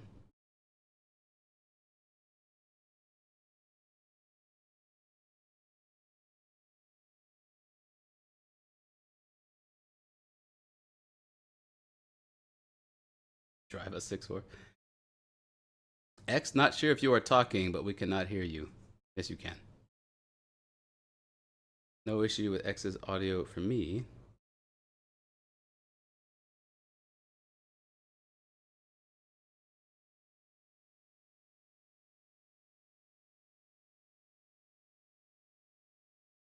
My tab was muted. Dang, that sucks. Early 90s, I remembered Carl Sagan's Cosmos. That was an amazing show when I was a kid. Yeah, we had Cosmos going. There's a lot of good stuff back in the 90s. Yeah, Homestar was a Flash animation. I loved that. It was also a lot to do with what life was like, just in general, back then, especially for the younger generations growing up, aka mine, in that era. Like the way technology worked for us, at least. And if you're in your 20s, early 20s, if you're in your late teens, and let's say as far as your mid 20s, right? So 25, around there, right now, then let's see. How do I want to put this? Well, I'll just ask for anybody who's young and growing up right now, who's supposed to be going through that part of their life.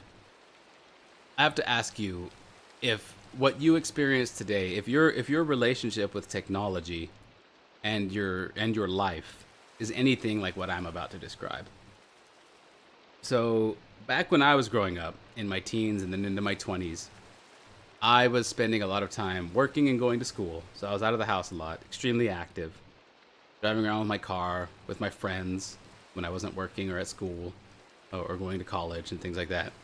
But there was a lot of there was a lot of just living life as you would consider like the classic way of living life. Like if you were to look at like a coming of age movie from the 90s, it always shows like high school kids and college kids.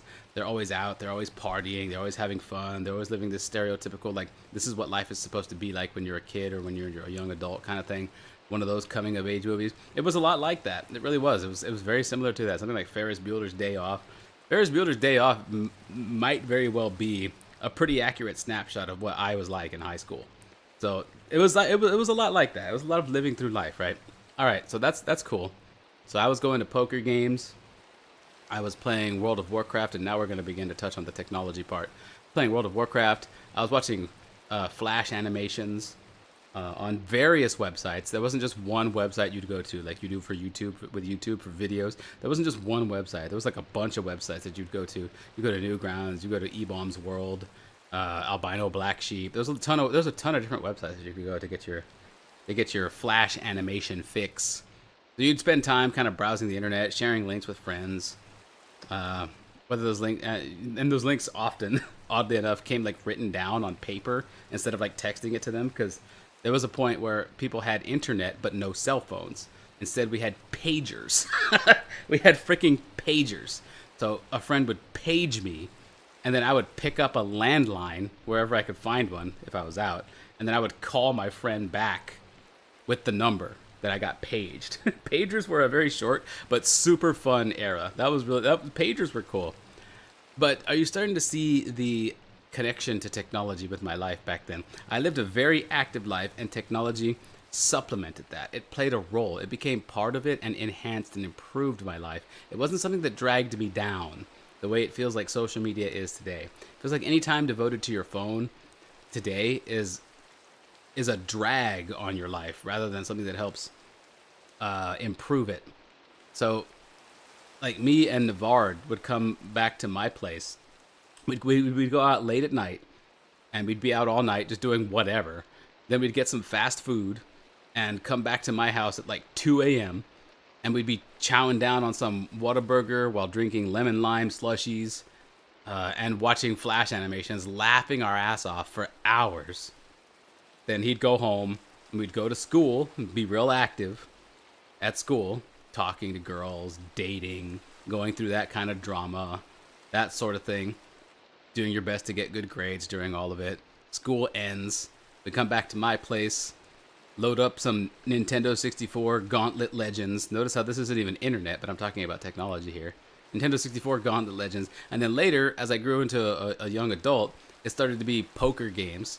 Me and the whole crowd would go play poker at various different locations in various different houses to varying different degrees of legality. Gambling at small stakes games, large stakes games where there's thousands of dollars on the table sometimes. Going out and doing that. But through it all, in between all of that living of life, there's another form of living life. We would log into World of Warcraft. We would do our raids. We would get everybody through heroics in World of Warcraft. Get everybody their heroic gear. Make sure they're ready to go for the next raid. Schedule a raid. Do a raid night. Run all that stuff. Talking to girls, not just in real life, but also online kind of thing. Making friendships. Having girls come visit from out of town to have sex with me. That sort of thing. I wasn't the one traveling to them. It was the other way around.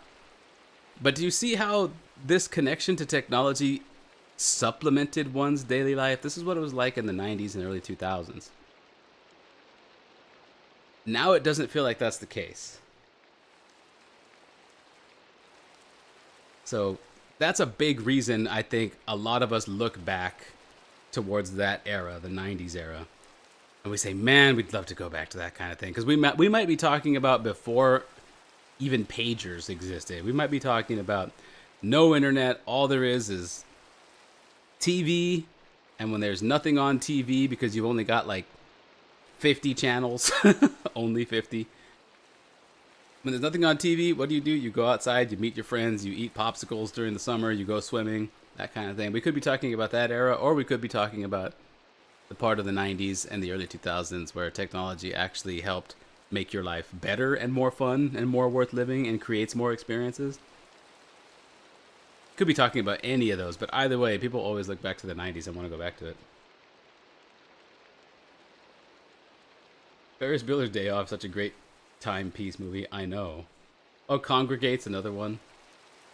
Hey, 4 and 50 first, wanted to pop in and say hello. Now I'm in my mid-20s.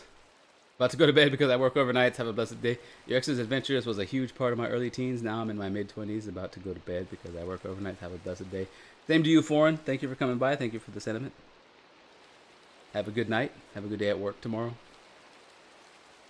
Technology kind of felt more and more like a black hole for people's lives as I got older.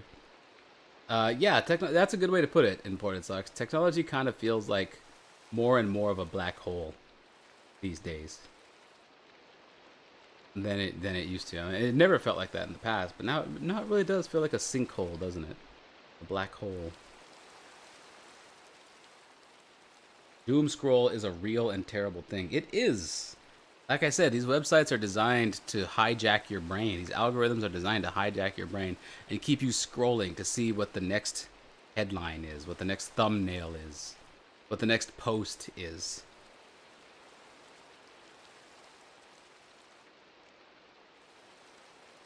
"2006 kid and I feel doomed." Why do you feel doomed, V. Scotty? 2006 kid and I feel doomed. So you're 20 right now. What is it that makes you feel doomed? ICQ in 1998 was peak. You know, I never got on ICQ. Oh, that's not true. I did get on ICQ for a short while there. But I think my first real chat program was Yahoo Pager. Yahoo Pager. I don't think anybody remembers Yahoo Pager. I might be the only person who remembers Yahoo Pager.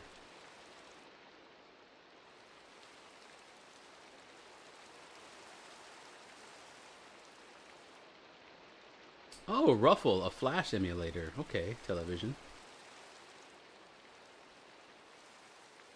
We're probably all doomed. Just enjoy the ride. I feel like, yeah, I mean, on a broad enough scale, you could say that. Ennis Harris, Morning X, do you remember the rare reading streams back in the day? What did I read? Did I read? Did I ever do reading streams? That's awesome. Now all I read is chat.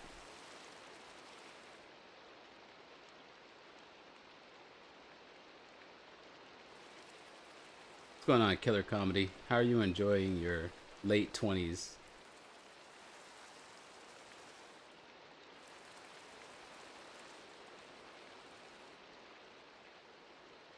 X, I was working. Oh, that's all, folks. 7008 X. I was working night shift last night. I got the notification your stream started while I was working, and then today you started just as I would have normally been getting off. But did OT. Glad I caught you. Hey, nice. Well, cool. Yeah, I'm glad I streamed long enough for you to catch the stream. Necessity. I was born in 1995. The first piece of technology I ever owned was a Game Boy. Nice. I didn't have a phone until I was about 14, and that was a flip phone. I grew up most of my life without being online. Born in 1995. Yeah, you were born in time to catch that era. Yeah, for sure. That's pretty good. A lot of people born in 1995 probably. I feel like you got online a bit later than a lot. Well, maybe not. Maybe not. What you're describing might be normal. But yeah. And wasn't it such a different experience growing up, living in a world that's not permanently connected online all the time? There's something to that. Oh, now all I read is chat. I return and I have way too much pasta. That's a good thing right there. Like I said, doom scrolling has been proven to have negative effects on attention, horrifying at a large scale. I know, we all keep hearing about that, don't we? All you whippersnappers, 79 here. Jason Rubik, man. Jason Rubik, then man, you know exactly what I'm talking about then. You know precisely what I've been getting at.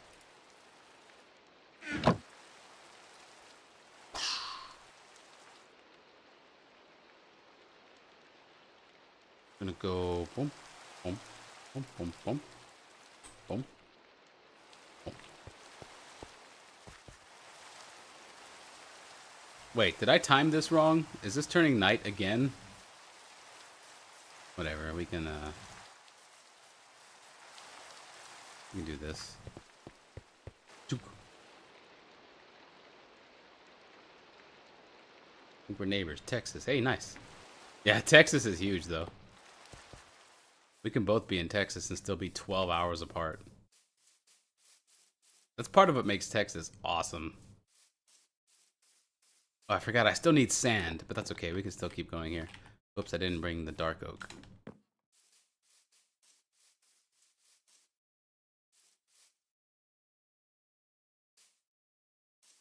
This is such a vibe. The philosophical talks with the Minecraft rain and OST. I know, right? It works so well.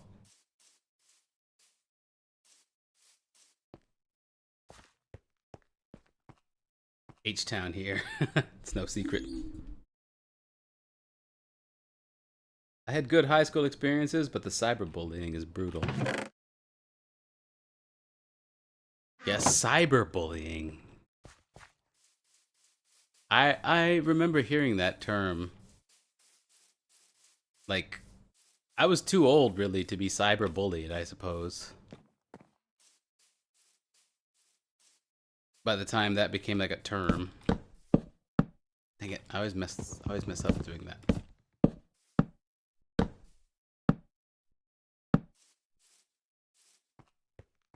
That's looking nice. Okay, if I'm correct, we're gonna go something like, go boom, boom. That'll be a window. No, it'll be this kind of window. Oh, even better, we'll do this. There we go.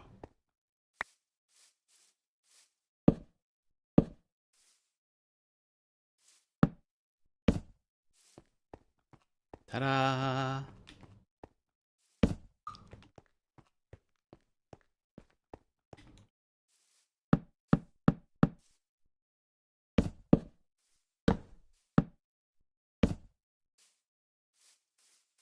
Okay.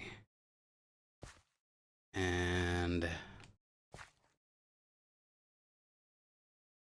I wanted to do, we'll do this for now, even though I'm probably going to regret just mass laying these down. Well, let's think. Let's think. We're going to go, boom. Break out those dark oak.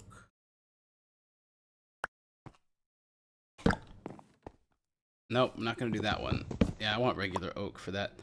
But these are going to be...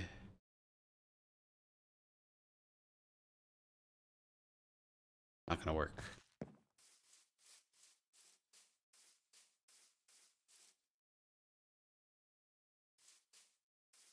By the way, X, has anyone ever told you that you have a phenomenal radio voice? You totally could have been a radio host. Being a radio host would have been cool. Could still be cool. I mean, nothing says you can't, nothing says I can't do that these days either.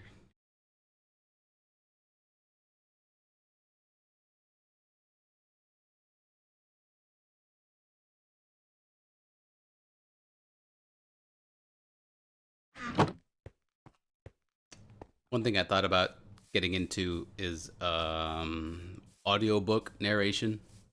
That could be cool too. Radio would also be cool. I think radio would be a lot of fun. But I feel like these days, like streams like this are basically radio, like just like live radio. You know what I mean? So, is that? Where's the center? Dang it, I keep messing this up. That's the center block, right? Right?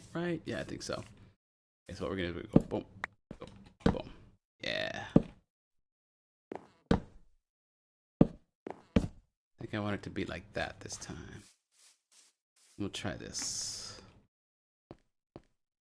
Maybe we'll go something like this.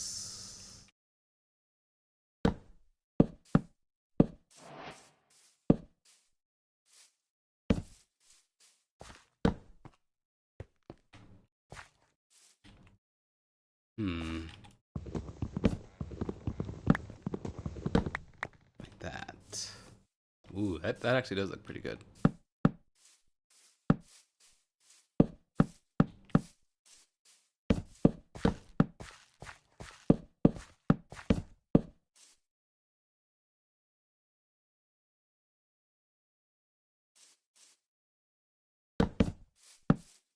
Ooh, hold on. I see an opportunity here.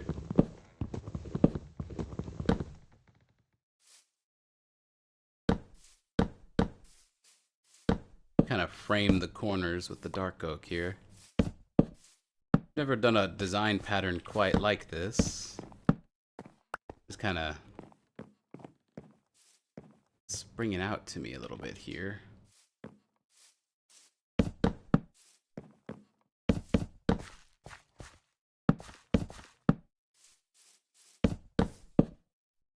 Okay. Now, torch-wise, we'll go boom, boom, boom, boom. In fact, we can even move one up here for right now. I can break these down.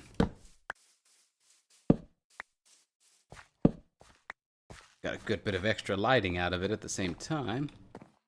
There we go. Boom.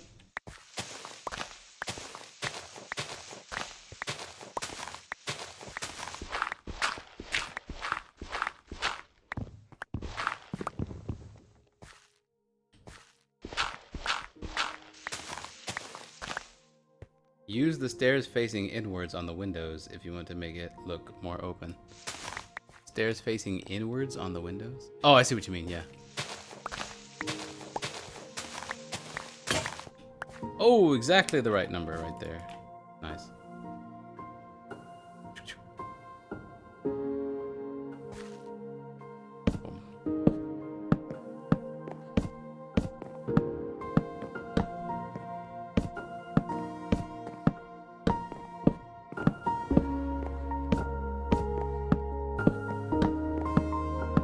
So I noticed,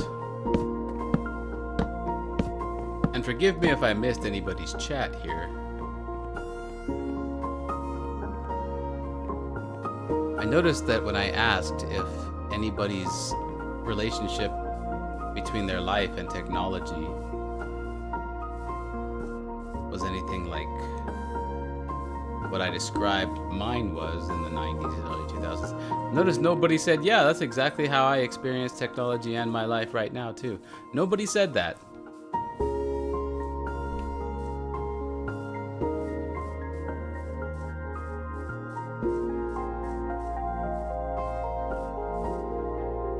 And that's very telling to me.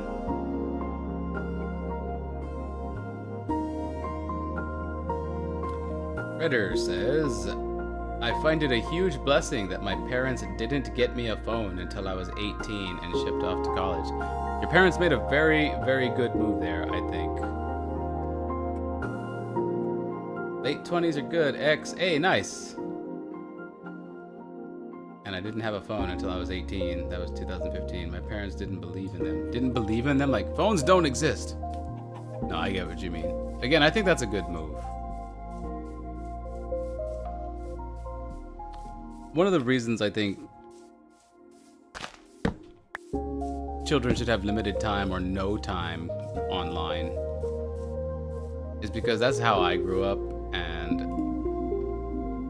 it's, I think, the best way to feed the soul. This is why I wanted to wait to see whether I needed to fill in this part of the ground, but I really think I do. I really think I do need to fill in this part of the ground. Building my house is not so much about the house structure. I mean, it's not exclusively about the structure of the house.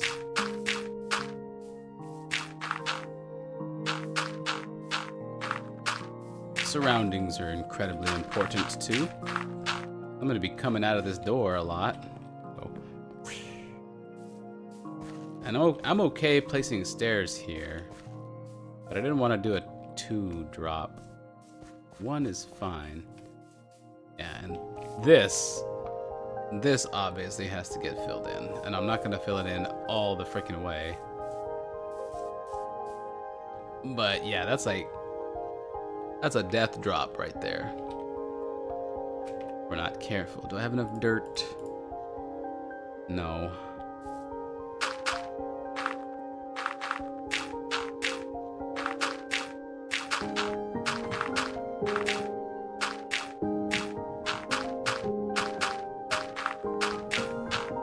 Yeah, I guess I do. I miscalculated. I think that's fine right there. Now this I like. I don't know, this little formation, this is kind of cool. I guess monsters could spawn down here, so we could better be careful.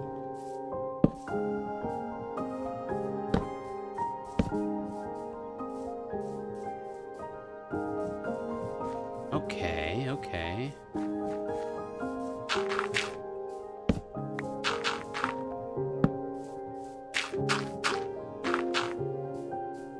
One, two, three. I do need more dirt.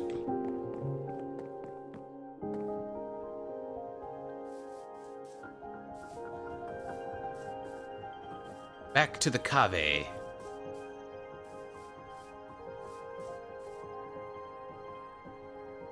Good craft sesh right there.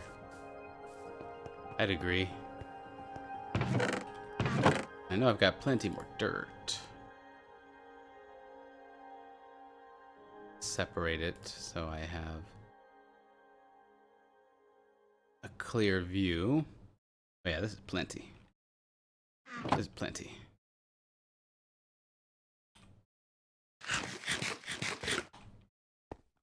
Boing, boing, boing, boing. Nice.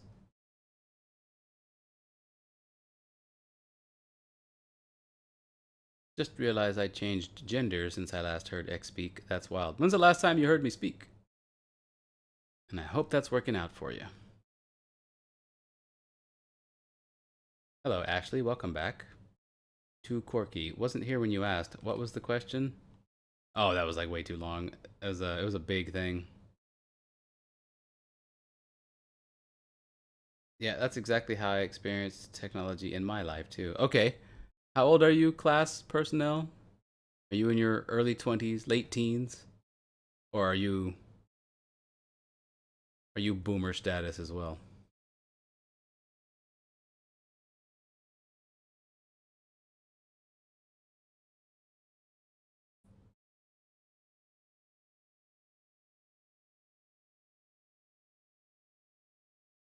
I hadn't considered that, Alicia.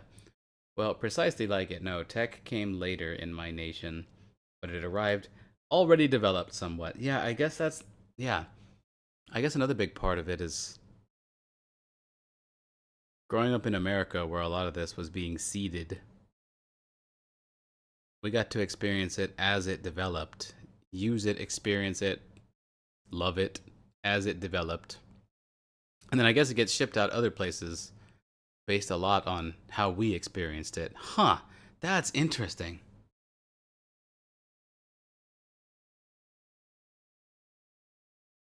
Goldfish tamer. Mine was similar when I was a teenager because I didn't have a phone until I was older, but it also disconnected me from my friends outside of school in the same sense.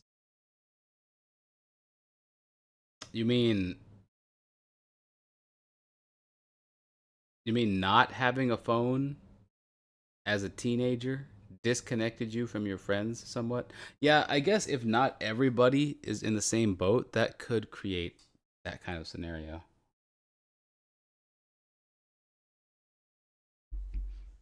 Too quirky. Oh yeah, as a swimming teacher, I can definitely notice which children are allowed to use devices at home.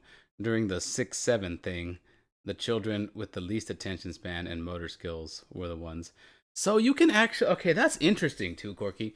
So as a swimming teacher, you have different kinds of kids who come in to your class or gym, I don't know how you put it, under your instruction. And you can tell. So you're saying you can tell by their behavior and by their attention spans which ones are growing up using screens all the time. They seem more aloof, they seem less attentive, perhaps, as compared to the other kids who, what, seem more grounded? That's a good question.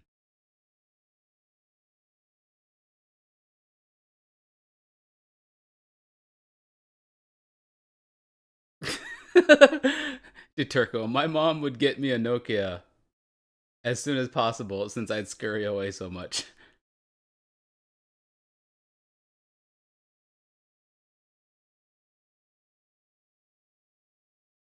BD. I was born late 90s and poor, so I was lucky enough to live in the past for a while there. Yeah, if you were born in the late 90s, man, you were pretty close to missing out on that 90s golden era. But being poor was actually kind of a blessing there because you got to experience that for a bit. I see what you mean.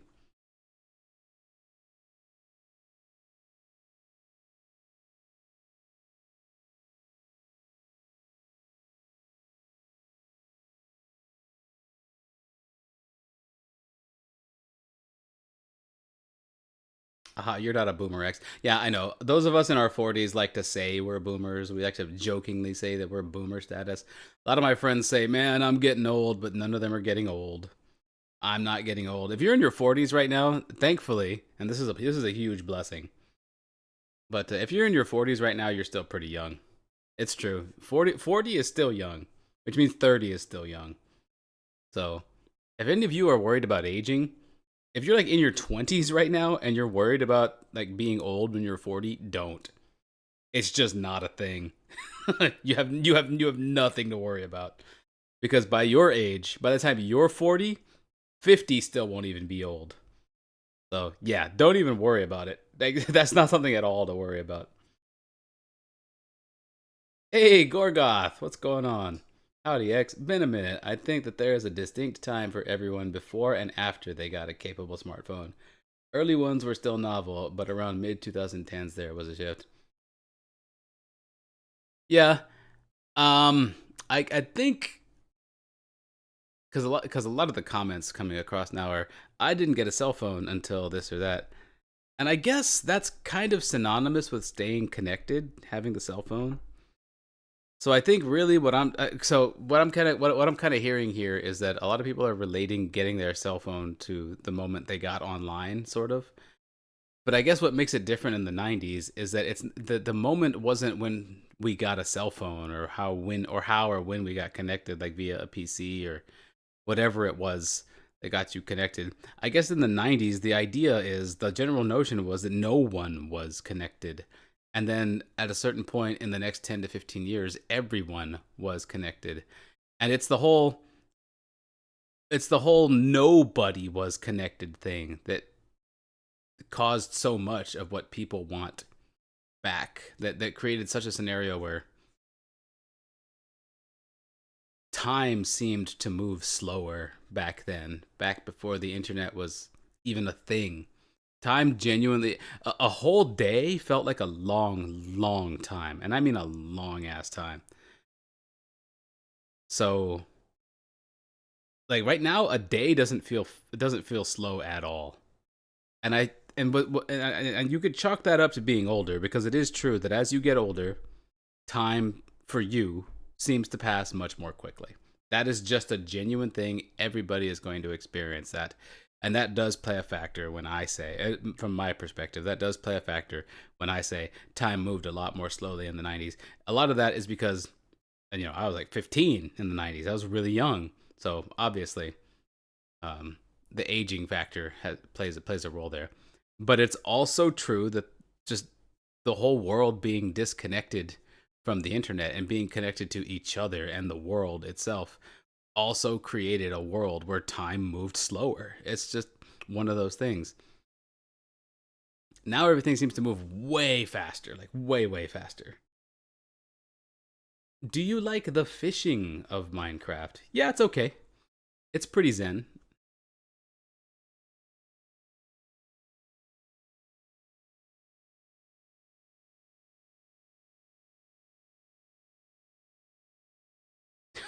Class D personnel. I've lost an eye, can't smell, and am hard of hearing, and I'm not even 30 yet.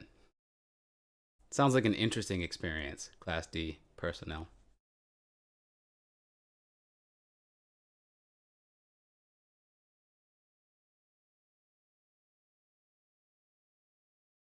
That's the kind of thing that you can only grow through, I think.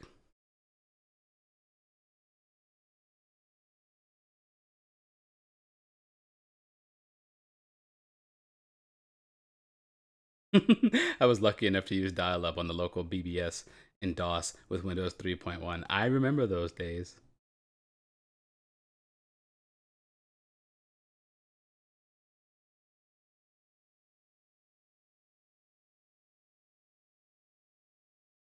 Ooh, I like this one. The Real Zero YT.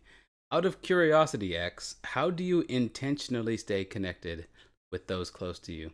Do you primarily do so with tech/social media, or is in-person connection more of a priority for you? Honestly, that's what I one of the reasons I think that that's such a good question is it highlights an important distinction between the kinds of people that you're close to. There are the kinds of people that you are close to because you grew up around them, you're physically close to them, you've been friends with them since high school, and of course you've got your family who you've always been close to, that kind of thing. So I assume you're talking about more so than friends or family, because intentionally staying connected to family is a lot easier because they're your family. Like you're always going to stick by them. So there's that.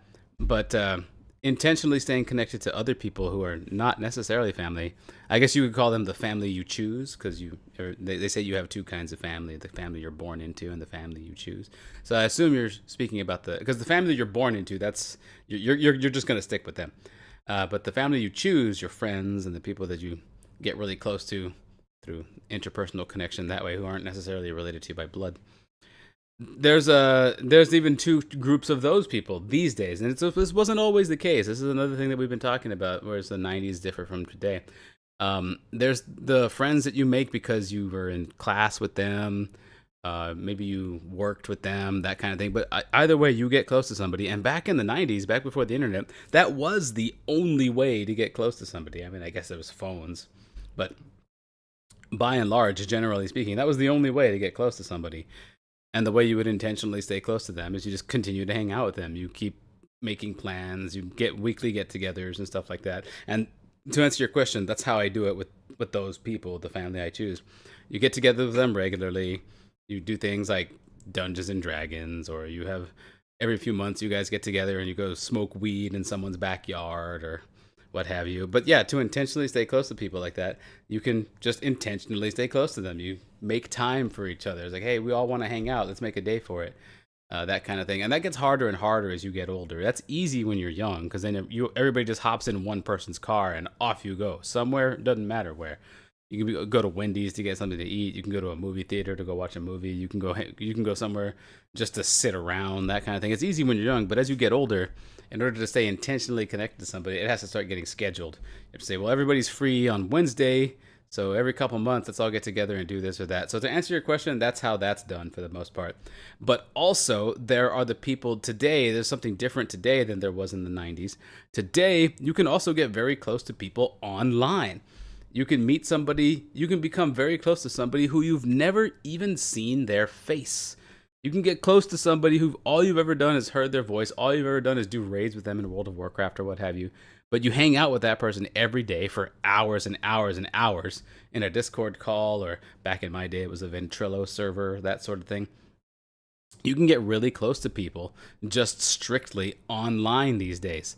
So how do you intentionally keep that kind of relationship alive is your general question here, to answer that. Well, you just keep doing the same thing. That one's kind of not that difficult either. It's just a scheduling thing there too. You just keep doing the same stuff that you've been doing. So I guess the answer to your question ultimately is you just keep doing the stuff you've always been doing to get close to them. That's not a difficult concept. But with either of these groups, you can kind of mix and match too. Like with the family you choose, the ones that you grew up with, went to school with, you were in close physical proximity to, you can stay close to them online as well. Your offline escapades, like me and my old high school friends, we used to get together. We used to, like I said, drive around, do all kinds of stuff. Obviously, you don't do that as you get older, but you can log into Barotrauma every week, or just hang out in a Discord server with them, or just fire up a Discord call. So these are people you were close to, like really physically. Maybe you're in the same town and stuff like that, but you can either choose to hang out with them physically or online. So that's one where you can kind of mix and match both, like back and forth. And you can do that with the people that you met online and had never met before. You can get together with them physically too every once in a while. So just keep doing the things that you've been doing. That's really the simplest way to do it. I don't really have another answer for that, but I do think that highlights. I think your question is a really good one, because it highlights the difference between how things used to be and how they are now. Like, it used to be there was only one way to get close to people, and I think that level of simplicity actually makes life a lot easier to live.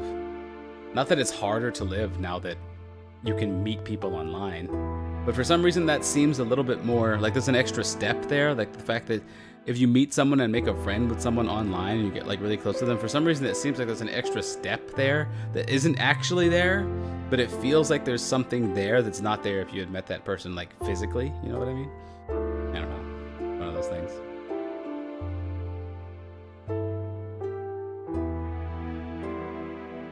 You keep fishing out fishing rods. Well, I mean, sounds efficient.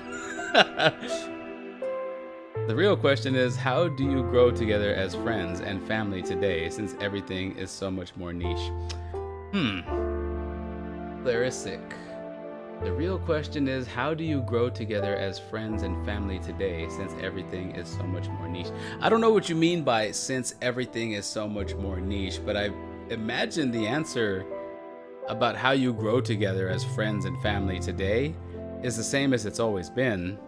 I feel like that's a natural thing that just happens. I don't feel like there's anything you have to do extra to grow close to somebody except be present and be in their presence, that kind of thing. You let your own traits and personalities do what they're gonna do. But I guess I don't understand what you mean by since everything is so much more niche. I don't understand what you mean by that, because to that, the whole premise of your statement there is that whatever you mean there is stopping you or others from growing as friends, and I don't know what it is that would stop somebody from doing that. Yeah, there you go. Killer comedy. Had a friend he met on Rocket League and went to his wedding in Georgia. It was great. See, there you go. Yeah. Oh, we are kids trapped in adult bodies. Okay, 37. Okay, Herf 18, 37 here. Wife is 42. We miss the old days. Our generation ages real slow. We're still pretty much kids ourselves. And then, first of all, I would agree with that. And secondly, I also agree with Jason Rubik, where the response to you is we are kids trapped in adult bodies. Yeah, at some point we all recognize that. Like when you're a kid and you see adults doing adult things, being adults, and you depend upon them, and there seems to be something about them that at some point made them an adult. And you know someday you're going to have that because someday you're going to be an adult. But as you grow up and you go through life and you get your adult body, but you're still a kid in your mind, you're still kind of waiting for whatever it is that makes you an adult. And then like you keep going through life and you're like there's never like a checkpoint that you pass like in Mario where it's like where you go whee, you go through the checkpoint and it's like I'm an adult now. There's never that point, which means you are still that kid that you've always been. You just grew up into an adult body. And we have so many different meanings for the term grow up these days. I just use it to mean physically into an adult body. But grow up can mean other things too. It can mean, hey, start acting mature. It can mean, hey, go get a freaking job already. It can mean take some responsibility for a change. It can mean a lot of things, the term grow up. And ultimately, it's those things that people will say, like, hey, grow up. It's those things that once you have them, you realize, oh, that's what makes an adult. Okay. Okay, now I understand. But it takes becoming one to realize what being an adult is. Until then, yeah. And it also, I feel like it also takes being an adult to recognize that we're all just children in adult bodies, right? Because you have to recognize that part of you. Because part of being an adult is recognizing when the child in you has to take a back seat, when the child in you has to behave for a little bit, when the child in you has to, let the adult take over, right? Because if you don't have that, then you're just a man child, or you're just an immature adult who can't handle the world, right? Without that.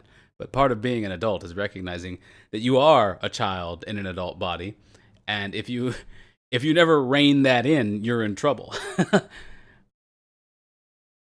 But you can never let that child, because you are that child in an adult body, you can never let that child fully fade away. You have to even nurture the child in you. Play is such an important thing. You have to have times where you let yourself be immature. That's why close friends are so important. Close relationships, I guess friends, family, it depends on who you are and who you're close with, cousins or whatever. It can be like your mom, your dad, your brother, your sister, your cousin, or it can be the people you met in college, or your friends from high school, anybody. That's why close relationships are so important, because those are the people you can let yourself be that stupid kid around, and who they can be that stupid kid around you. Like I said, that part of you is so important. You have to nurture that part of you. It's you. It's that other half of you. Even after you've become an adult, even after you're the one with the responsibility, you're the one who's independent, you're the one who others depend on. Even after you do have those finances set up, you have that job, you have that sense of responsibility, that sense of duty. Even when you have all that stuff that it takes to be an adult, one of the biggest things that it takes to be an adult is recognizing that you have to continue to nurture that child within you. You have to continue to explore. You have to continue to look at the world as if it's brand new, even when it's not. And as you get older and older, that becomes more and more difficult. And that increasing difficulty becomes a mounting challenge, one that you again also have to face and figure out. And life is just a constant cycle like this.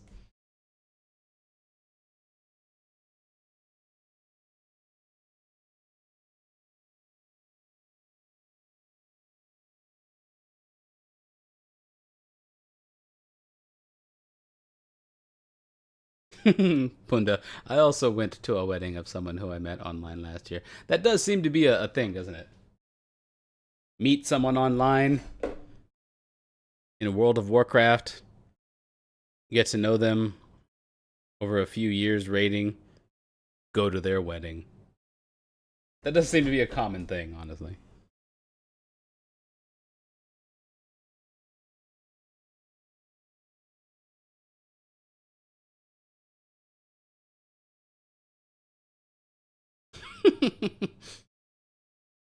Yeah, okay, I see what you're talking about, Florizic.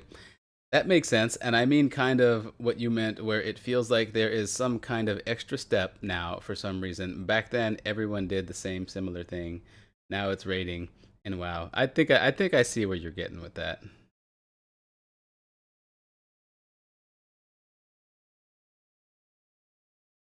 Oh, okay, BD. I think they mean there's less monoculture. People relate less to each other. I see that out there too. With the internet, everyone is off in their own planet, but we all mostly look the same, so the culture shock is real. Huh. What an interesting what an interesting facet of this whole thing to observe. People relate less to each other. I think you're right. I think these days people really do relate a lot less to each other.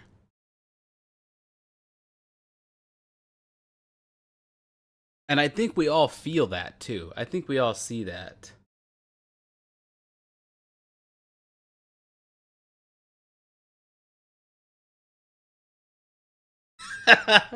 Leonidas. Haha, duty. As you can see, my child self is well and good. Mine too, man. Mine too. That's one of the most fun parts about streaming is that I get to say shit like "fuck my balls" with the ball fucking stick, and I roundhoused him in the face and nuts. And when I'm in a Discord call playing League of Legends, I completely turn off the adult. The adult when I log into League of Legends, the adult me is like, whew, and takes a seat. And the kid me takes the wheel. Stuff I say, the things I do.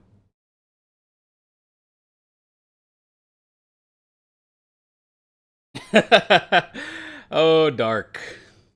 Dark Magic DM takes a drag of an extended cigarette. Now, this is a name I haven't heard in a long time. What's going on, Dark? It's good to see you, man. District Under Oak. District Under Oak with 9.99 with a 9.99 super chat. It's weird. I don't have like muscle memory for saying these things like on Twitch.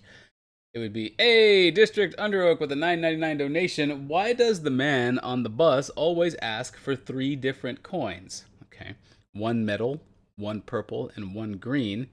He says if I bring him the metal one, the purple one doesn't come because the green one took it. I am okay, thank you very much for the donation, but I am so lost in what you in what you just typed. I do not understand. Why does the man on the bus always ask for three different coins? One metal, one purple, and one green. He says if I bring him the metal one, the purple one doesn't come because the green one took it. So you have to bring him all three coins because if you bring him the metal one, the purple one doesn't come because the green one took. I have no clue. I have no idea what this means. Thank you very much for the 9.99. Much appreciated. That is actually hilarious that I don't get that.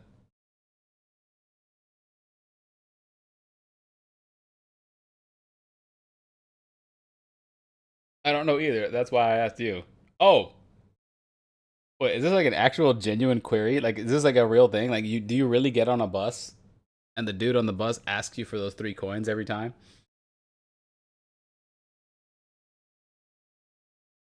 Because if so, I still don't. That question deserves a blunt. I know. If so, 'cause I still don't have any good advice for you there. What's going on, Max? Eric 93. Hope you had a good day at work. How you been, David? I've been okay. Yeah, I've been doing good, man. And Dark, since we were playing Eve, life has been one roller coaster of a roller coaster. I cannot lie on that one. That's things have been interesting. Hope you're getting laid as much as usual, my man. Okay, let's see. Is the bus driver on crack? I mean, you have to let it all out. Personally, I mainly played a Stardew Valley mod pack the whole day today to let go of the 40-hour work week. That included the entire weekend this time. And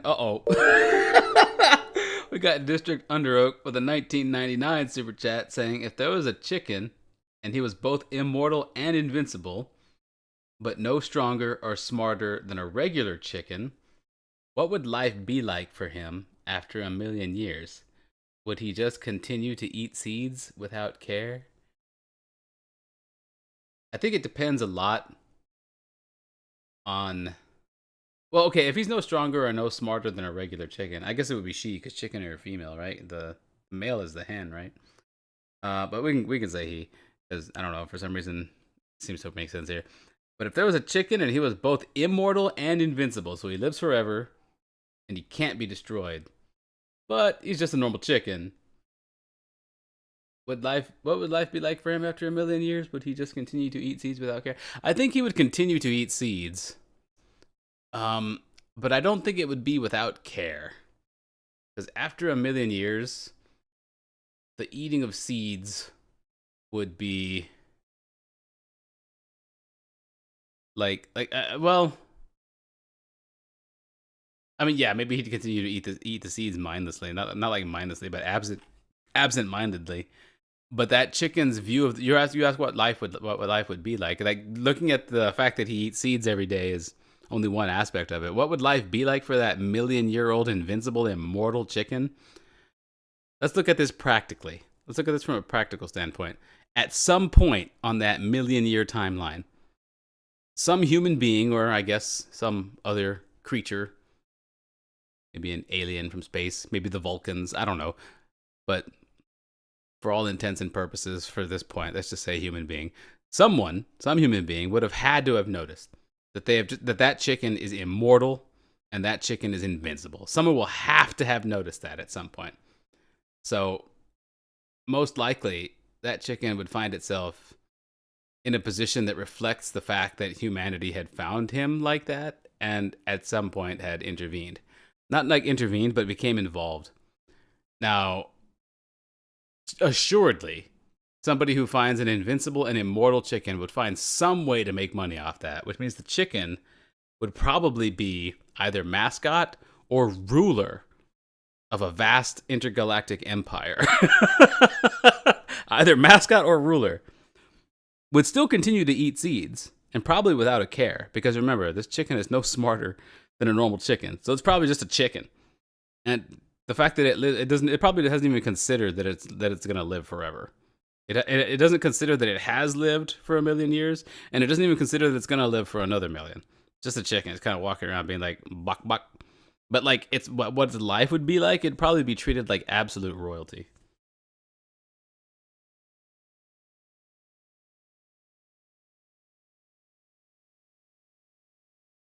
Or would he eventually make a realization that turns him abnormal in the mind? Yeah, I think maybe. I think that's a possibility, but like I don't know if a million years is long enough for that to happen because it's a chicken.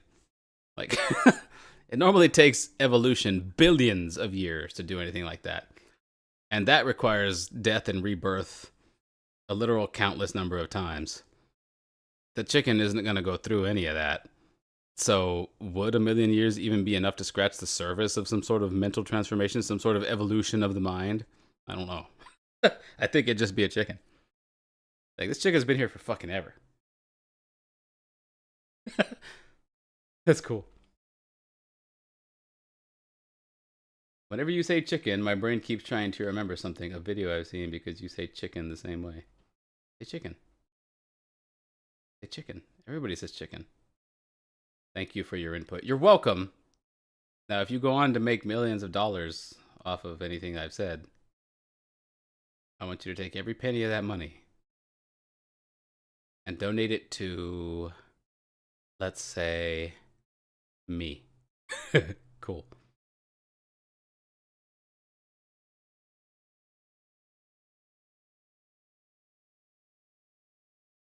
Well, Goldfish Tamer, you say probably a traumatized chicken over 1,000,000 years. Like, it's still a chicken, probably got hunted all the time. You say traumatized, but yeah, like, I think it would only be traumatizing the first few times that happened. So, like, well within the first year, maybe within the first couple of months, it would realize that the hunting is completely pointless and it wouldn't care. I don't know about traumatized.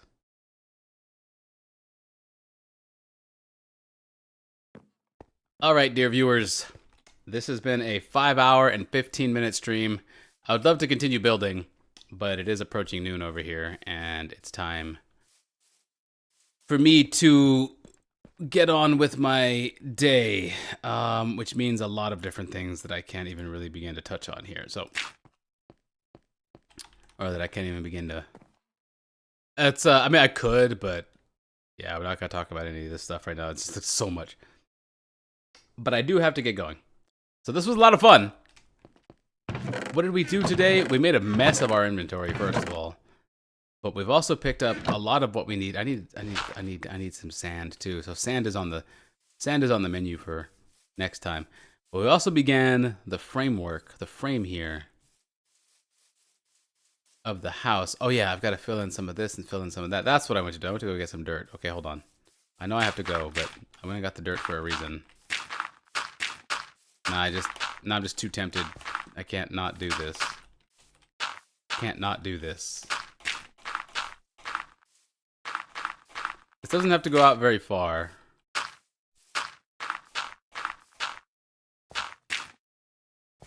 And we can even kind of make it look like a little natural by making it jagged a bit there, just like that. I just wanted to make sure that when I come down here, there's plenty of room for me to... Yeah, see, there we go. See, now we're talking. See, this looks good. This has got to turn into grass. That'll be good. We can do this too. Actually, I think that's a good idea. The fact that this is just slightly rounded makes it look good. And we can even do something like that.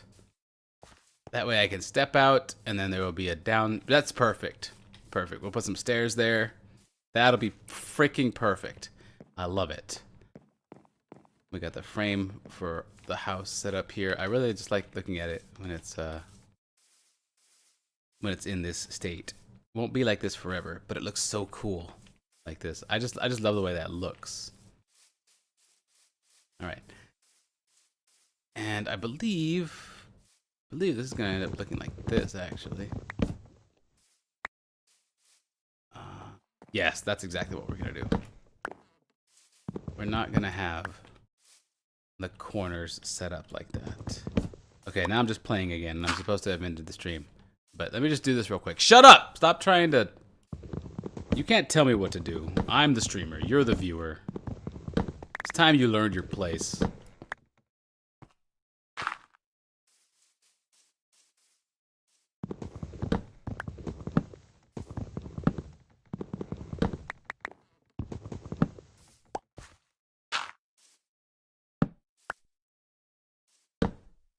I know I forgot this. You thought I forgot that I forgot this?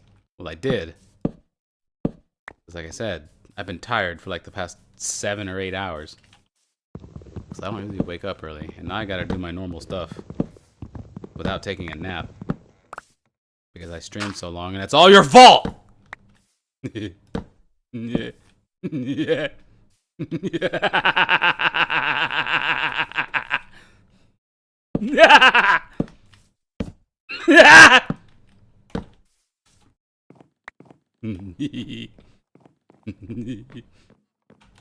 Yeah. Look how cool this looks.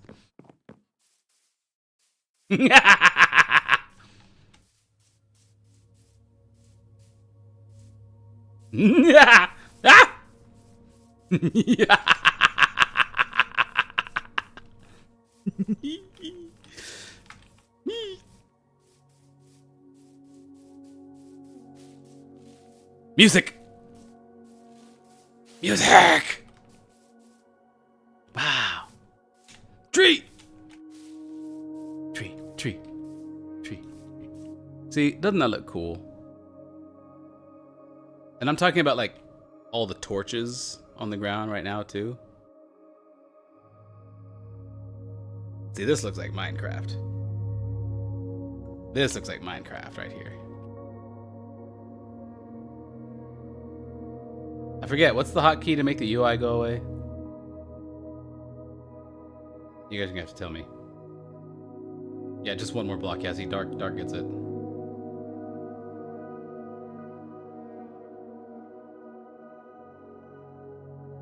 Is it F1 really? It is F1. Nice. Perfect.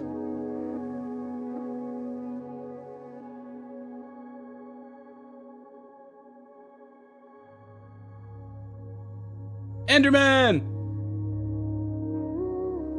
Oh, he's gone.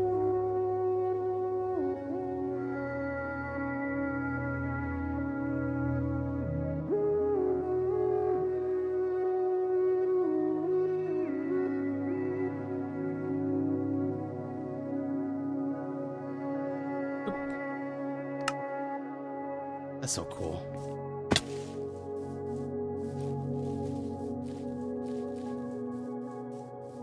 See, the pillar of dirt in the background makes it look like actual Minecraft, right? You know what I mean?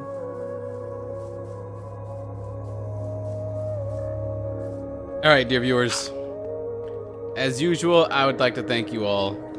Well, first, for stopping by. Thank you all for stopping by. And I'd like to thank you all for all the support that you've shown. Whether that support comes in the form of monetary support, like super chats and jewels, donations, etc. Or if that support comes in the form of chatting with one another, chatting with me, keeping that chat moving. Social interaction is one of the biggest reasons that I stream. Or if that support comes in the form of lurking, because lurkers make a stream, they absolutely do.